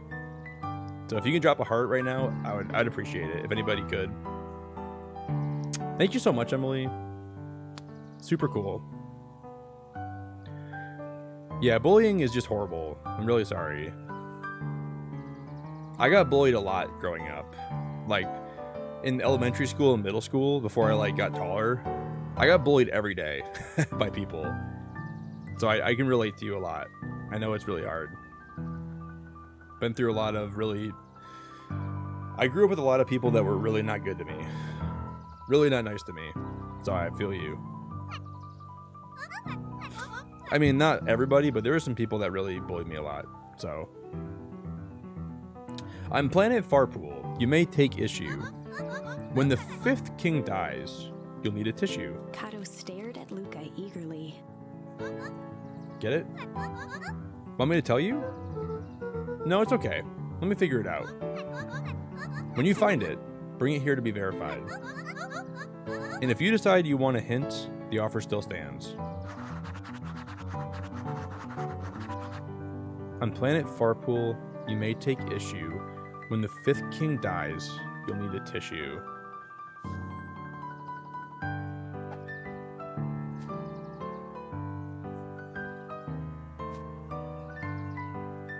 What does that mean? Planet Farpool, you may take issue. When the 5th king dies, you'll need a tissue. Oh, it's in the library somewhere. Huh? Luca grabbed the 5 pillars of success from the shelf. So it's in the library somewhere. What? Luca grabbed the issue with self-help, a helpful guide, from the shelf. Okay. Luca grabbed 500 meals for one big pot from the shelf. So we're gonna grab all these different comics, right? There were rarely any actual new additions. Simply a variety of existing content rotated into the front display each week. Not fooling anybody. I wonder what that person's reading here. Hi, Jace. Still working through the newest Hank Atomic? You know it. Some fascinating canon toward the end. Did you know? Hank Atomic's shrink array doesn't technically shrink stuff.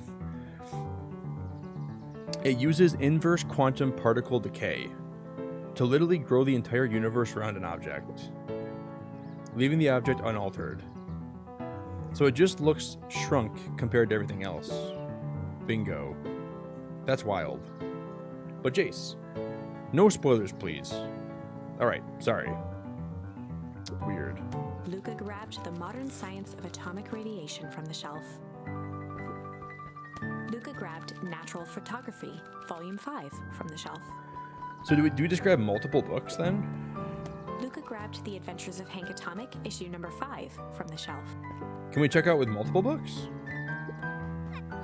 Kato removed his book from the desk and replaced it with Luca's, turning on the lamp. As he slid the book under the purple light, What? 2 words glowed. The Adventures of Hank Atomic, issue 5. Shut up.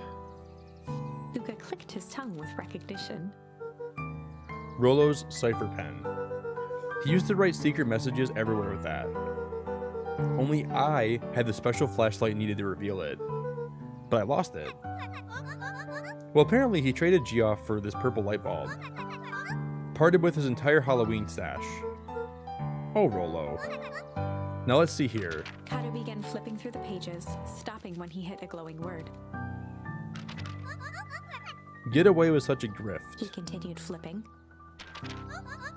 Only found in grub, cart. Reaching the end of the book, Kato looked up. That's it.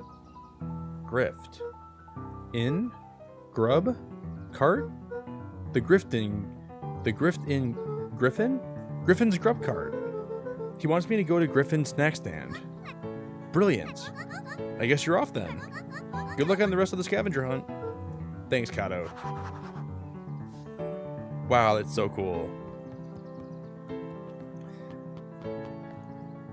So we gotta go to... Wait, isn't the snack stand like... I'm pretty sure I forgot where the snack stand's at. Is it... There's a drink stand here. But where's the snack stand at? This person here just bothers me. Thank you, Openly. I want to say you're one of the nicest and most kindest YouTubers I ever met. Well, thank you.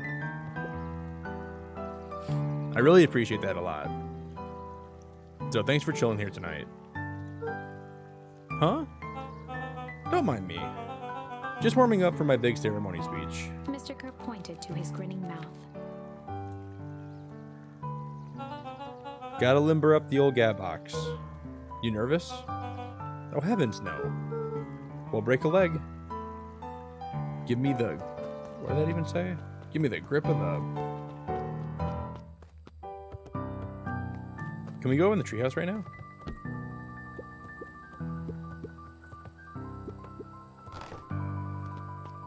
Okay, treehouse? No.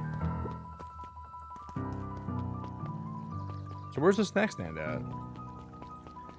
There's a drink stand.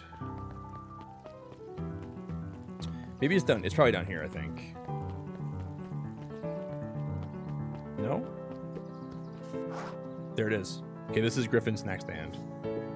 Hey, Griffin. Did Rollo come? Before Luca could finish his sentence, Griffin handed him a corn dog. No way.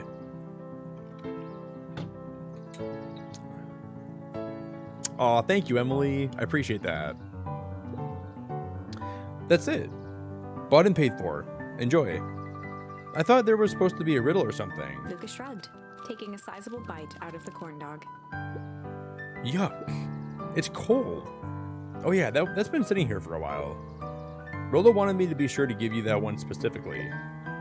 Well, that's just... Luca tongued at his cheeks, feeling something rough between his teeth. He reached into his mouth and pulled out a slip of paper. Is there a note in the corn dog? There's probably a note in the corn dog, right? Oh, come on. He shook off the bits of corn dog to read the slip. A pickup when you need some pep. Near the fountain, up the step. The coffee place. I know where that's at. Luca finished off the remainder of the corn dog. This is getting to be a whole thing. That's definitely the coffee place.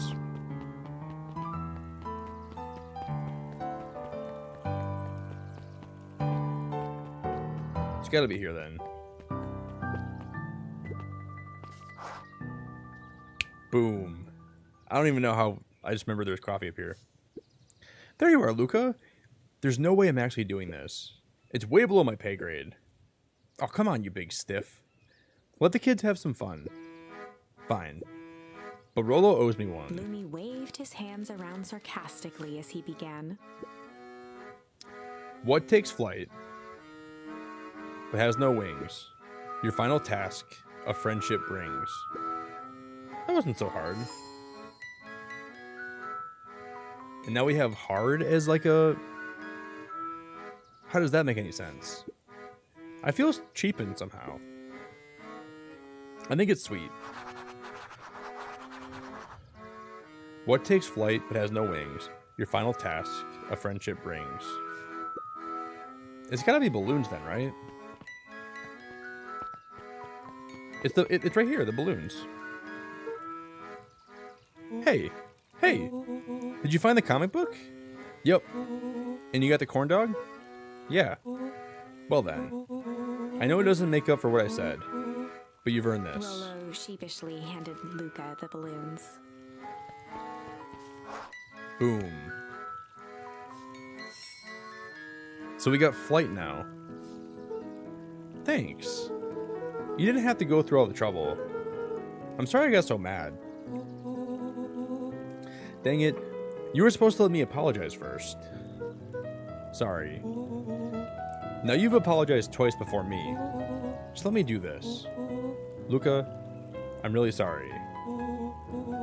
With everything that's happened with your mom and all, I've always wanted to be there for you. Be a good friend, you know? When you said you were hanging out with someone else, I kind of freaked out. Rollo. Still my turn. I felt like if you needed some new friend to help you, it meant that I wasn't good enough. But that was selfish and wrong. I was wrong. I'm so sorry, Luca. Okay. Apology over. You can talk now. Luca threw himself at Rollo, hugging him as tightly as he could. That is so wholesome. Rollo, I don't deserve you. I don't deserve you either. That's why we deserve each other. So, what else do you want to do today? We could snoop around and try to find some more info about your mom. Snoop where? We could probably sneak into Perennial Harvest headquarters while everyone's at the festival. Aren't you curious about all the stuff those clipboards write down? What if we get caught, though? I think I've had enough excitement for 1 week. Let's just make the rest of the day about us. Really? Yeah, the rest of the world can wait one more day. You know, I've been wanting to get some work done on the MCDC emission control. The aim's a bit unpredictable. Sounds perfect. Aww. That is so cute, man. Yo, Sarah, hello, ma'am.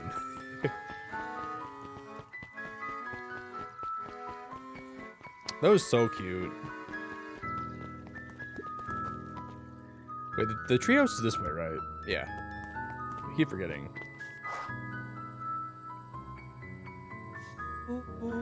I almost forgot. I ran into your gran this morning.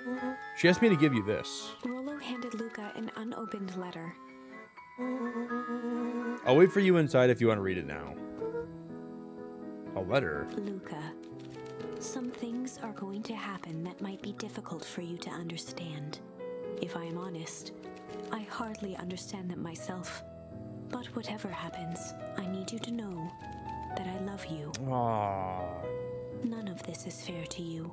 You have already lost so much. We both have. I wish there was a simpler way forward. But if there is, I haven't thought of it. God knows I've tried. Everything I've done, I did for you. Oh my god. I hope someday you can accept that. Love, Gran. Oh my god, dude. Luca folded the paper into his pocket and headed up the ladder.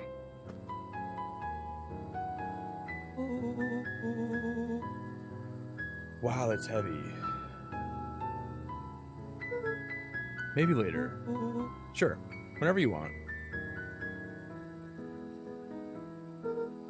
You know, you really didn't have to go to all that trouble just to apologize. I know, but we've been looking forward to that festival for weeks. After I ruined everything with my big mouth, this was the best way to make sure you still had a good time without me. Rolo. Luca was at a loss for words, but that was fine. Words aren't always necessary. The festival seems nice. Was it nice? We can still go. Nah, this is fine. Well, there's always next year. Sadly, this was untrue. A distant rumble shook the treehouse. No way. What was that? Oh man, we missed the fireworks. It was not fireworks. It was something the boys couldn't possibly comprehend. Dude, there is some sinister plan. Something as old and cruel as time itself. You've got to be kidding me. What's happening?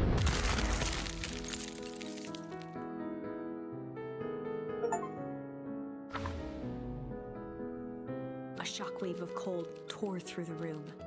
A bitter, unfathomable chill.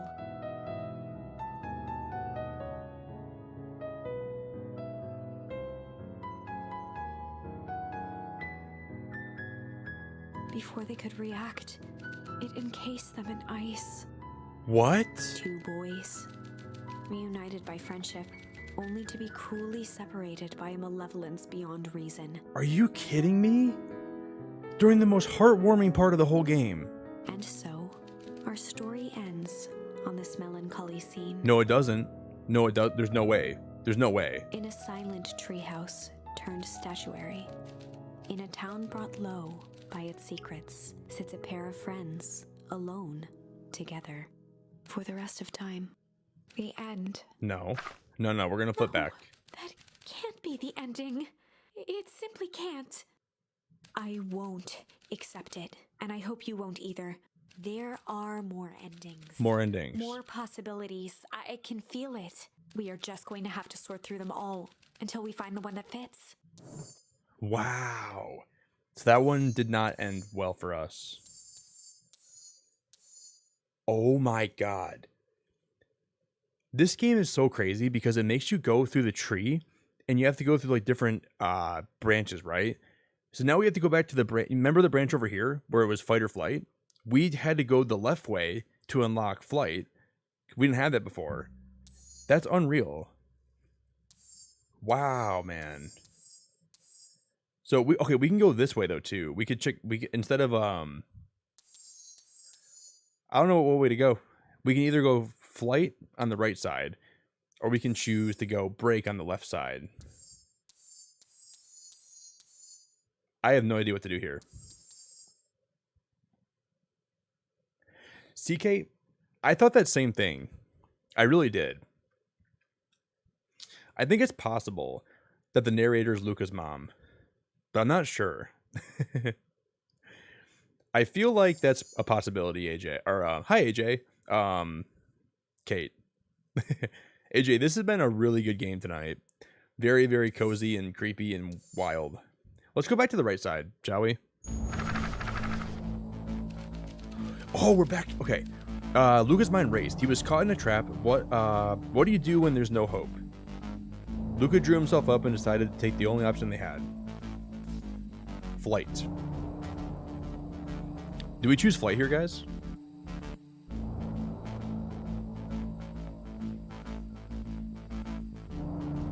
Well, we have to choose flight now. Yeah, we have Luca to. drew himself up.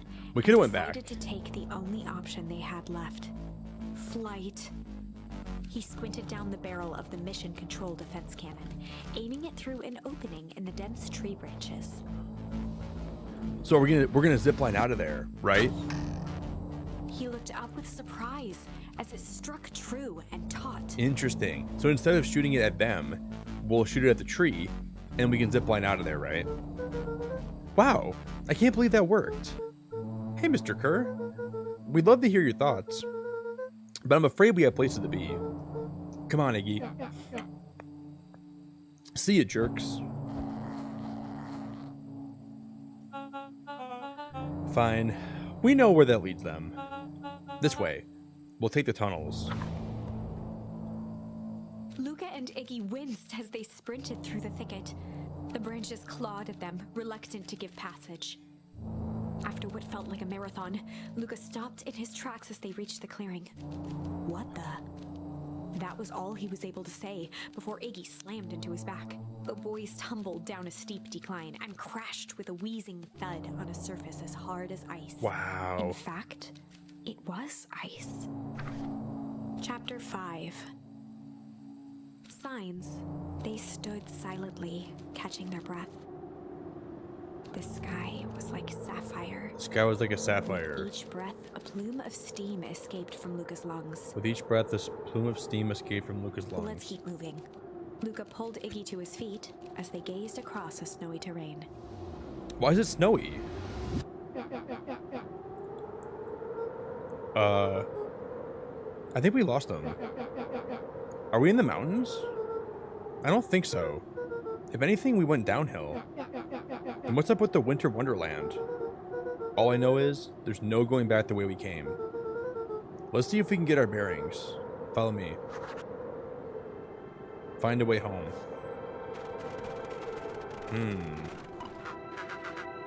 Luca! Luca, are you there? Luca had almost forgotten the walkie-talkie he was carrying. Is that Bozo Kerr? I hope nothing bad has happened to you out in those woods. Luca looked at Iggy with hesitation. No need to be rude. With a resigned sigh, Luca responded. It seems like the only dangerous thing in the woods is you. He speaks, the young man of the hour. Now, how in tarnation did you end up with one of our radios? Just lucky, I guess. Boy howdy, you Van Horns are full of surprises, aren't you? You knew my parents. I never had the honor of meeting your father, but your mom sure was a handful. Luca winced, shoving the walkie-talkie back into his pocket. Bro, I want... Oh my god. Oh my god, I am angry. I am at that... Oh my god, I want to freaking strangle that coyote. I want to wrap my... Oh my god, that is... Oh my god, I'm so angry. We gotta keep moving. Dude, I swear to god... Oh, that just peed me off.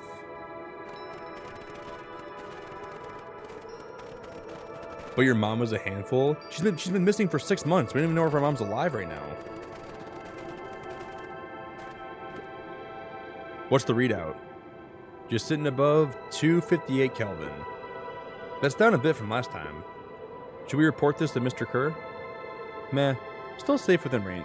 Still within safe ranges. It may be spreading, but it's under control for now. Even a small nudge in the equilibrium could cause a cascade. Dude, relax. Just a few more sites to hit before we can punch out. Let's get this over with. But this is the Beacon Pine sign. What's all this? Hard to say with all this snow. That's the Beacon Pine sign.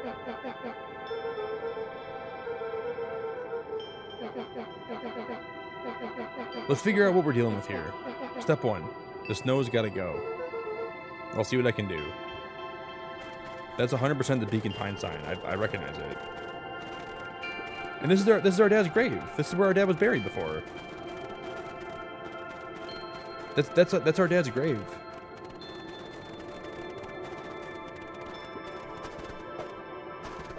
Oh, we can throw snowballs? That was the same sign. That was the Beacon Pine stared sign. in disbelief at the sign that now clearly read, "Welcome to Beacon Pines." This doesn't make any sense. We're in Beacon Pines? How is that possible? We ran away from town. How did we get back? I guess we got turned around. Where'd all this snow come from? Well, it's been colder than normal lately. There's a pretty big difference between sweater weather and this Arctic hellscape. The puddle we fought at before, it was cold too. Maybe all of it leads to one source. You think it's related? What the hell is going on?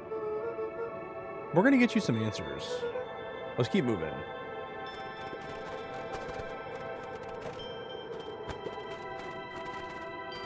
This is 100% Beacon Pines. The fencing glistened, each chain link encapsulated with a translucent layer of ice. Looks like the stuff they put up around Weep Wood. The stuff who put up? I don't know. It's all Looking frozen. down at the frozen stream, Luca could faintly see a school of minnows encased in the ice. Whatever happened here happened fast. The fish didn't even have time to run. Or, you know, swim run. So I'm assuming those... Wow, this is The crazy. crunching of footsteps trailing Luca went hush. He looked back to see Iggy's face twisted with confusion. Everyone's gone. What? There's nothing here but more snow. There must be an explanation for all this. We have to keep looking. You can look all you want. I quit. Iggy, we have to keep going. You don't get it, do you? This is not one of your pathetic Hank Atomic stories. We aren't going to save the day. We aren't going to save ourselves even. My face is mangled. This town is destroyed. Everyone we've known is gone. We don't know that. You can't just quit. Do what you want. I'm done. Iggy, it's gonna be okay. Luca peered upward at the darkening sky. He let out a long, foggy breath. Damn. Faintly, Iggy began to cry. Seeing Iggy in such a pathetic state gave Luca a sense of compassion and more than a little guilt. Wow. It is getting pretty late, I think. Probably not a great idea to stumble around in the dark anyways. Luca allowed himself to collapse next to Iggy. Let's just get rest for a little The bit. boys huddled together for warmth and comfort. If not for exhaustion, their minds would be racing, trying to make sense of the events of the day. As it was, all they had energy for was to sit in silence, numb. Numb. This is gonna be a bad ending. We're gonna like freeze to death. The way the snow covered everything over is kind of calming. Yeah. I haven't had time to say it, but thanks. Huh? For getting us away from those creeps. I sort of froze up back there. Iggy, I should be the one apologizing. This all happened because I lost my temper. Nah, that's bull hockey. First of all, you didn't know what the gunk would do. You didn't, right? Of course not. And second, stop with this baloney about losing your temper. But I did lose my temper. Iggy motioned sarcastically to his half-deformed face. Obviously. But that's exactly what you should have done. Huh? That was being a horse's butt. You were supposed to be a horse's butt in response. That's how it works. Iggy, I'm having a hard time following. You want me to fight you? Of course. Jeez, you goody-goody types take forever to understand. Why would you go around saying cruel things trying to get into fights? Iggy shrugged. It's something to do. You're a butthole because you're bored? Sometimes, I just feel empty. You wouldn't understand. You and Rolo are having a blast together. Laughing, calling that dinky little treehouse mission control. Iggy now wept openly. Perfect little Luca Van Horn. With his perfect little life. My life is not perfect. Everyone in town likes you. Not everybody. Hell, that new girl hasn't even unpacked yet and she already likes you. You have He Tish. wiped his nose with a sleeve. I love Tish. Tish is great. But she ain't exactly the world's greatest conversationalist, you know? Luca gave a warm chuckle. I get that impression. Iggy cleared his throat as he wiped his eyes. Huh. It must be raining out here. Definitely. Iggy arched into a wide yawn. We should probably try to get some sleep. Yeah. Let's lay low for now. Tomorrow, we'll get to the bottom of all this. Luca's eyelids began to slowly drift shut. Luca? Yeah? I did always want to see the inside of your dinky little treehouse. What do you think? Not bad. I'll give you the full tour when we get back. You know what? That's all Luca could whisper before gonna- succumbing to sleep. Yeah, we're gonna die. We're both gonna die out here. So we have to go back somewhere else. I thought that too, Nice Cream. It's just an exact replica of Beacon Pines, but colder. I thought that too, but I don't think that's the case. Iggy snuggled in some more. When it comes to worst days of my entire life, this one wasn't half bad. I don't think it's that. The house smelled of warm bread. Luca was playing with toy blocks on the living room rug. We're basically gonna like just kind of like drift off to sleep, but we're kind of gonna freeze to death out here, I think. He looked up to see his parents on the couch. His mother held his father's head in her lap. She idly stroked his hair while humming a song. A voice behind Luca spoke. "This is how you remember them, huh?" Luca turned to see his own face, the doppelganger from his dreams, still clad in a yellow hazmat suit. You know what still though? carrying a look of disdain behind empty eyes. I wonder if there's actually like a couple different realities here. And we're like, they're blurring together. We're trying to find the one where Beacon Pines doesn't freeze over. Are we speaking to other versions of ourselves right now in these dreams? Aw, look at this perfectly cozy scene. You know it wasn't really like this. The figure picked up a toy block and inspected it. It's amazing the facades that one can build given the right materials. Not that I blame us. These are a child's memories, all warm and fuzzy. You don't remember, do you? Lucas snatched the block from the figure's yellow-gloved hand. Remember what? The doppelganger pointed to the couch. The last day we saw him alive. What is happening? The last day we saw him The alive? day he chose to abandon us. Luca turned to look at his father, still lounging on the couch. That's not true. He didn't abandon us. The doppelganger waved his hand dismissively. Everything is true here. It's just a matter of what we choose to see. Dude, the more time that goes on, the more I realize I have no idea what's happening right now. Well, let me show you. The world flickered and pulsed. Luca was sitting next to his bed, listening to his heartbeat with one of his dad's stethoscopes. The doppelganger limped into the room. Now, we both know that's not how this went. He grabbed Luca's hand and guided the stethoscope to the floor. Luca heard muffled shouting, brought close by the stethoscope. It was his parents, fighting. Do you remember what we did next? Luca gave a slow nod and crept down the hall to peek through the banister. He could see the outline of his mother at the bottom of the stairs. Damn it, Walt. We can't afford to get involved in this. She was scared. His father stepped forward. What am I supposed to do? Just watch? There's a sickness in this town, and we both know who's behind it. I swore an oath to help people. I won't turn my back on them. Wow.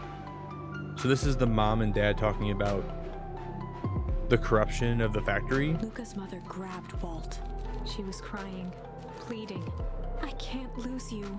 Walt calmly removed Eleanor's hand from his shoulder. What's right is right, and what's wrong is wrong. I could never live with myself if I let Sharper get away with this. Eleanor raised her voice. Spare me your bullshit platitudes. What about our son? Luca flinched, dropping the stethoscope down the stairs. Walt turned with a panicked smile. Luca, is that you, buddy? Whoa. With tears in his eyes, Luca descended the stairs. Mom? Dad? What's going on? Walt dropped to a knee to meet Luca eye to eye. Nothing, buckaroo. Your mom and I just got a little overexcited is all. Luca placed the stethoscope against his father's chest. His heart was racing. It sounded like you were going somewhere? Walt gently removed the device from Luca's ears. So we're kind of getting like a backstory as to like what happened with the parents. Listen to me, Luca. Makes a lot I more have sense. some business to take care of. I think we all assumed that they were probably getting involved with the factory and stuff, but I'll be back in time to tuck you in. Luca hugged his father tightly. Promise? promise. Walt stood up and walked to the door.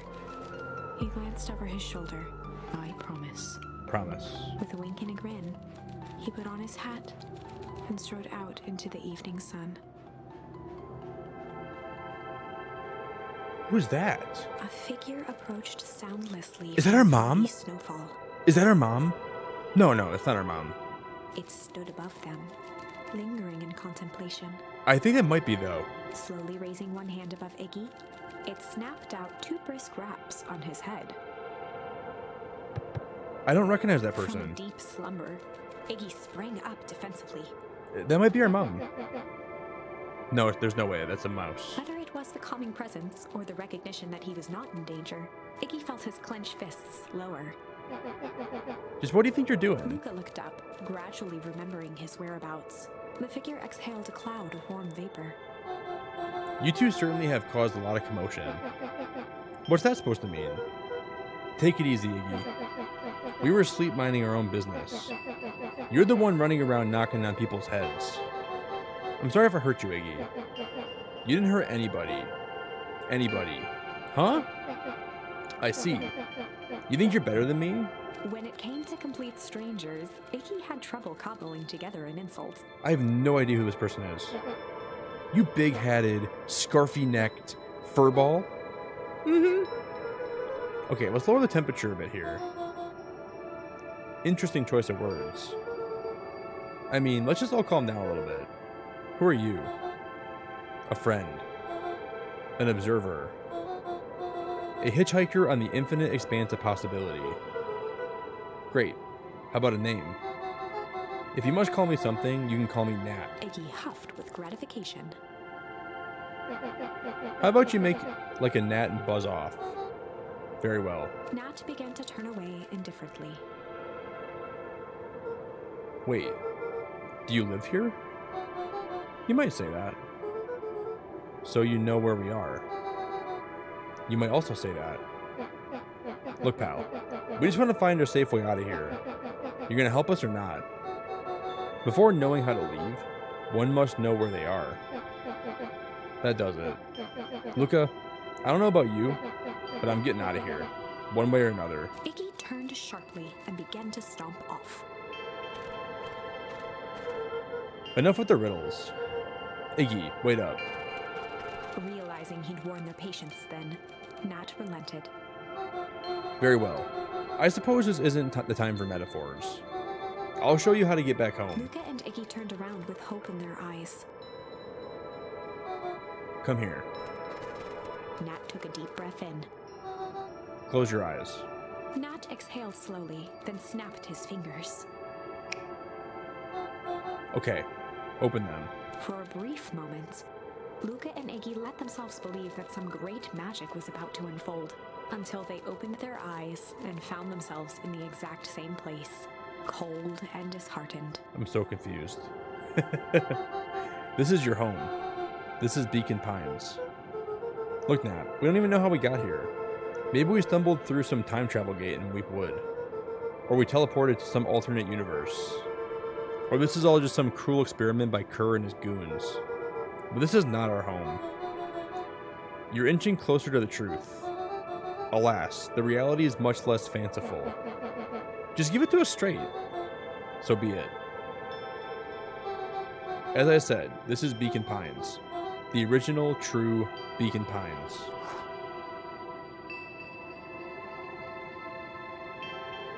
So this is like the genuine place that we were. The same place. But how did we not freeze, though? That's my question. You both grew up here. But the town you've called home for the past several years is a replica. A remarkable achievement of engineering, to be fair. But a replica... Are you serious? So the place that we grew up is a replica of the place that we actually grew up, which is this place. That's impossible. It's too much work. You'd need a whole town to replicate a whole town. Indeed. To pull off such a feat would require immense labor power. That which could be moved would be moved. That which could not would require a precise duplicate. We would have noticed. Someone would have noticed. You'd think so, unless the auditing was impeccable. A mind-numbing attention to detail. As for the innumerable trivialities which complete the tapestry, well, you can leave that to this miraculous thing we call a brain.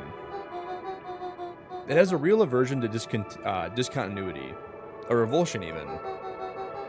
The brain has a wonderful way of smoothing out the rough edges, keeping us sane. So you're saying that someone made an entire new town and moved all of us and no one noticed? Precisely. But why? Why is the one question that can never be answered with certainty? The best that one can do is to uncover. Matt narrowed his eyes, furrowed his brow, and uttered, The source. Why'd you say the source like that? Why indeed? Luca began to laugh uncomfortably. It's all ridiculous.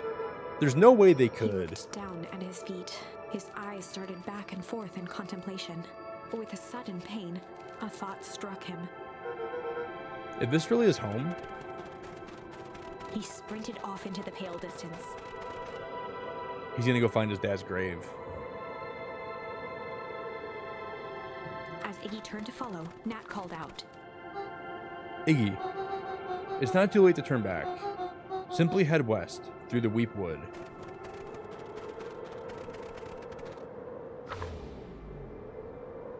Chapter 6. The Source. Oh man, it's so cool. Nat expressed his sympathy with a shrug and sauntered off as unassumingly as he'd arrived.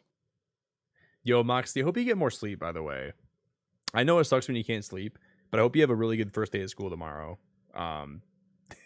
You might still, I'm not sure if you're still here or not, but I really appreciate you. He'd given Luca and Iggy what they needed, and nothing more. As Luca sprinted across the snow, the events of the past few days became clearer, pieces to a larger puzzle. Rollo said he was underground somewhere, captured. Mr. Kerr tried to cover it up with lies. The clipboards were hell-bent on capturing Iggy. It all seemed to point to Perennial Harvest. But right now, there was one thing that Luca needed to know. Luca stopped dead in his tracks. The tree was gone, uprooted and moved. So the tree leaving that, a like, raw gash in the where his earth. dad was buried. He dropped to his knees and dug wildly at the cold snow. His numb hands hit something hard. A headstone. That's her dad's grave. A dry whisper escaped Luca's lips. You're here. All this time. I thought I was visiting you. But you've been here, alone, in the snow. Dad, I'm so sorry. They've ruined your favorite spot in the world. Our favorite spot in the world. Dad, what do I do? There was no reply, just snow-covered silence. Why'd you give me the slip like that? What if I couldn't find you, you jerk? Iggy finally noticed the tears welling in Luca's eyes and the snow-covered grave. Oh. Iggy. They stole his tree, Iggy. Yikes. Suddenly, they heard the crunch of approaching footsteps in the snow. Oh, they're gonna be the hazmat people. We gotta hide.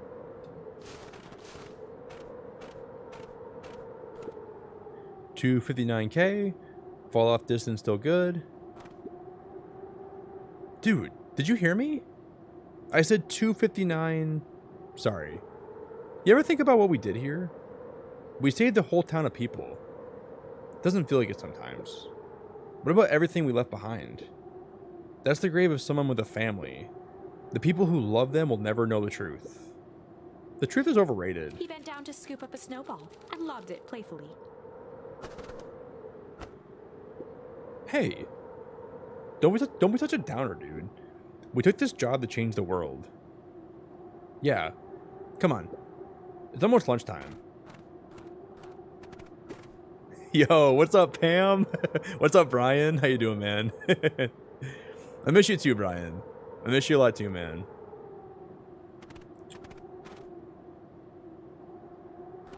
I just don't get, like, how... Here, I thought I was a jerk. These dinguses are out here literally dancing on graves. Luca stuttered through heaving sobs. I thought I was visiting him.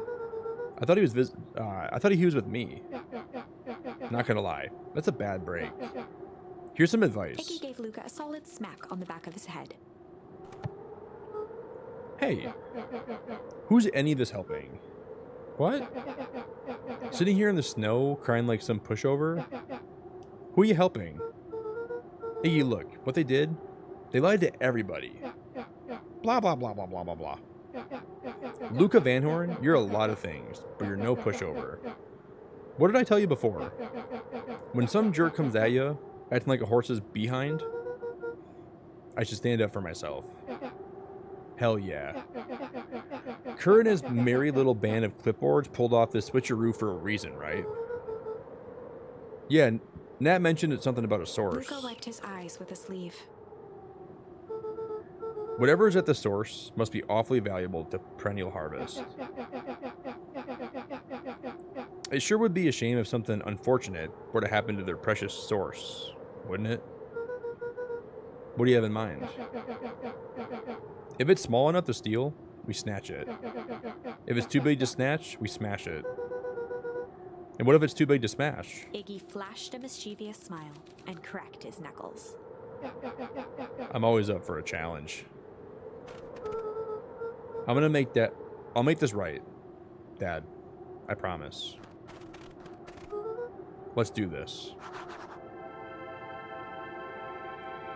I'm trying to think where the source would be at.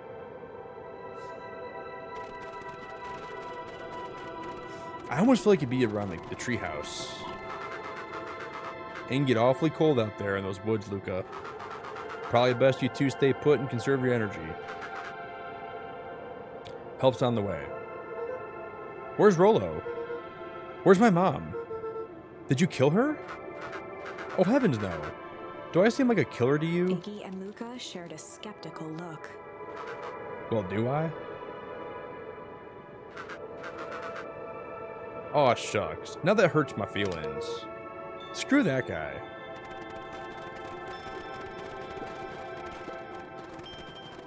I think this game, I'm pretty sure the story is like almost over. Like, I think we only have like maybe like 5% of the story left. So if you guys are like trying to like think about getting this game, I think the game's almost over. I'm almost positive it is. There's like maybe 10% of the story left. It's only like 5 hours long. The story is. If this is the original town, then that means... Iggy darted behind a large pine and began digging furiously. He emerged holding a shoebox with a crude skull painted on its lid. What's that? Long story. So a few years back, I came into possession of some premium grade fireworks. Not the wimpy firecracker stuff they give kids. The good stuff. So why'd you bury it under a tree? That's the long part of the story. You and Rolo were doing chores at Rolo's chicken coop. And you guys peed me off so much for one reason or another. Luca rolled his eyes with realization. No, you didn't. Iggy stifled a chuckle. Yep. I just wanted to give you guys a little scare. But like I said, these were some primo fireworks. So I might have underestimated things a little bit. You blew up the chicken coop? I prefer to think of it as incendiary redecoration. Sorry, but you should have seen the look on your faces. Rolo got grounded for months, which is why I needed to stash the evidence and lay low. So I buried him under the tree. When I came back for him later, they were gone. I kind of figured some grown-up found him and tossed them. Iggy triumphantly raised the shoebox. Turns out, it wasn't the fireworks that got moved. It was us. Unbelievable.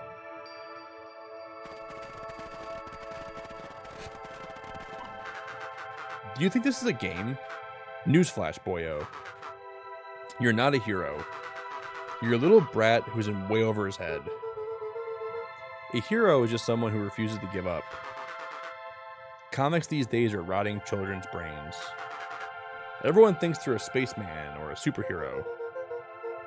I was always partial to Hank Atomic myself. Is that so? Do you really think you have a chance against us? You have no idea how powerful we are. Prepare for blast-off, loser.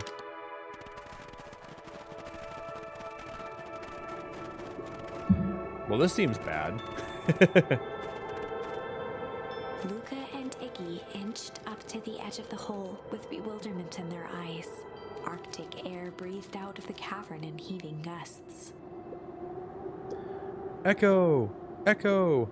Echo! But why would they dig a giant hole? I think this is it. This is the source? It's a dang hole.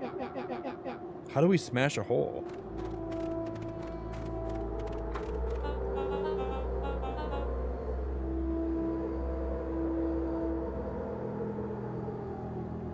Oh my god, dude. Every bad thing in this whole game, it always ends up with him. He's always the one in charge of all. Like, this guy is such a little annoying pest. Kerr. Where's Rolo? I wasn't lying before. He's safe. Well, safer than you two at least. Drats. It's really cold. You just had to drag me all the way out here, didn't you? Mr. Kerr gazed down the abyss in contemplation. It really is something, isn't it? What did you do to our town? What is all this? Well, that's a doozy of a question. This is the source, where they collected the unrefined... Kerr scratched the back of his head. Honestly, boys, I don't understand any of this well enough to explain it. Fact of the matter is, I'm not paid to know. What do you mean you don't know? Aren't you in charge? Oh heavens no. My role is merely to flash a winning smile and manage various complications. You're a smart boy. His face contorted into a saccharine grin. I like that word. I'm a saccharine fan. A saccharine grin. It really is nothing personal.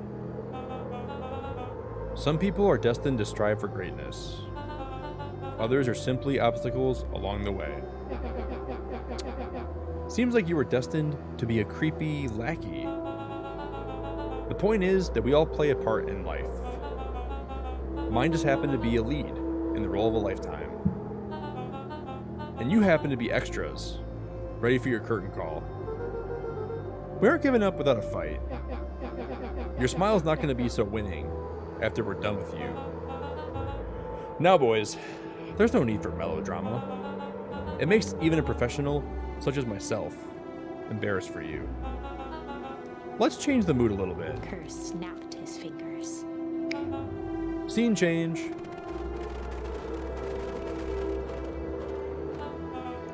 There. That's better. Deal with them. Iggy turned to Luca with a sly glance. Why are you smirking? Because I have a box full of fireworks and you don't. Iggy waved the box into the air. Is she gonna throw the fireworks? Down the hole. Oh my god. Stop. Let's not do something regrettable. Joke's on you. Regret's one of my specialties. Out of curiosity, what would happen if I threw these in your precious hole? Nothing. Nothing at all. You're a terrible liar. I'll have you know, I'm an exceptional liar. Bup, that's far enough. Iggy plucked a single bottle rocket from the box and held it up with reverence. Stop, you fool. Call off your goons. After a long pause, Mr. Kerr flung up his hand with frustration. Yo, Loud House, thank you so much for 3 months. I really appreciate you, and hello. What's up, Microwave? Yeah, this game's cool, Microwave. It reminds me of Night in the Woods. I really like the game a lot so far. I'm really enjoying it. And thanks for being here, too. It really means a lot to me. I really appreciate it. Very well. You can all head back for the night. It's been a long day. I'll handle these two from here. Mr. Kerr sighed into the frigid air. It's just us now, Iggy. You can put that down. What? Like this? With a nonchalant flick, Iggy tossed the firework into the hole. Oh my god, you've got to be kidding me.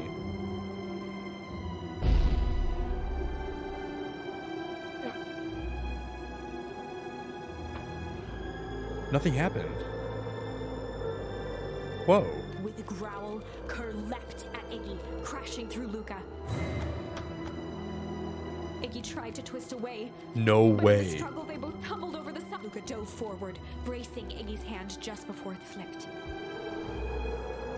His grip was made precarious by the cold, wet Is Kerr snow. gonna fall in? He could see Kerr further down, clinging to Iggy's coat.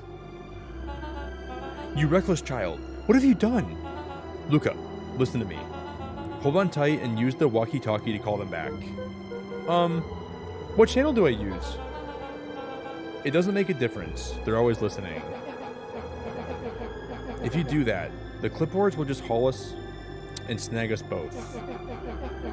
The only way you get out of here is if Kerr's out of the picture. Just let go and save yourself. If he lets go, we both die. I don't want to die, but seeing the look on your face almost makes it worth it. Mr. Kerr, you've had a long life. Why don't you actually do something selfless and just let go? Mr. Kerr gasped with insult. Long life? I'll have you know, I can still play 25. You should have heard me sing the part of Phileas Young. With a wild look in his eye, Mr. Kerr began to hum a proud melody. Prum dum dum. Pruppity dum dum. Wow. Can you believe this guy? We got another, we got a hum charm. Luca's hand began to cramp. His voice began to crack. Kerr, just let go. No can do. If you want to save your friend, you'll have to save me too.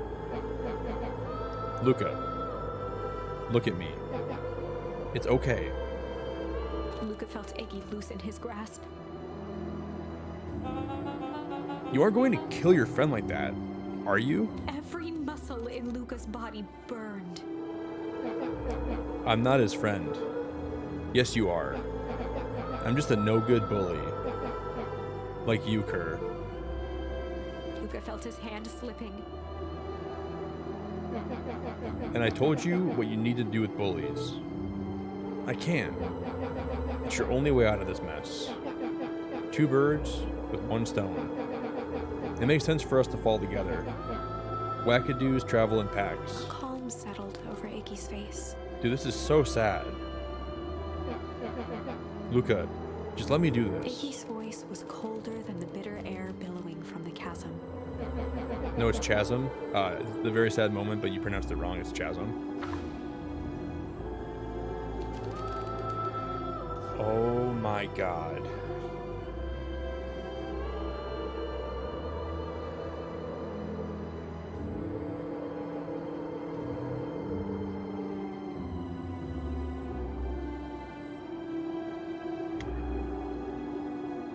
We have to choose if we kill Luca, or we kill Izzy, or we save Izzy.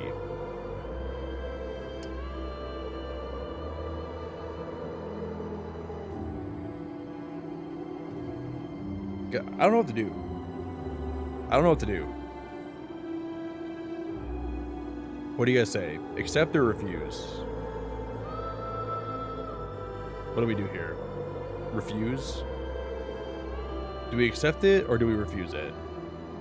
If we I don't know what to do. If we refuse it, then they both live. And we don't know what happens.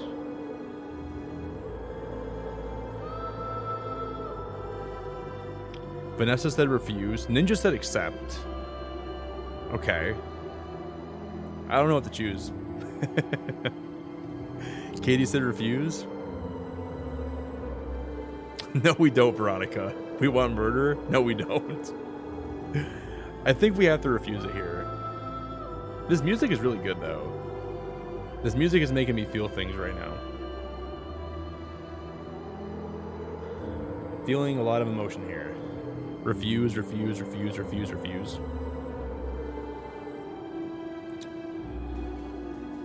Oh, man.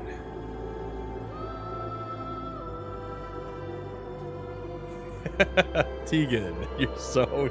Oh, my lord. Can't believe Tegan's out here saying accept. Well, I think no matter what we do, we might have to come back and choose the other thing, depending, like, what the better outcome becomes.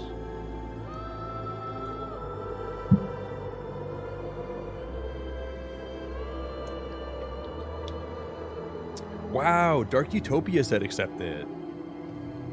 Dark, are you serious? You're saying accept it too?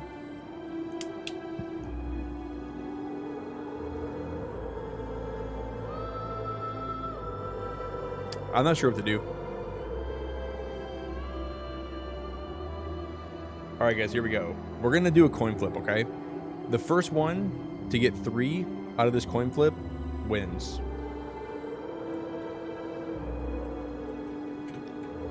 We're gonna flip a coin here.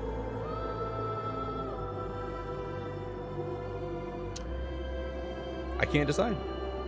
Heads is refuse, and then tails accept. This is what we're gonna do today.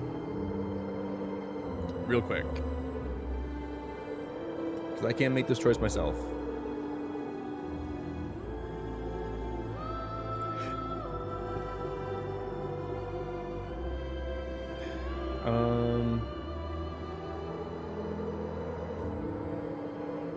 Okay. Heads is refuse, tails accept. Okay. Heads is refuse. First one to get 3 wins. Okay. Accept has 1. That's 1 for accept, 0 for refuse. Tails has 2. So that's 2 for accepting, that's 0 for refusing. Are you serious?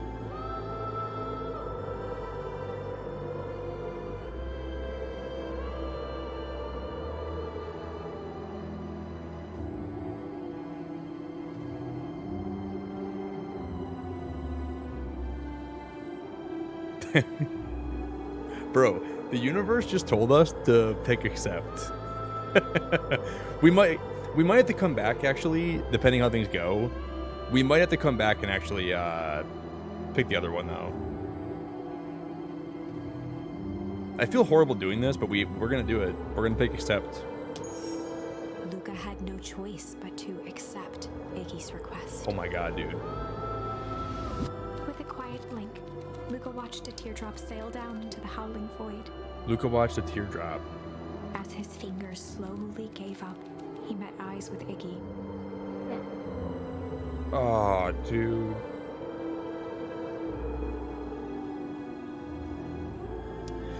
I feel so bad, man.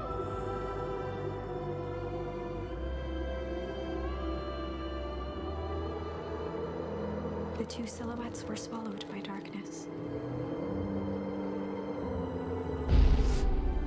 Oh, dude, don't have a fireworks shoot up. Wait, what? Are they alive? Or is that the fire? Oh, dude, no way.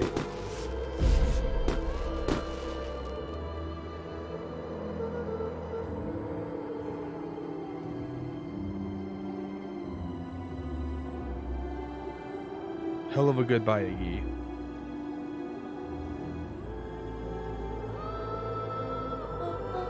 Luca, you should really step back. Huh? Quickly.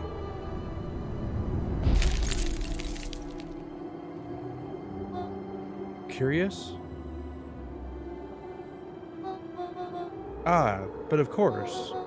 Those fireworks of Iggy's must have been just the right amount of energy. We should get out of here before perennial harvest arrives. Not until you tell me what just happened. Your friend's sacrifice just saved this town. For a little while anyways. Huh? Tempus liquamine is a peculiar substance. It can change the relationship between matter and time itself, but doing so requires unfathomable energy. In a closed system, the energy can only come from its surroundings. A useful side product of this property being, by adding precisely the correct amount of energy to it, one can create a cryogenic cascade. So the gunk makes things cold, and the fireworks made the whole freeze over. That's one way of putting it, yes. As dumb luck would have it, the fireworks weren't strong enough to generate a runaway reaction.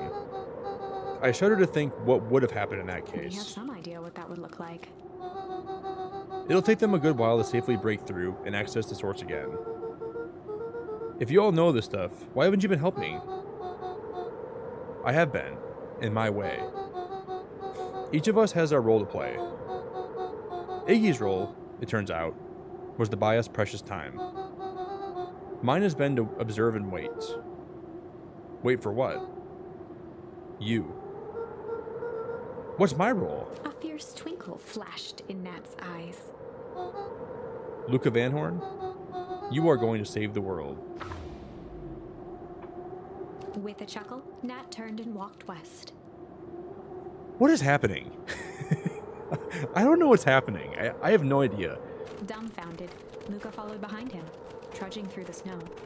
Every step taking him further away from everyone and everything he knew, and closer to destiny. To be continued in Beacon Pines, Pines Harder. Revenge served cold. Wait, what? Second time's a charm? Wait, that's it? This ends with a crummy cliffhanger? No Just way. when I was even starting to like Iggy. There's no way. There's no way. No way. I refuse to be associated with some never-ending parade of sequels. Let's go back and find something more definitive. Oh my god, are you serious? So we can either choose. Oh no, I didn't mean to do that. Should we choose to like? Okay, so now we have to go back and pick a different. Can we go back actually? Did we try to refuse that instead? So accepting did not. That was not the answer. We should choose a different route now. There is going to be an ending that actually makes sense. So maybe refuse was the right option. Luca had no choice but to refuse Iggy's request. He tightened his grip and reached for the walkie-talkie in his pocket. A wild delight crept onto Mr. Kerr's face. That's a good lad. Now, radio for help. This is probably not going to end well, Iggy right? begged Luca with his eyes one last time, but Luca pressed the button and called out. We need help. Mr. Kerr is in danger. It wasn't long before they were once again surrounded by clipboards. Oh no. Mr. Kerr sighed with relieved frustration. There you are. You really are a worthless lot, aren't you? Mirror, now. A clipboard dutifully produced an ornate ivory hand mirror, and Mr. Kerr began preening his tousled hair. Ah, that's better. Mr. Van Horn, I applaud your sharp thinking under duress. I'll put in a good word for you with the founder. Take them away. A swarm of hands overpowered Luca. The last thing he saw before a cloth bag was pulled over his head was the defeated look Oh on my Iggy's god, are face. you serious? The end. I think this was one of those times where doing the right thing was the wrong thing. So neither one. So neither one of those things was the right way.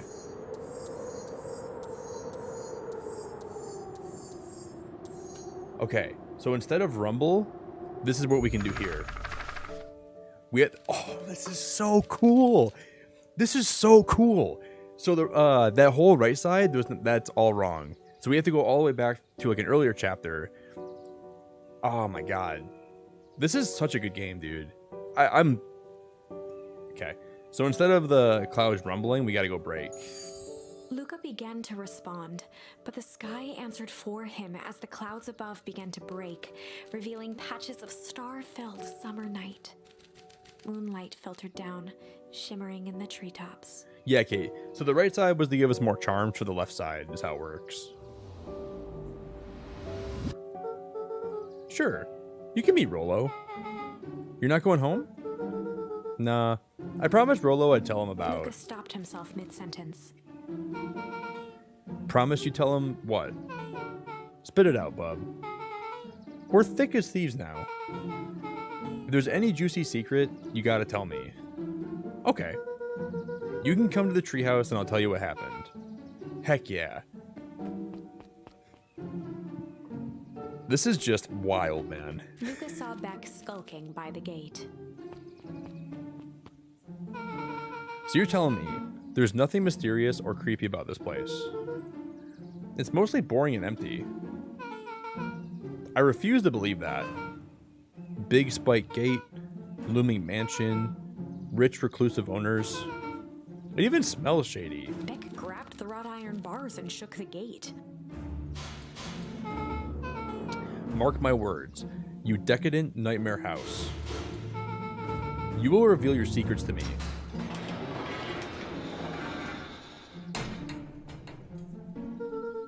What did you do? First of all, I told you so. Second, hide.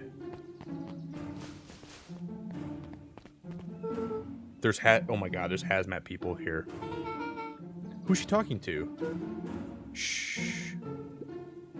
I expect you to return that suit in working order. Of course. As long as everything proceeds as planned, there's nothing to worry about. The only thing I'm worried about is what's rightfully mine.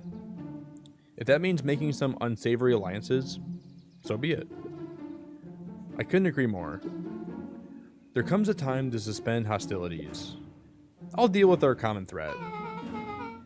Now this is what I was talking about. Beck's voice was an excited whisper. Proper shady stuff. Someone in a suit like that tried to grab it yesterday. Seriously? Shh.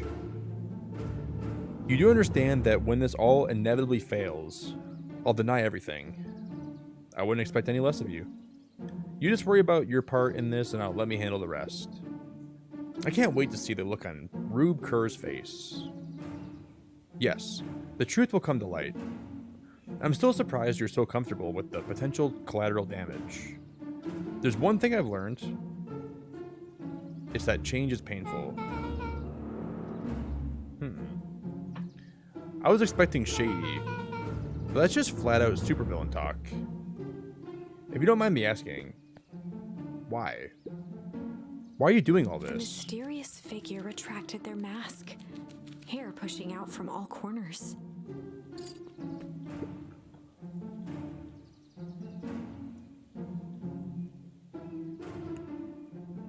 What is she? Is the,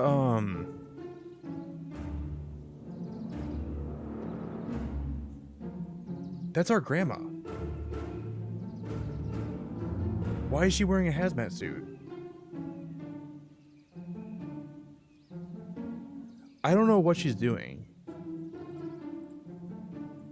That is legitimately our grandma. So the fact she's wearing one of those hazmat suits is crazy. A chill ran down Luca's spine. His vision blurred. Beck stifled a sharp wince, and Luca looked down to see himself wrenching her hand. An answer I can certainly respect. Gran tousled her hair back under the face mask. Is she going, just remember, keep everything nice and normal until the festival. I don't need lessons in rousing suspicion. Gran gave Eris a curt nod and disappeared into the night.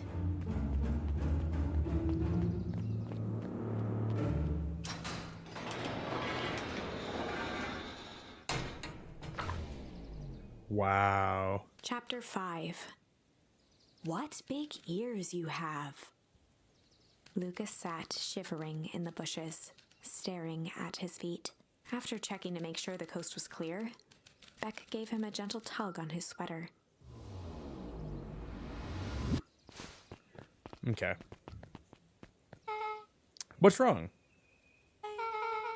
You look like you've seen a ghost. Why are you so scared of that old lady in the hazmat suit? That was my gram. That was your gram? Yeah. Okay. Well, I'm sure there's a perfectly reasonable explanation for all this. Let's just get to the treehouse and figure things out there. Lead the way. See, the fact that we're all going to the treehouse now makes me feel like this is one of like that. Wait, the treehouse is not this way, right? No, it's not that way. Okay. Huggy, I picked Team Fry yesterday. No, not yesterday. So I'm Team Fry though. But I know a lot of people here are not Team Fry. For the last time, there's nothing to worry about. Of course, we're not worried. The clipboard finished writing with a scratchy flourish and looked up. Just dotting our I's, crossing our T's. Well, maybe try minding your P's and Q's. Mr. Nuncreed, arms crossed over his paunch, gave an exhausted sigh. If there's anything you need to know, you'll know it. Absolutely. If you'll just sign here, acknowledging everything is accurate, we'll be out of your hair in a flash. For the love of... He For the love snatched of... the pad and scribbled his name so hard the pen nearly snapped. There. And you would like my eternal soul as well. The clipboards looked at each other for a moment, almost pondering the possibility. Then broke into laughter as they walked away. I don't know how this guy's related to the...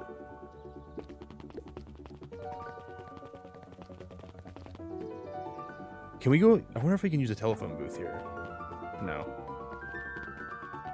Yeah, it's really cool, Huggy. Hi, Mr. Nuncreed. Luca, let me give you some advice.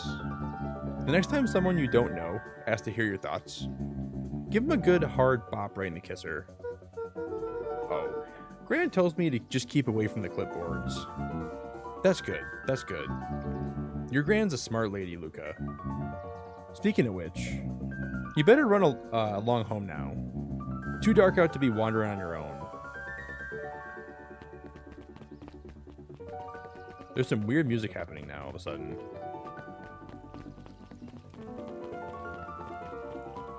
But it's kind of nice. Yeah, I think a lot of people, Huggy, are going to be team Big Man this weekend. Or probably Shiver too.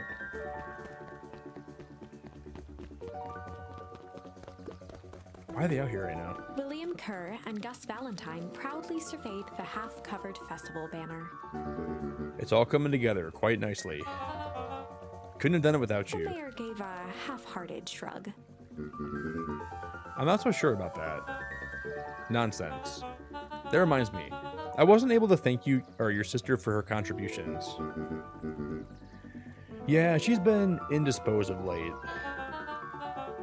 She doesn't much like me, does she? Oh no, that's not at all. She's just been busy. Of course. Regardless, I would be forever grateful if you could just pass my thanks to her. The History Museum adds a real air of importance to the whole affair. And we couldn't very well celebrate the story of Beacon Pines without including the Valentines. My father was a great man. You're darn tootin' he was. Kerr locked his arm on Gus's shoulder. But I mean the entire Valentine family. Present company included. Can I ask you something, Mr. Kerr? Call me William. Ask away. Why are you doing all this? I never felt one needed a compelling reason to throw a party. Not just a festival. All this. There's gotta be 100 down on their luck towns out there. Why is Perennial Harvest so invested in helping Beacon Pines? You know what I love most about the agriculture business? Seeds. Seeds. Yep. Little bundles of potential. With a glimmer in his eye, Kerr gestured grandly toward the horizon. You treat a seed right, nurture it, feed it, and it can grow into something truly special. You see potential here? Undoubtedly. The seed of greatness is already under our feet. All it needs is a little nudge. And the right leadership, of course. Oh. Good night, Mayor Valentine.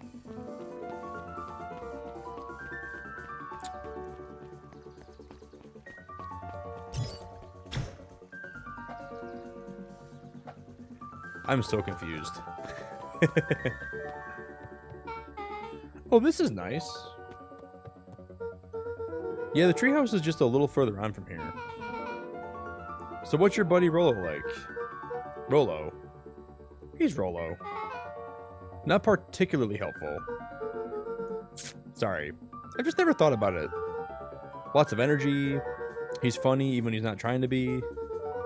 Things have been tough for his family since the foul harvest. It's about damn time you tell us what this foul harvest thing is. It's a long story. Just hit me with the highlights. There used to be a fertilizer company called Valentine's. They were kind of a big deal. Big deal fertilizer? It was a big deal to us. Their stuff really worked. Farmers loved it. So Valentine's grew and grew. Beacon Pines pretty much grew around it. Most everyone in town either worked for Sharper Valentine or used his fertilizer. Things were good. I'm sensing a big but. Around 6 years ago, Sharper Valentine suddenly died. And something changed. Changed how? Could have been a bad batch. Maybe it was in the water, air, or soil. Nobody knows. But all the crops died. Everyone blamed the Valentines. I feel like our dad had to have, like... I'm still kind of confused about the story a little bit. Yeah. Valentine's Fertilizer went out of business. Half the town lost their jobs. Sheesh. The next year, the crops came back, but something was different. You plant the crop, do everything right, and it's sort of a crapshoot what happens. And no one knows why? Nope. I take it Rolo's farm got the short end of the stick. Yep. For some reason, their farm was hit harder than others. That sucks. Things have gotten better since Perennial Harvest came to town. The Beacon Pines Reborn initiative? Yep. First thing they did was give the town a deep scrub. They even put us in hotels, one town over for a week, while they decontaminated the groundwater. There's a very... Okay, we're back with Rolo. Guys, I gotta pee really bad, so give me like 2 seconds. I gotta really pee. I'm gonna be right back. Barry, isn't it? Oh my god, hi Barry. This game is the best music ever. Like, personally, I bought the soundtrack for the game too, Barry. I'm gonna jam to it all the time. The music is so good. It's so relaxing. It's so chill. Yeah, it's really good. All right, guys, I gotta pee really fast. I'll be right back, all right? Give me a hot minute. I will not be gone very long. BRB.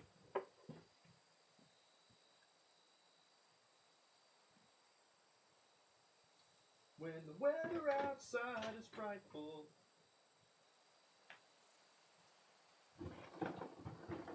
But the fire is so delightful. When there's no place to go.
All right.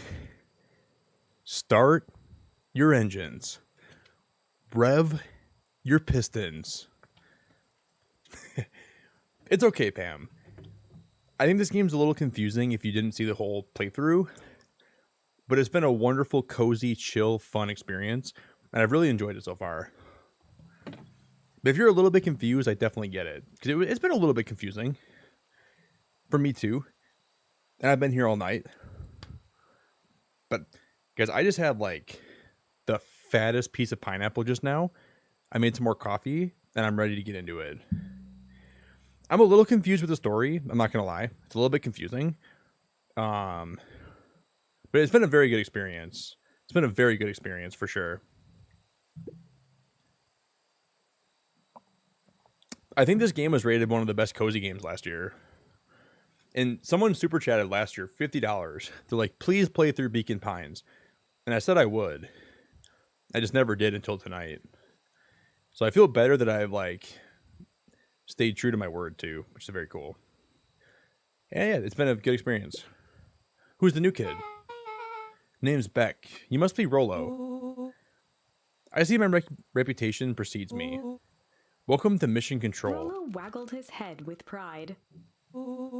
You'll find that we've spared no expense in construction. I've seen worse looking piles of junk. Thanks. Hey, Luca, you know the security concerns we talked about?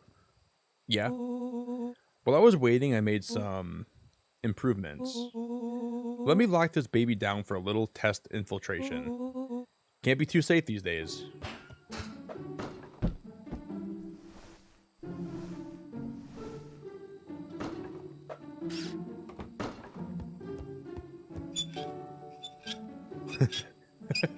What?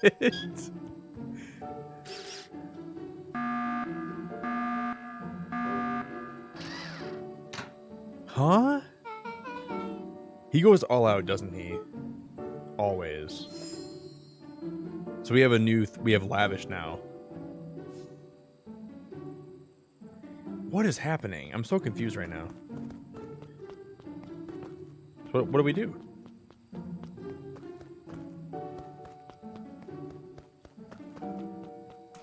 Wait, what? Oh, we gotta smack the target. Are you? That is so cool. So we have to throw this at the target, don't we? And we gotta hit it, I'm sure. I'm assuming. I can't hit the broadside of a barn. Got it. So I'm guessing we have to like just take like we just gotta like okay.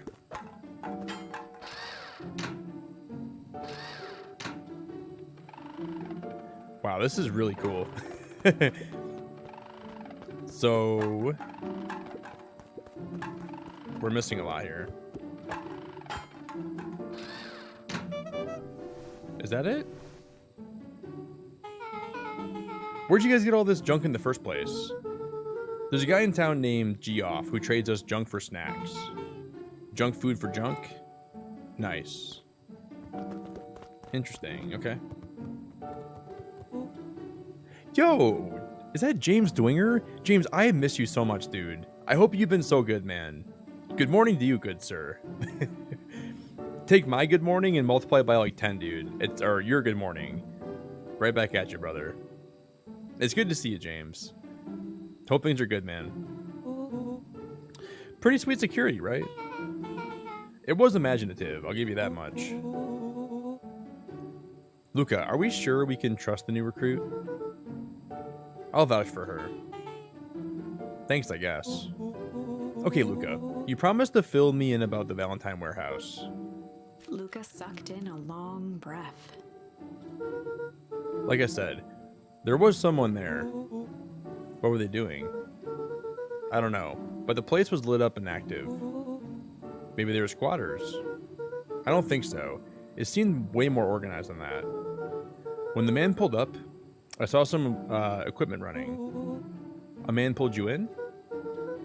Yeah, but I got away. You keep saying it was a man. They were wearing a mask, right? Yeah. Then it could have been a woman. How'd you get away?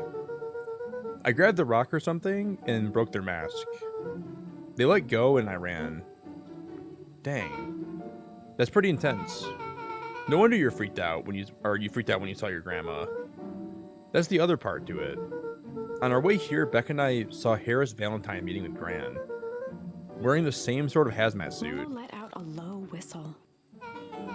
And they weren't there for idle chit-chat. It was a proper clandestine meetup.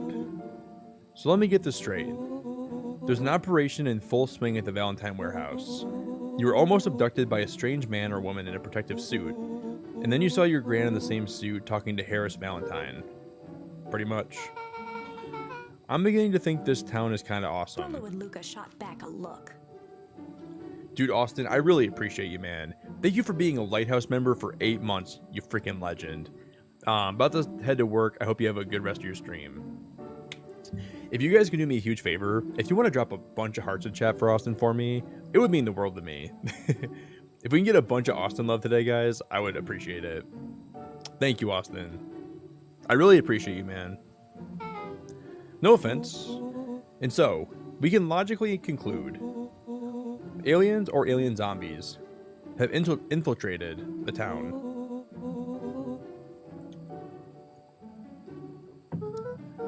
First of all, and for the last time, there are no aliens.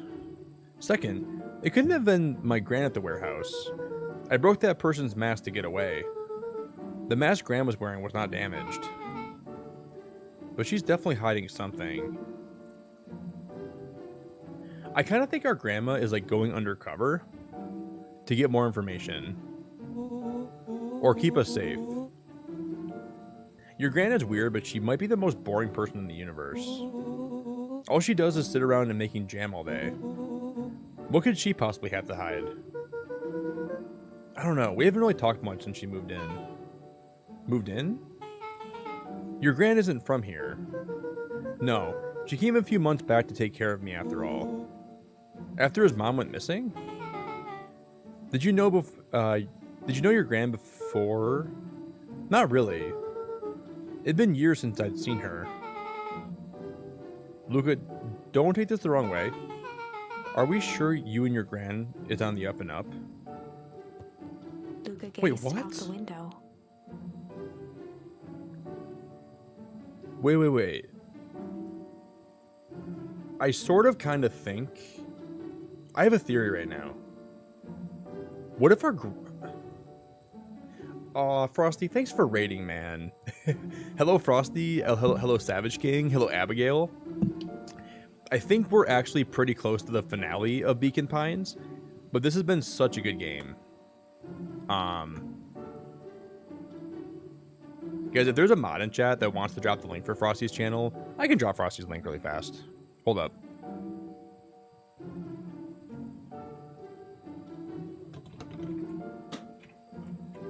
Bro, Frosty, I hope you had the best stream tonight, man.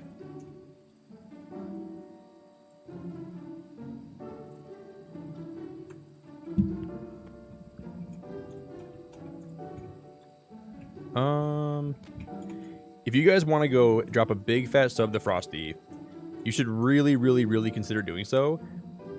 If you would, I'd really appreciate it. If you guys did also drop a like on the stream, it really means a lot to me too.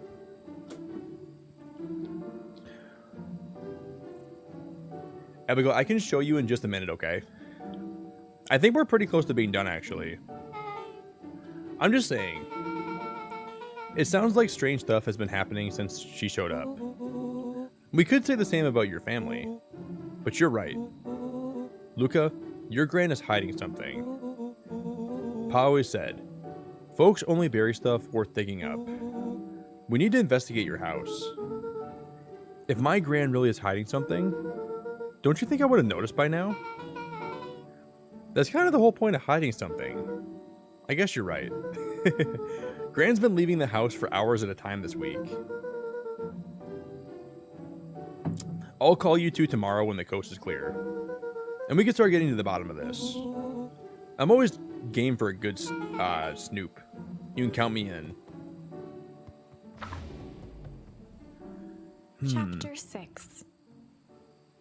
Secret Lair. Summer forged ahead, but the nights only seemed to grow colder. Luca walked home slowly under the pale starlight, cautious to avoid any more surprises lurking in the shadows. Reaching home, he slipped quietly into bed, half dreading what they might discover the next day.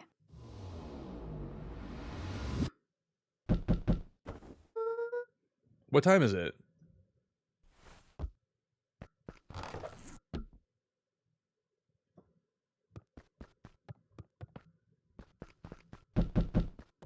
Who's knocking?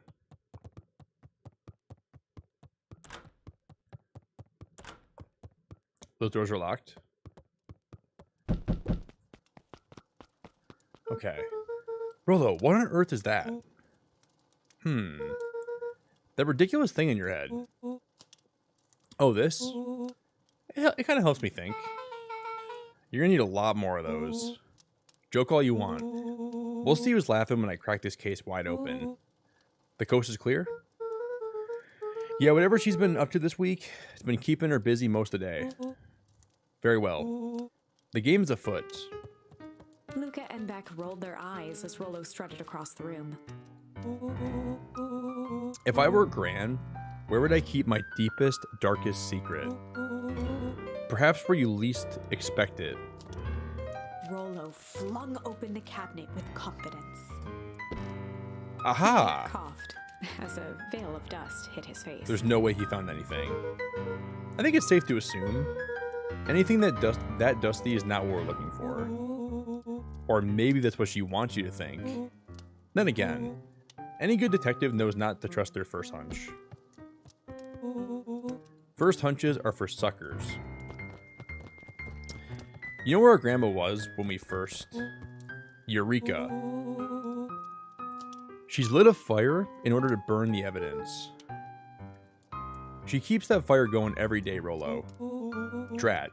It may already be too late, though. Just think of the mounds of documents lost to ash. Okay, I'm gonna stop you right there. Can we just think for a moment? Is there anywhere Gran doesn't want you to go? Yeah. The closet upstairs. There's two doors upstairs we haven't opened yet. No dice. It's locked. Well, well, well. Look who stands to reason now. And I have no idea where the key even is. If it really is important, then she probably keeps it with her. Anywhere else? She has her berry bushes. Who has ever thought, I'm going to take this important thing and huck it in a bush? True. Anything else? Maybe something out of the ordinary? Well, she is always worried I'll break her fancy ditchware in the kitchen.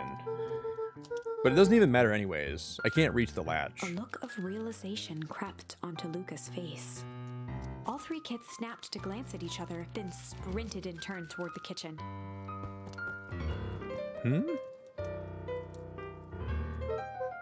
Alright, Rolo. This is your time to shine. Ah, yes.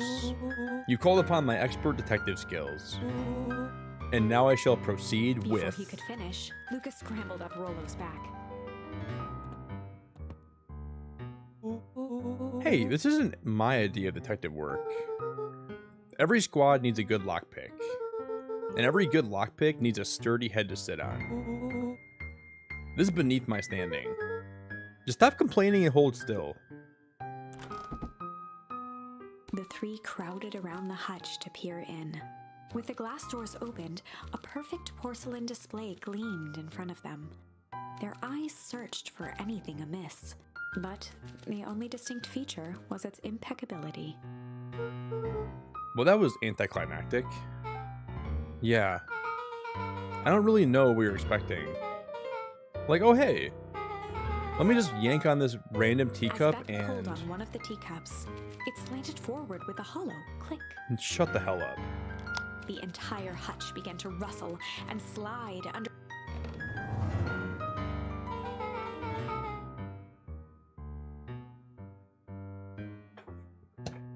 This whole time there's been a secret door behind the cabinet? Dude, only two types of people have secret lairs. Evil masterminds and superheroes. So which do you think she is? We're about to find out. Oh, thank you, Dilly. I appreciate it, man. So more of an unhinged conspiracist vibe. Oh, wow. Yeah, this cannot be good. We gotta look around before jumping to conclusions. I think she's plotting to take down the corporation that, Luca jostled each cabinet drawer in turn. Only one was unlocked. He fingered through the filing cabinet, pausing at a bulging folder labeled Walter. For a long moment, he just stared at it. What do you got there? It's my dad. Looks like some of his old medical files. Your dad was a doctor? Luca nodded and caressed the label with his thumb. Well, are you gonna read it? Here, let me help. Rollo swiped the folder from the drawer and began leafing through the pages. He whistled to himself, barely looking at the text. How about you actually read some of it? One sec. Dense documents such as this are a lot like cheeseburgers. It's best to skip straight to the middle.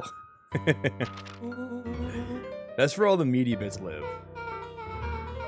Wow, I had no idea we were in the presence of this preeminent scholar in dense documents. And cheeseburgers.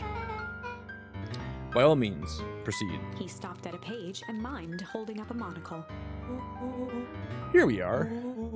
Follow-up examination of Terrence Wilby. Patient shows further signs of paleness and malaise. Body temperatures continues to drop. He now describes soreness of muscle and joints. This is similar to the symptoms exhibited by Mrs. Wilby just a few days past. Still waiting on lab results from Joseph. Rollo looked up with heightened surprise. Wow. See? Creepy. Yeah, it's kind of disturbing. Who's Joseph? That's Mr. Nuncreed's name. Wait, Rollo's finger traced across the page. there's more scribbled in the margins. Could it be contagious? Mr. Wilby claims the tap water at his home has been contaminated. Perhaps environmental? Lab results only raise more questions. It's like he came back to his report later and made those notes. So it might be related to something else. Rollo scanned through several more pages. Here, the writing looks shaky. I just couldn't help her. This disease, whatever it is, progresses so fast. And with his wife passing, Terrence's condition follows close behind, exacerbated by the loss. Enough's enough. I gotta take matters in my own hands. Luca, staring blankly at the cabinet this whole time, spoke softly. What does it say next? Rollo rustled the folder, trying to loose more pages. That's where it ends. What? There has to be more. Luca frantically shoved the remaining cabinet folders, trying to find another labeled Walter. Luca, I think it's the only one. It's alphabetical, see? What did he mean? Enough is enough. How did he take matters into his own hands? This is BS. Luca slammed the drawer shut. A spider web of string connected photos of people from the town, interspersed with hastily scrawled notes. Well, she sure has kept herself busy. Is your grandma a serial killer? Because I'm starting to get a vibe. Don't be ridiculous. Sure, she's just tracking the movements of everyone in town. Out of the kindness of her heart. She put little symbols by some of them. Yeah, Mr. Nuncreed has a check mark. The clipboards are all inside a big circle. My mom's are both on here. Both with question marks. Even Gus Valentine has a question mark. Harris has a question mark that's been crossed out. And Mr. Kerr has a bullseye. The killer has chosen her next victim. That's not true at all. Like, I think our grandma's trying to figure out what's going on in the town, but we think that she's actually, like, part of the problem. It kind of is Frosty. A mystery game? Yes. It's just it's like Jenny LeClue, but a little bit different. Yeah. Whatever it means, it's probably not good.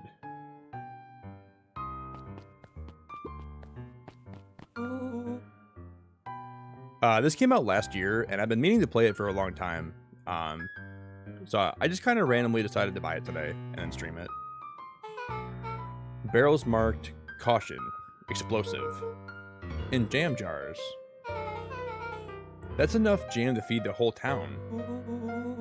What kind of incendiary jam is your gram making?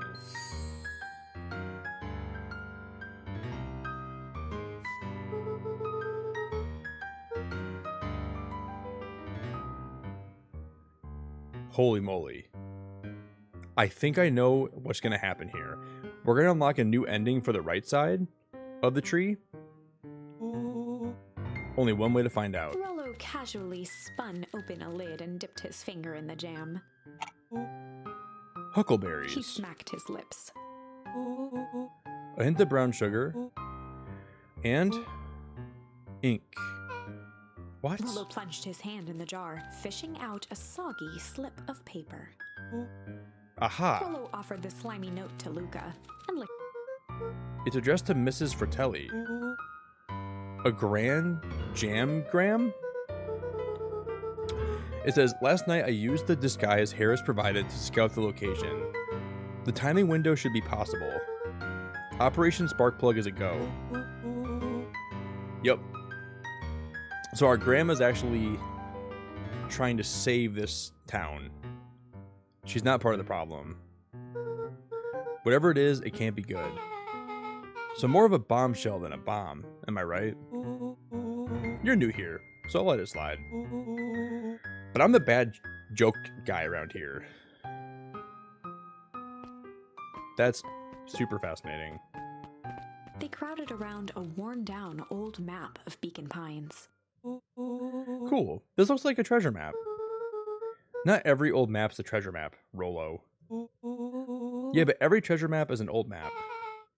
Can't fault that logic. There's even a pathway drawn on it. It starts at the entrance to town. And if we follow it, Rollo carefully traced the path with his finger. it leads right He to jabbed down at the end point. Town Square. What a weird place to hide treasure.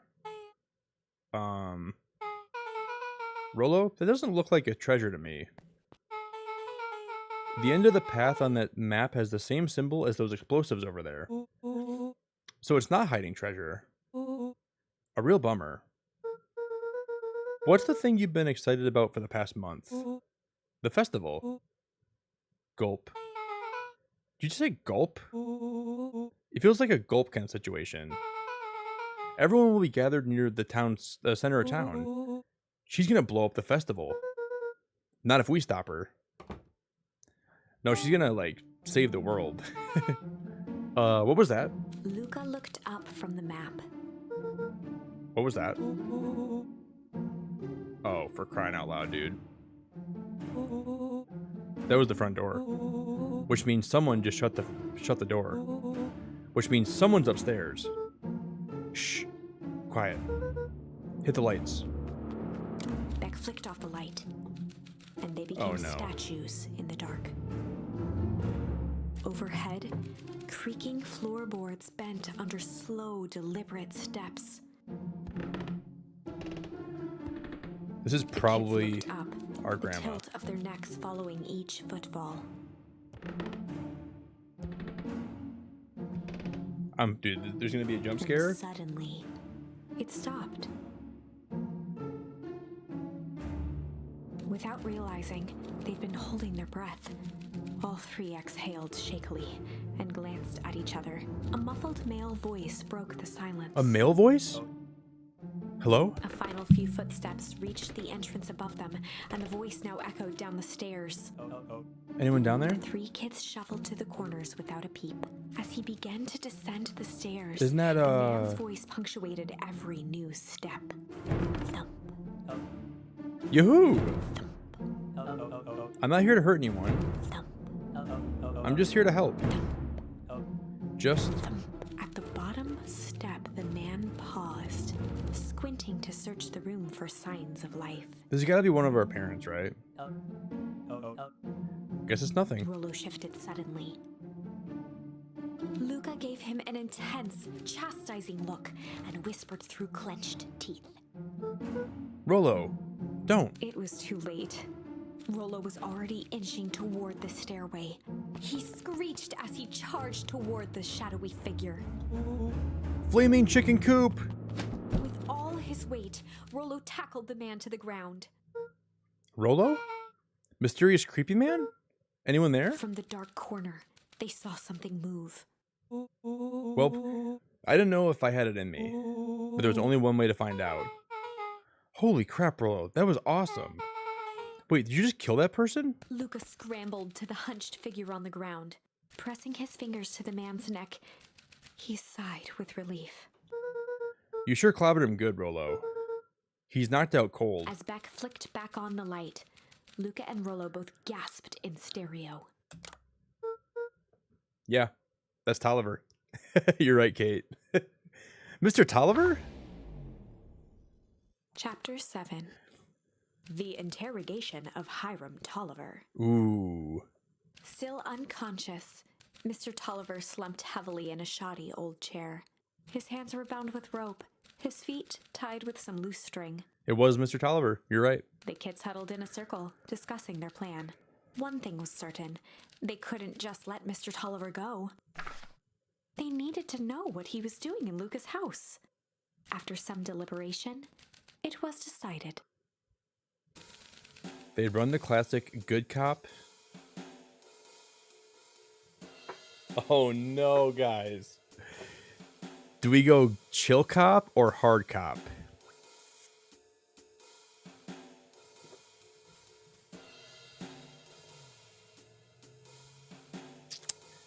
I can't believe it's already 5:24 in the morning, guys. Someone told me this game is like a 5-6 hour story, but like, I feel like it's been really good. I'm glad it's not as short as people said it was. I think we're pretty much close to the end though. I'm pretty sure the game's got to be close to over. All right, Kate, you said hard. Nice cream, you said hard. All right, when Frosty Lemon says hard, you go hard. They'd run the classic good cop, hard cop interrogation. Rollo brandished a steely gaze. I've got this. Read about it 100 times. Rollo swaggered past the chair which propped up the slumping Hiram Tolliver. Without even looking at his captive, he began with a long, blustery drawl. Well, well, well, Mr. Tolliver. Mr. Tolliver remained motionless. Rollo spun around to face him. He'd clearly expected to rouse Mr. Tolliver with his booming voice. Mr. Tolliver? Beck and Luca gave each other an unsure glance. Rollo slammed his fist on the table. I said, Mr. He Tolliver. grabbed the table lamp and beamed it onto the unconscious face. Mr. Tolliver groaned and slowly lifted his head. He recoiled with a muddled, weary squint. What in the The world? chair wobbled as he attempted to straighten up. Who? Who's there? Mr. Tolliver could only make out rough shapes through the glaring light. With a gruff tone, Rollo hoped to both conceal his voice and intimidate. I'll be asking the questions here, punk. Now hold on, let's just calm down for a sec. Oh, I'm calm. Calm as a carrot in the dirt. As for you, looks like you're sweating. The doubtful expression on Beck and Luca's faces transformed into awe. We can do this my way, or let's just say I've never needed another way. Rollo, hitting his stride, was now channeling every detective trope his memory could recall. He slammed the table again. Now dance. What? I don't Mr. even... Tolliver's voice became desperate. Yeah, Barb. A lot of people He was told me nearly they in picked this game tears. up, but they never played it before. I've heard that 5 times tonight from people. They said they bought the game, they just never played it before. Which is kind of, like, crazy. It's really good. You tied me down? How on earth could I dance? Dance with your mouth, punk. Spill the beans. What are you doing poking around this house? I'm here to help Juniper. To make sure everything's ready. So you're in cahoots with Graham. Gran. Mr. Tolliver was in a daze, now more confused than ever. Gonna help her with, blow up the festival, eh? Blow up the festival? Good He lord. shook his head, feeling more and more dizzy. No, you got it all wrong. Where is she now? She's headed to the source. Source? What's the source? It's where His voice faded to a whisper. the town began. Where it all began. What is Operation Sparkplug? With that, Mr. Tolliver passed out cold. Rollo swung around with a repentant grimace. Damn, Rollo. I think you went a little too hard on him.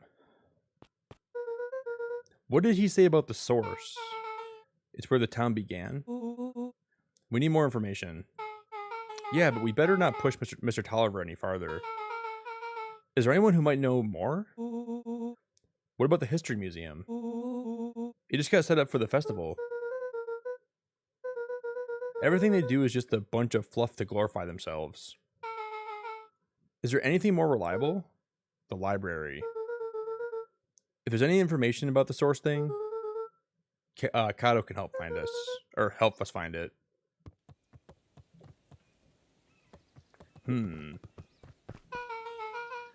This is a dang nice library.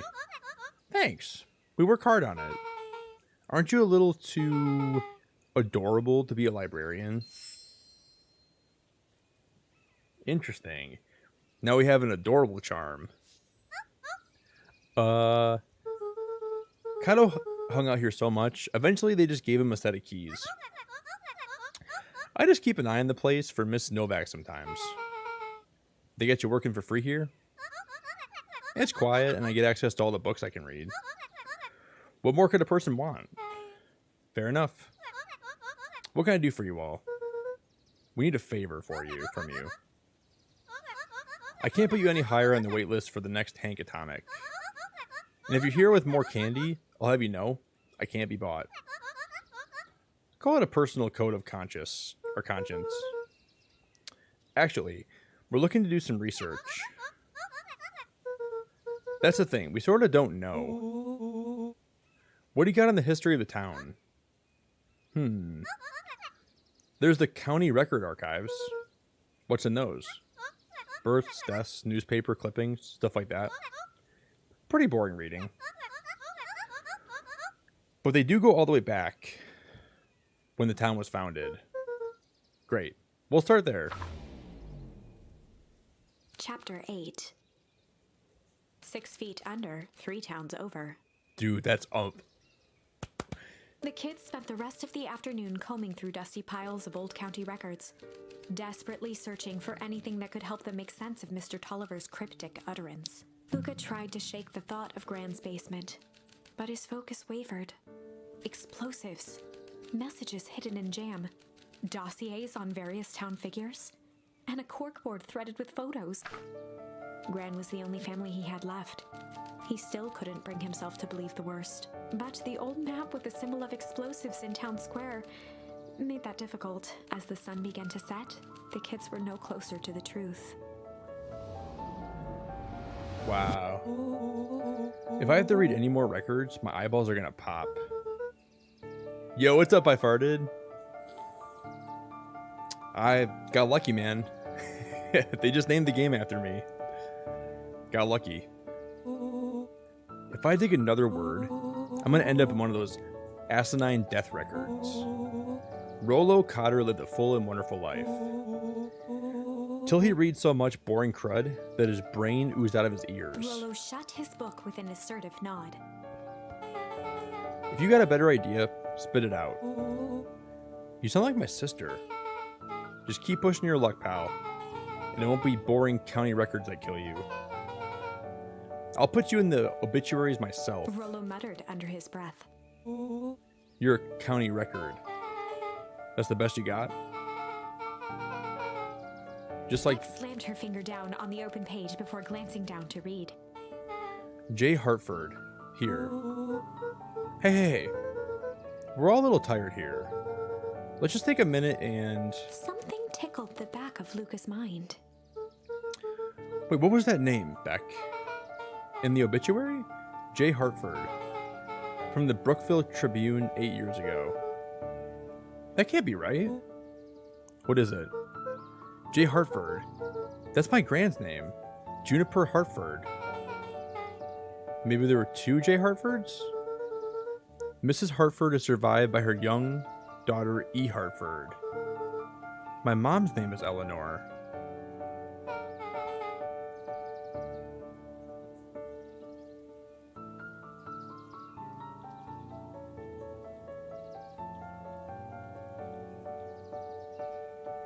Wait, so our grandma's...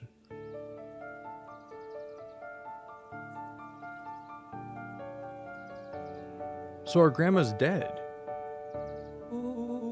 If your grand is 6 feet under, 3 towns over, then who am I living The with? question hung in the air. What? Alright, gang. I gotta close up for the night. Beck rubbed her eyes. How late is it? Almost 10. Oh crap. Pa's gonna kill me. So the person we're living with must be... What if it's our mom?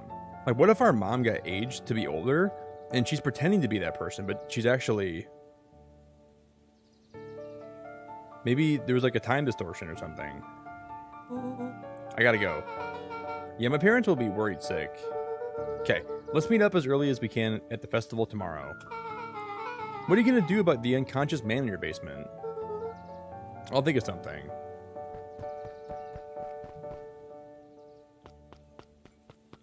Luca's heart was pounding as he approached the house. If he was lucky, Gran, or whoever it was, hadn't gotten back yet. And of course, there was Mr. Tolliver tied up and unconscious in the basement. Dealing with him would be the first order of business. Luca shook out his arms to calm his nerves before entering. Oh my god. He held perfectly still, tempering his breath, and listened closely. She was asleep.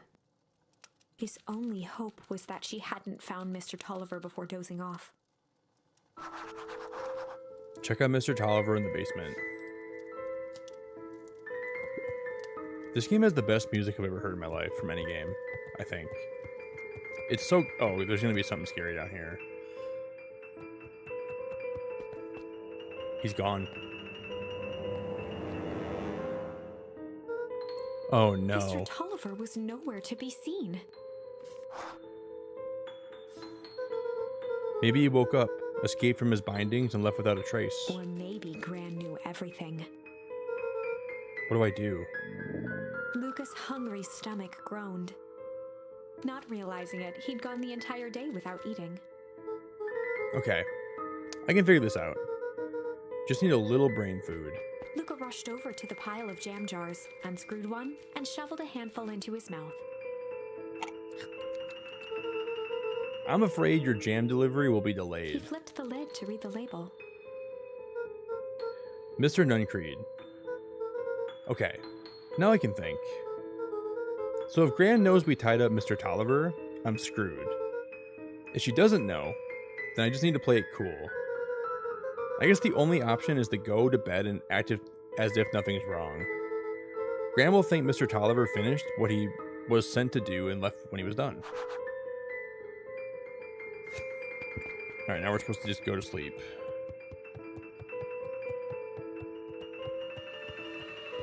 Oh no.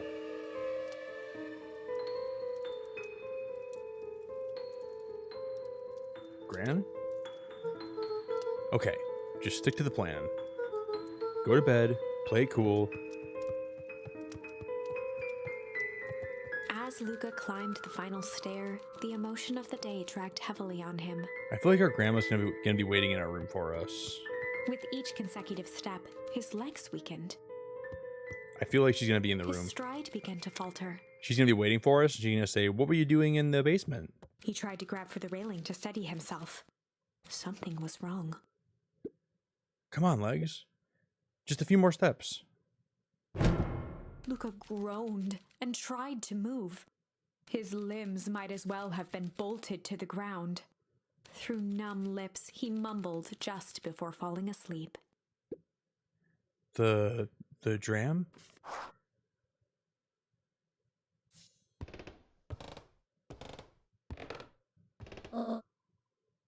Sweet boy.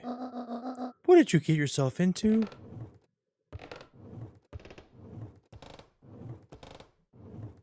Oh my god. Rest now and let me handle everything.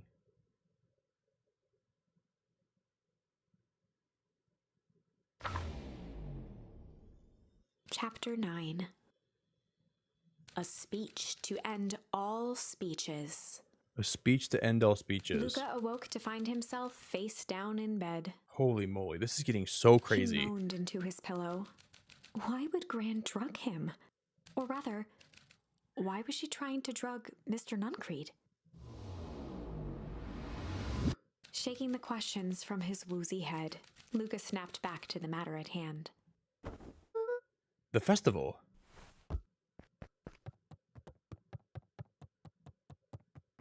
So wait, today's the festival?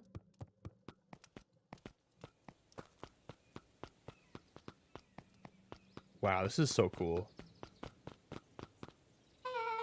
Where have you been? Yeah, you know, Farted, I actually have that OST. I have all the Halo OSTs. I'm like a huge Halo fan, man. So I have Halo 1, 2, 3, and I have Halo Reach too. Gran put something in the jam. Yeah, we know. Secret messages for secret conspirators. Not this one. The one intended for Mr. Nuncreed. Put me to sleep. Sly Devil.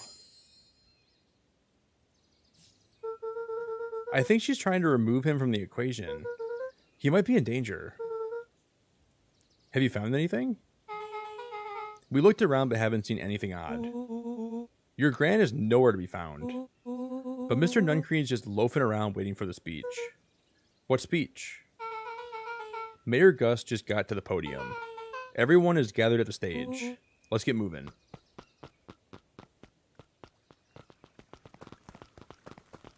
Augustus Valentine nervously wiped his brow. Ahem? Is this thing... Hello, Beacon Pines. I'm Augustus Valentine, your mayor. And I suppose you already know that. Oh yes, before we get started, I just want to take a moment to recognize someone who couldn't be here today. This town would not be here without my father, Sharper Valentine. So I thought we could begin with a round of applause befitting such a great man.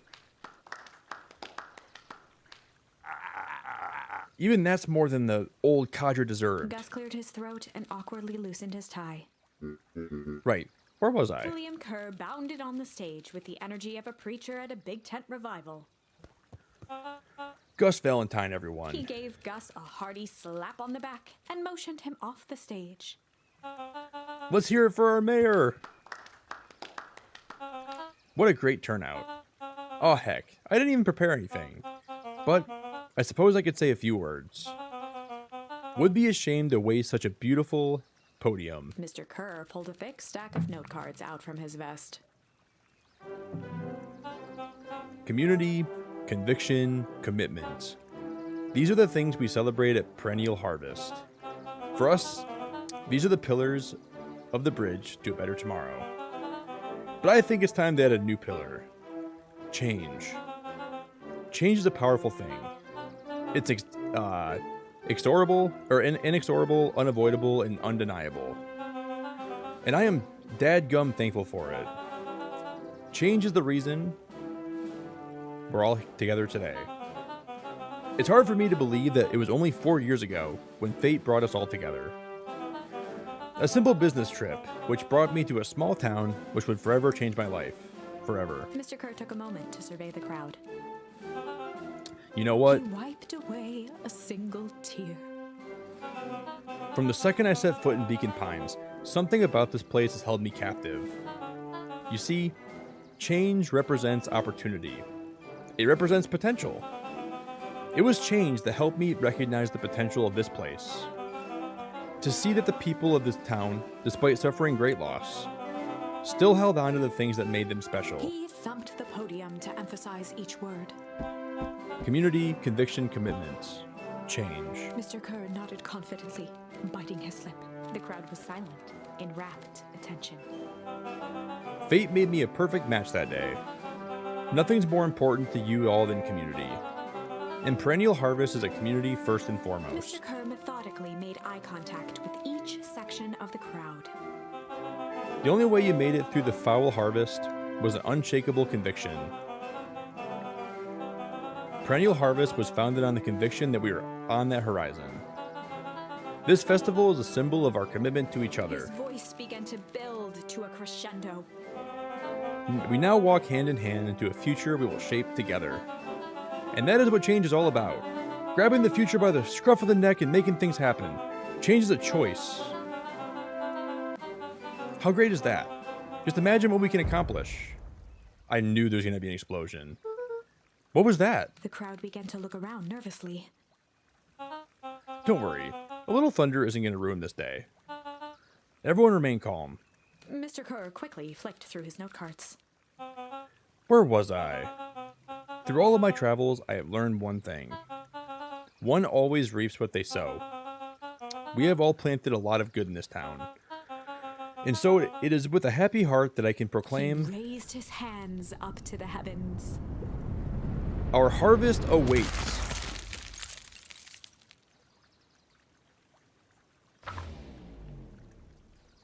At that moment, a merciless wall of impossibly cold air ripped through the crowd, instantly freezing everyone and everything it touched. That has happened so many times. For a man like William Kerr, this was a fitting way for things to end.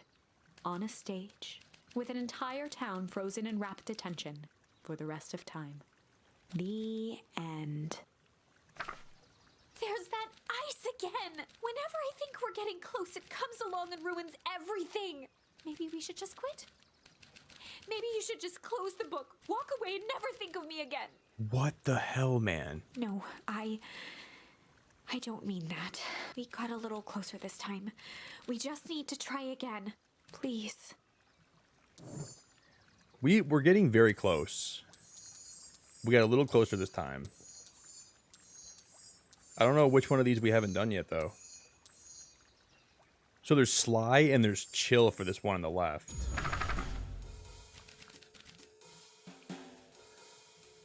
So we can do classic Chill Cop or Sly Cop.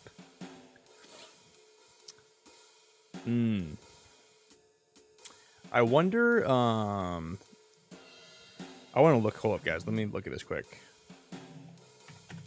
I want to finish this today, but I've already been live for so long. There's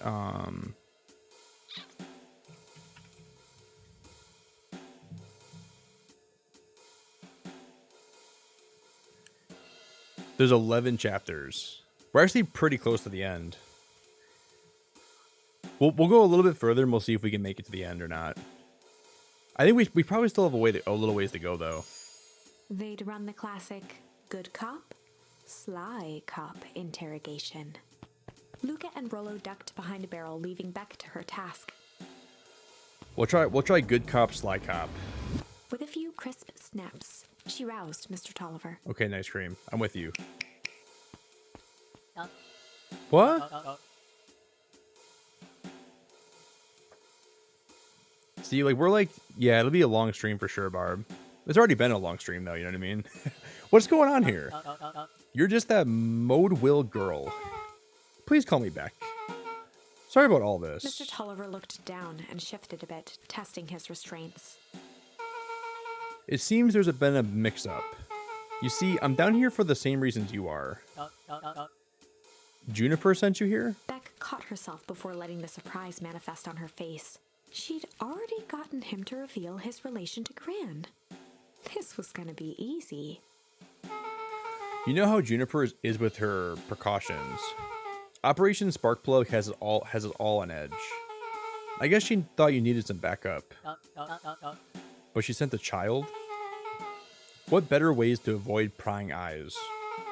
Who would suspect a kid? I suppose that makes sense. Mr. Tolliver wriggled a bit in his restraints. I'm so sorry. Beck quickly removed the ropes. They had to be uncomfortable. Ooh, nice cream. My favorite animal is probably a hummingbird. It's either like a stag or a hummingbird. But I'd probably say hummingbird's my favorite animal of all time. But you understand. We never know who to trust in this town. Mr. Tolliver rubbed the growing knot on his forehead. Very true. So it turns out we're both here Beck to twirled her hand, as if to prompt Mr. Tolliver to finish her thought. destroy the evidence. Beck shook her head and clicked her tongue. Yep, the old gal is nothing if not thorough. Mr. Tolliver let out an amused huff in agreement. She sure is. Can't blame her though. If anyone were to find out that we're going to destroy the source, well, we both know how bad that might be. Beck was on a roll now, playing Mr. Tolliver like a fiddle. I'm sure you can finish this up on your own, right? Juniper trusted me for a reason. You can leave the rest to me. Good. There's one more loose end we'll work on. Loose end? It's nothing really. The other day I had the radio on while restocking the candy shelf, and wouldn't you know, I intercepted an odd phrase in the perennial harvest. Underground secrets. That's ominous. I think it might be a password, but Juniper dismissed it. Said it wasn't mission critical. What's the password for? We don't know. So we have a password and nowhere to put it. This kind of means something, right? Good thinking. You should probably go work that out. That's a relief. Between you and me, this basement gives me the willies. Heading for the stairs, Mr. Tolliver hesitated and turned to Beck with a puzzled look. She grinned and gave him a peppy wave. With a shrug, he continued up the stairs, whistling a jaunty tune. You guys catch that? Sure did. This whole time, Mr. Tolliver's had a candy shelf. But all he ever sells us is apples. Beck blinked slowly in disappointment. The password, Rolo. Well, sure. But once things are back to normal, I'll be having a word with Mr. Tolliver about that candy shelf. She turned to the table and began tearing small scraps of paper. He said he heard a password on the radio.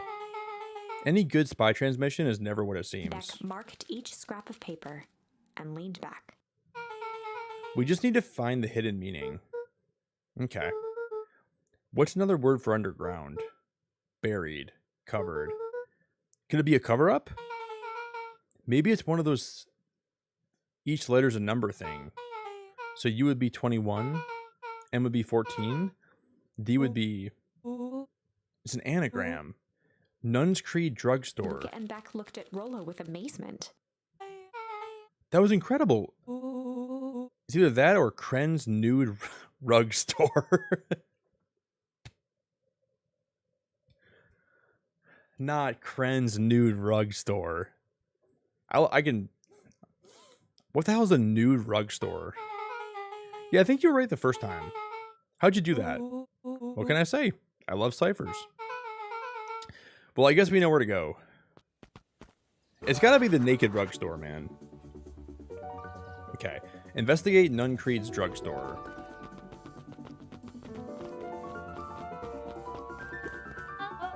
You scared me half to death. Sorry. You kids haven't seen Mr. Tolliver around, have you? Nope. He's got me waiting around like the last slice of pie. I swear that man would be late to his own funeral. He did just leave. Right, Emma? The second option for sure. Emma, I agree with you 100%.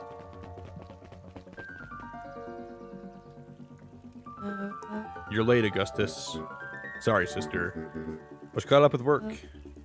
Work? You? Had a few more details to lock down for the festival. I Gus think... looked around nervously. I think Mr. Kerr really does just want to do good for the town. He's actually a pretty nice guy. You should spend some time with him. I didn't pull strings installing you as mayor so you could make friends. Your job is to help me figure out what Kerr and Perennial Harvest's true intentions are. We have a responsibility. This is our father's town. Was. Excuse me? This was our father's town. He's gone. Harris, and he isn't coming back. Father left us with nothing but problems. Mr. Kerr came here and offered to help us. We accepted that help. We didn't agree to them turning Father's warehouse into a toxic dumping ground. This is just a temporary arrangement. The glow can be seen from our damn backyard. They are dumping their nasty little secrets on us.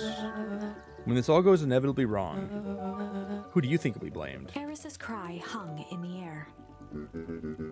We have a new choice to make now, sister. This town is gonna change whether we like it or not. Are we gonna choose to be part of that future, or be forgotten in the past? It's a shame. Father, you named Augustus, but you will always just be a Gus. Good night, Harris. I'll see you at breakfast tomorrow.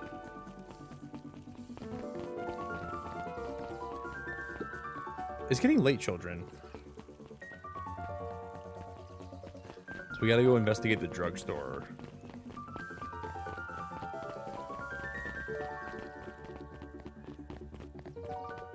Why is he out here? Solomon stood proudly at the entrance to the drugstore, holding a brown bag overflowing with black licorice. Hey, Solomon. We're looking for Mr. Nuncreed. Is he still here? I'm afraid not.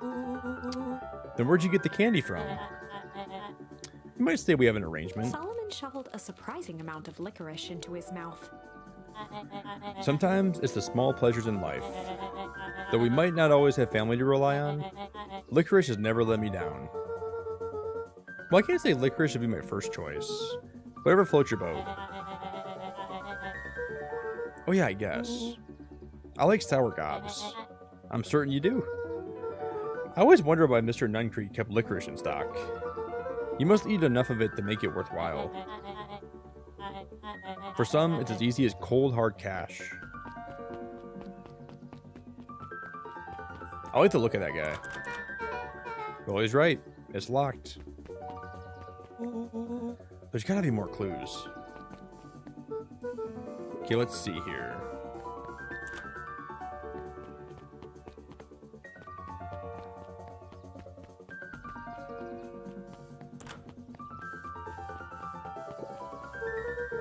Have you ever seen anyone actually use this thing? Besides Mr. Nuncreed? No. Beck cupped her hands on the glass to peek inside. This is not a normal phone booth. It's got like a blinky keypad. Why would there be a blinky keypad? Kren's Nude Rug Store. I mean, Underground Secrets? The password. Beck flung open the door and they all squeezed in. Oh. All right, let's see here. Luca cracked his knuckles and entered the letters into the keypad. Underground Secrets. Sounds like that did something. Great. Now what?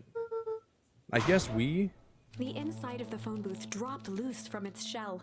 That is actually crazy. Without even the space to panic, they closed their eyes, held their breath, and accepted their fate. Suddenly, the chaotic descent slowed to an effortless landing. It was unclear where they ended up, but at least it was solid ground.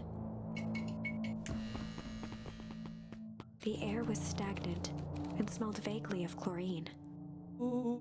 I knew it. You know that there was a secret hub full of strange tubes under the phone booth? Of course I did. Didn't I say that? No.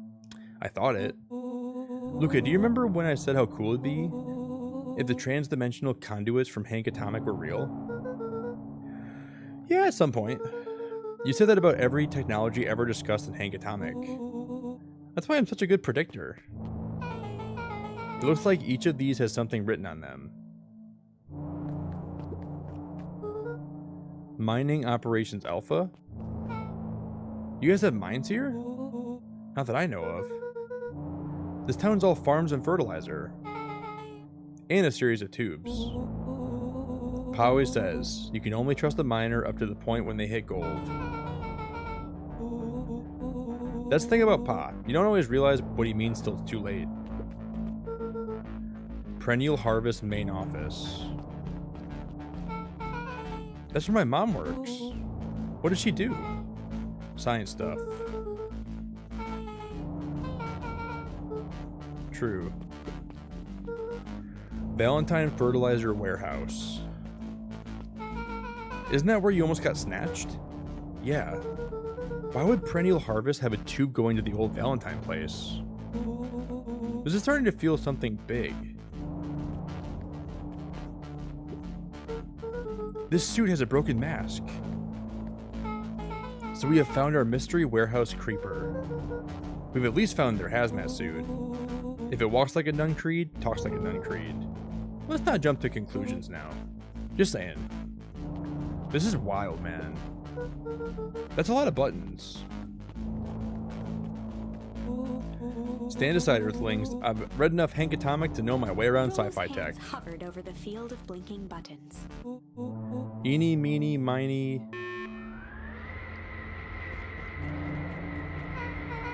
Rolo, what did you do? Nothing? I didn't even move yet.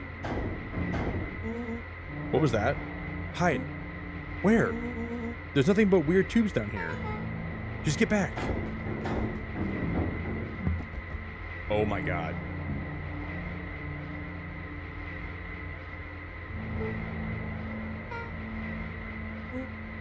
Awesome. You all need to come with me now. We aren't going anywhere with you. Not until we get some answers. Mr. Underground Secrets. I told them it was an absurd password, but they love anything that makes them feel clever. They who? That's no matter. If I can keep you hidden until after the festival, I might be able to save your skins. So is this guy on our side, actually? So he's a good guy? Hold on now. I like my skin. This all stops now, Mr. Nuncreed. Joseph waited for a moment in silence. You sound just like him. Who? Walt. You don't talk about my dad that way. You know, your father and I were friends. He gestured toward the strange tubes. All of this. That's a lie. It's true. I used to bounce you on my knee. What happened? Same thing that always happens. Reality, complications, life. We were a team, Walt and I. An idealistic doctor and a bright-eyed pharmacist, both hell-bent on helping folks. We were partners. He helped the patients and I helped him. Total sidekick. Nuncreed let out a growl of a sigh. Luca, I need you to know this. I need someone to know this. One day, Sharper Valentine comes to us. Says he's got an opportunity. He found something he doesn't quite understand. And he was willing to pay us both handsomely to help him understand it. My dad said no. Your father and I both believed in helping people. But the thing I could never get him to understand was, it's a lot easier to help if you help yourself now and then. Classic sidekick into villain plotline. Walt loved being righteous, almost more than he loved his family. He was wrong about one thing though. When he begged me not to take Valentine's offer, he said, if a person says yes one time to Sharper Valentine, he'll make sure they keep on saying yes to him until the day he's dead and gone. He shook his head wistfully. Sharper's long gone, but he still got me saying yes. Not really, no. Just an old man trying to delay what he needs. Nuncreed took a menacing step towards the children. I tried to keep you safe. Tried to keep you and Juniper out of this. But you forced my hand. Luca began to laugh. No, this guy's definitely evil still.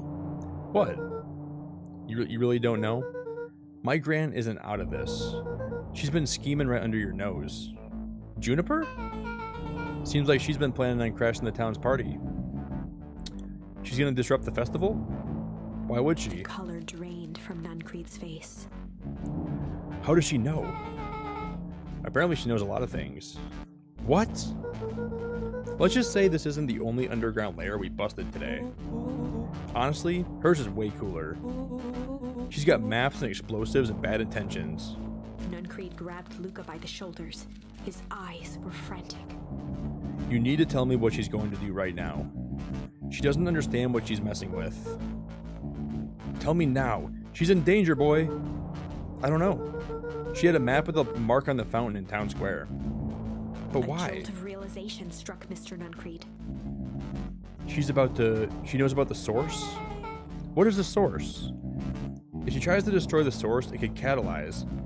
She's gonna freeze us all.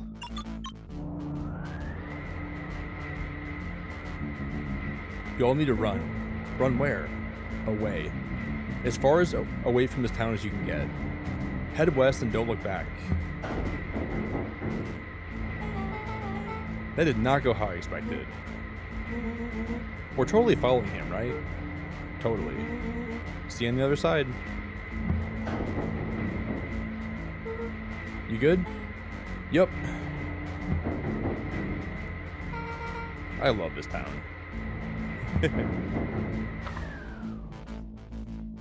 Chapter 8. The Cold, Hard Truth. The cold, hard truth. Beck leapt up.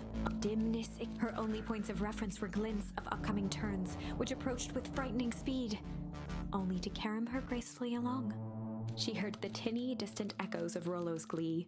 Once she stopped fighting against it, the ride was impossibly smooth. All of a sudden, as if minutes had passed in an instant, light blazed into view. A burst of wintry air snuffed across her face, and she was flung out into the cold.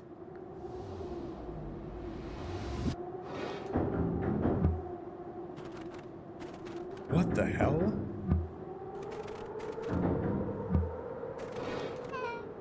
That was intense. Yeah. I think I might have parted with some fluids in there. Any idea where we are? Some are cold. So like we're like guys, I don't think we're gonna finish this game today. I really want to, but I think it's not gonna happen. It's already 6 in the morning, so I think we're gonna call it here, guys. I really wanted to finish today, but this game is a little bit longer than I thought it'd be. We will finish in the future, though. We will definitely play this again, and we will finish it, okay? I'm not even sure who's still lurking tonight, but if you guys made it this far in, I really appreciate you. And I'm really excited to see the ending for this game. So we will finish it this week coming up, all right? I just think, like, it said we're on Chapter 8 right now, so I feel like this is, like, we still have a lot to go. So, thank you, everyone, for all the love and support today. Yeah, it would just take us way too long to finish this game, I think. We probably still at least have a couple hours left, so it was a lot of fun. Thank you guys for being part of the stream with me. Thank you guys for... I really wanted to finish it in one stream, but it's just not going to happen today.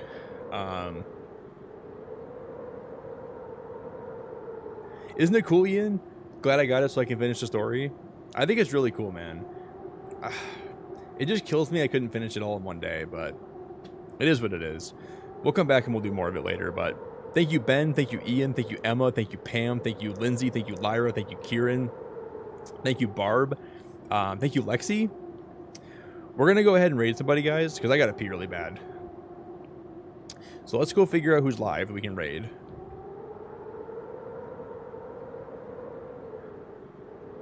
Yo, Vanessa. It seriously has been so great to have you tonight. I really hope to see you back here in the future. And if anyone's new here and you guys want to join the Discord, you're more than welcome to do that too while I'm still alive, if you want to. Very, very open if you want to join that too.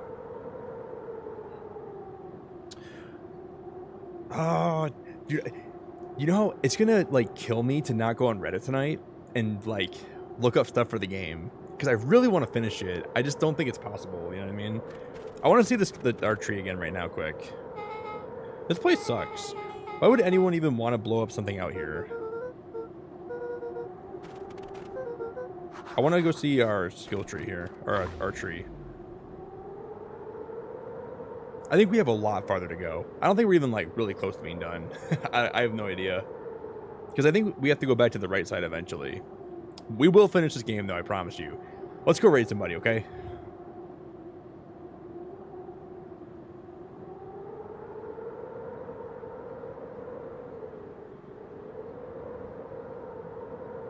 We'll come back.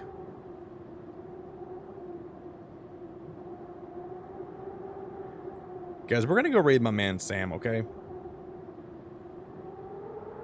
Yo, Barry, you're so cool. Barry, you're the best. Thank you for lurking for so long tonight and hanging out with us. I really appreciate you. Alright guys, if you're gonna go raid Sam with us, I'm gonna go pee. And then I'll be back, probably not with this tonight, but we'll be back later for sure. So, stay happy, healthy, hydrated. Mad love, respect, appreciation, and love. All the love to all of you guys. I'm gonna go drain my bladder, and I'll be back to wrap up in a few, okay? Good night, everybody.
Oh my god, Emma, I forgot that hold up. I forgot that like you can hear the game volume still.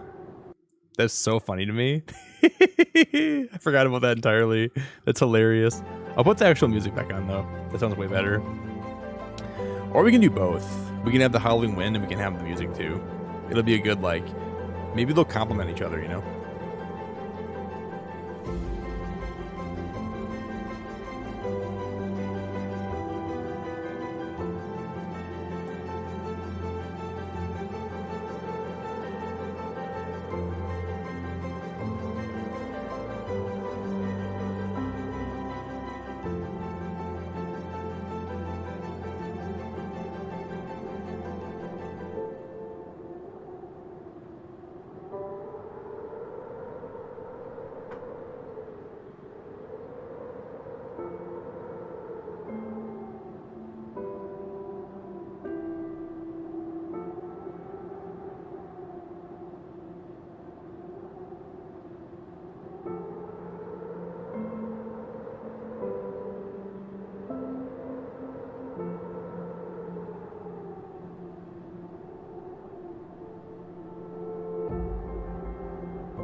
All right, friends, we're gonna wrap it up after this outro, okay? So this will be the last outro of the night. One more time, thank you very much, everybody, for the stream. Thank you, everyone, for hanging out today with me. I appreciate you guys very much. All the love in the world to everyone that's still here today. If you guys want to go raid Sam with me, please go show Sam some love. I'll be live again tomorrow night for sure. I did not even, dude. I love this game. I wish we would have finished it today. I wish we finished it in one stream, but we will come back tomorrow and we'll actually finish it. Yeah, thank you guys again so much. It was a really, really good stream. Hope you guys all have a really good rest of your night or your morning or whatever it is. Thanks for lurking. Thanks for hanging out. Thanks for chatting. Thanks for experiencing Beacon Pines with me. We will definitely finish this game in a future stream. So, all the love, guys. Thank you very much. Ta-ta for now. Beacon fam forever.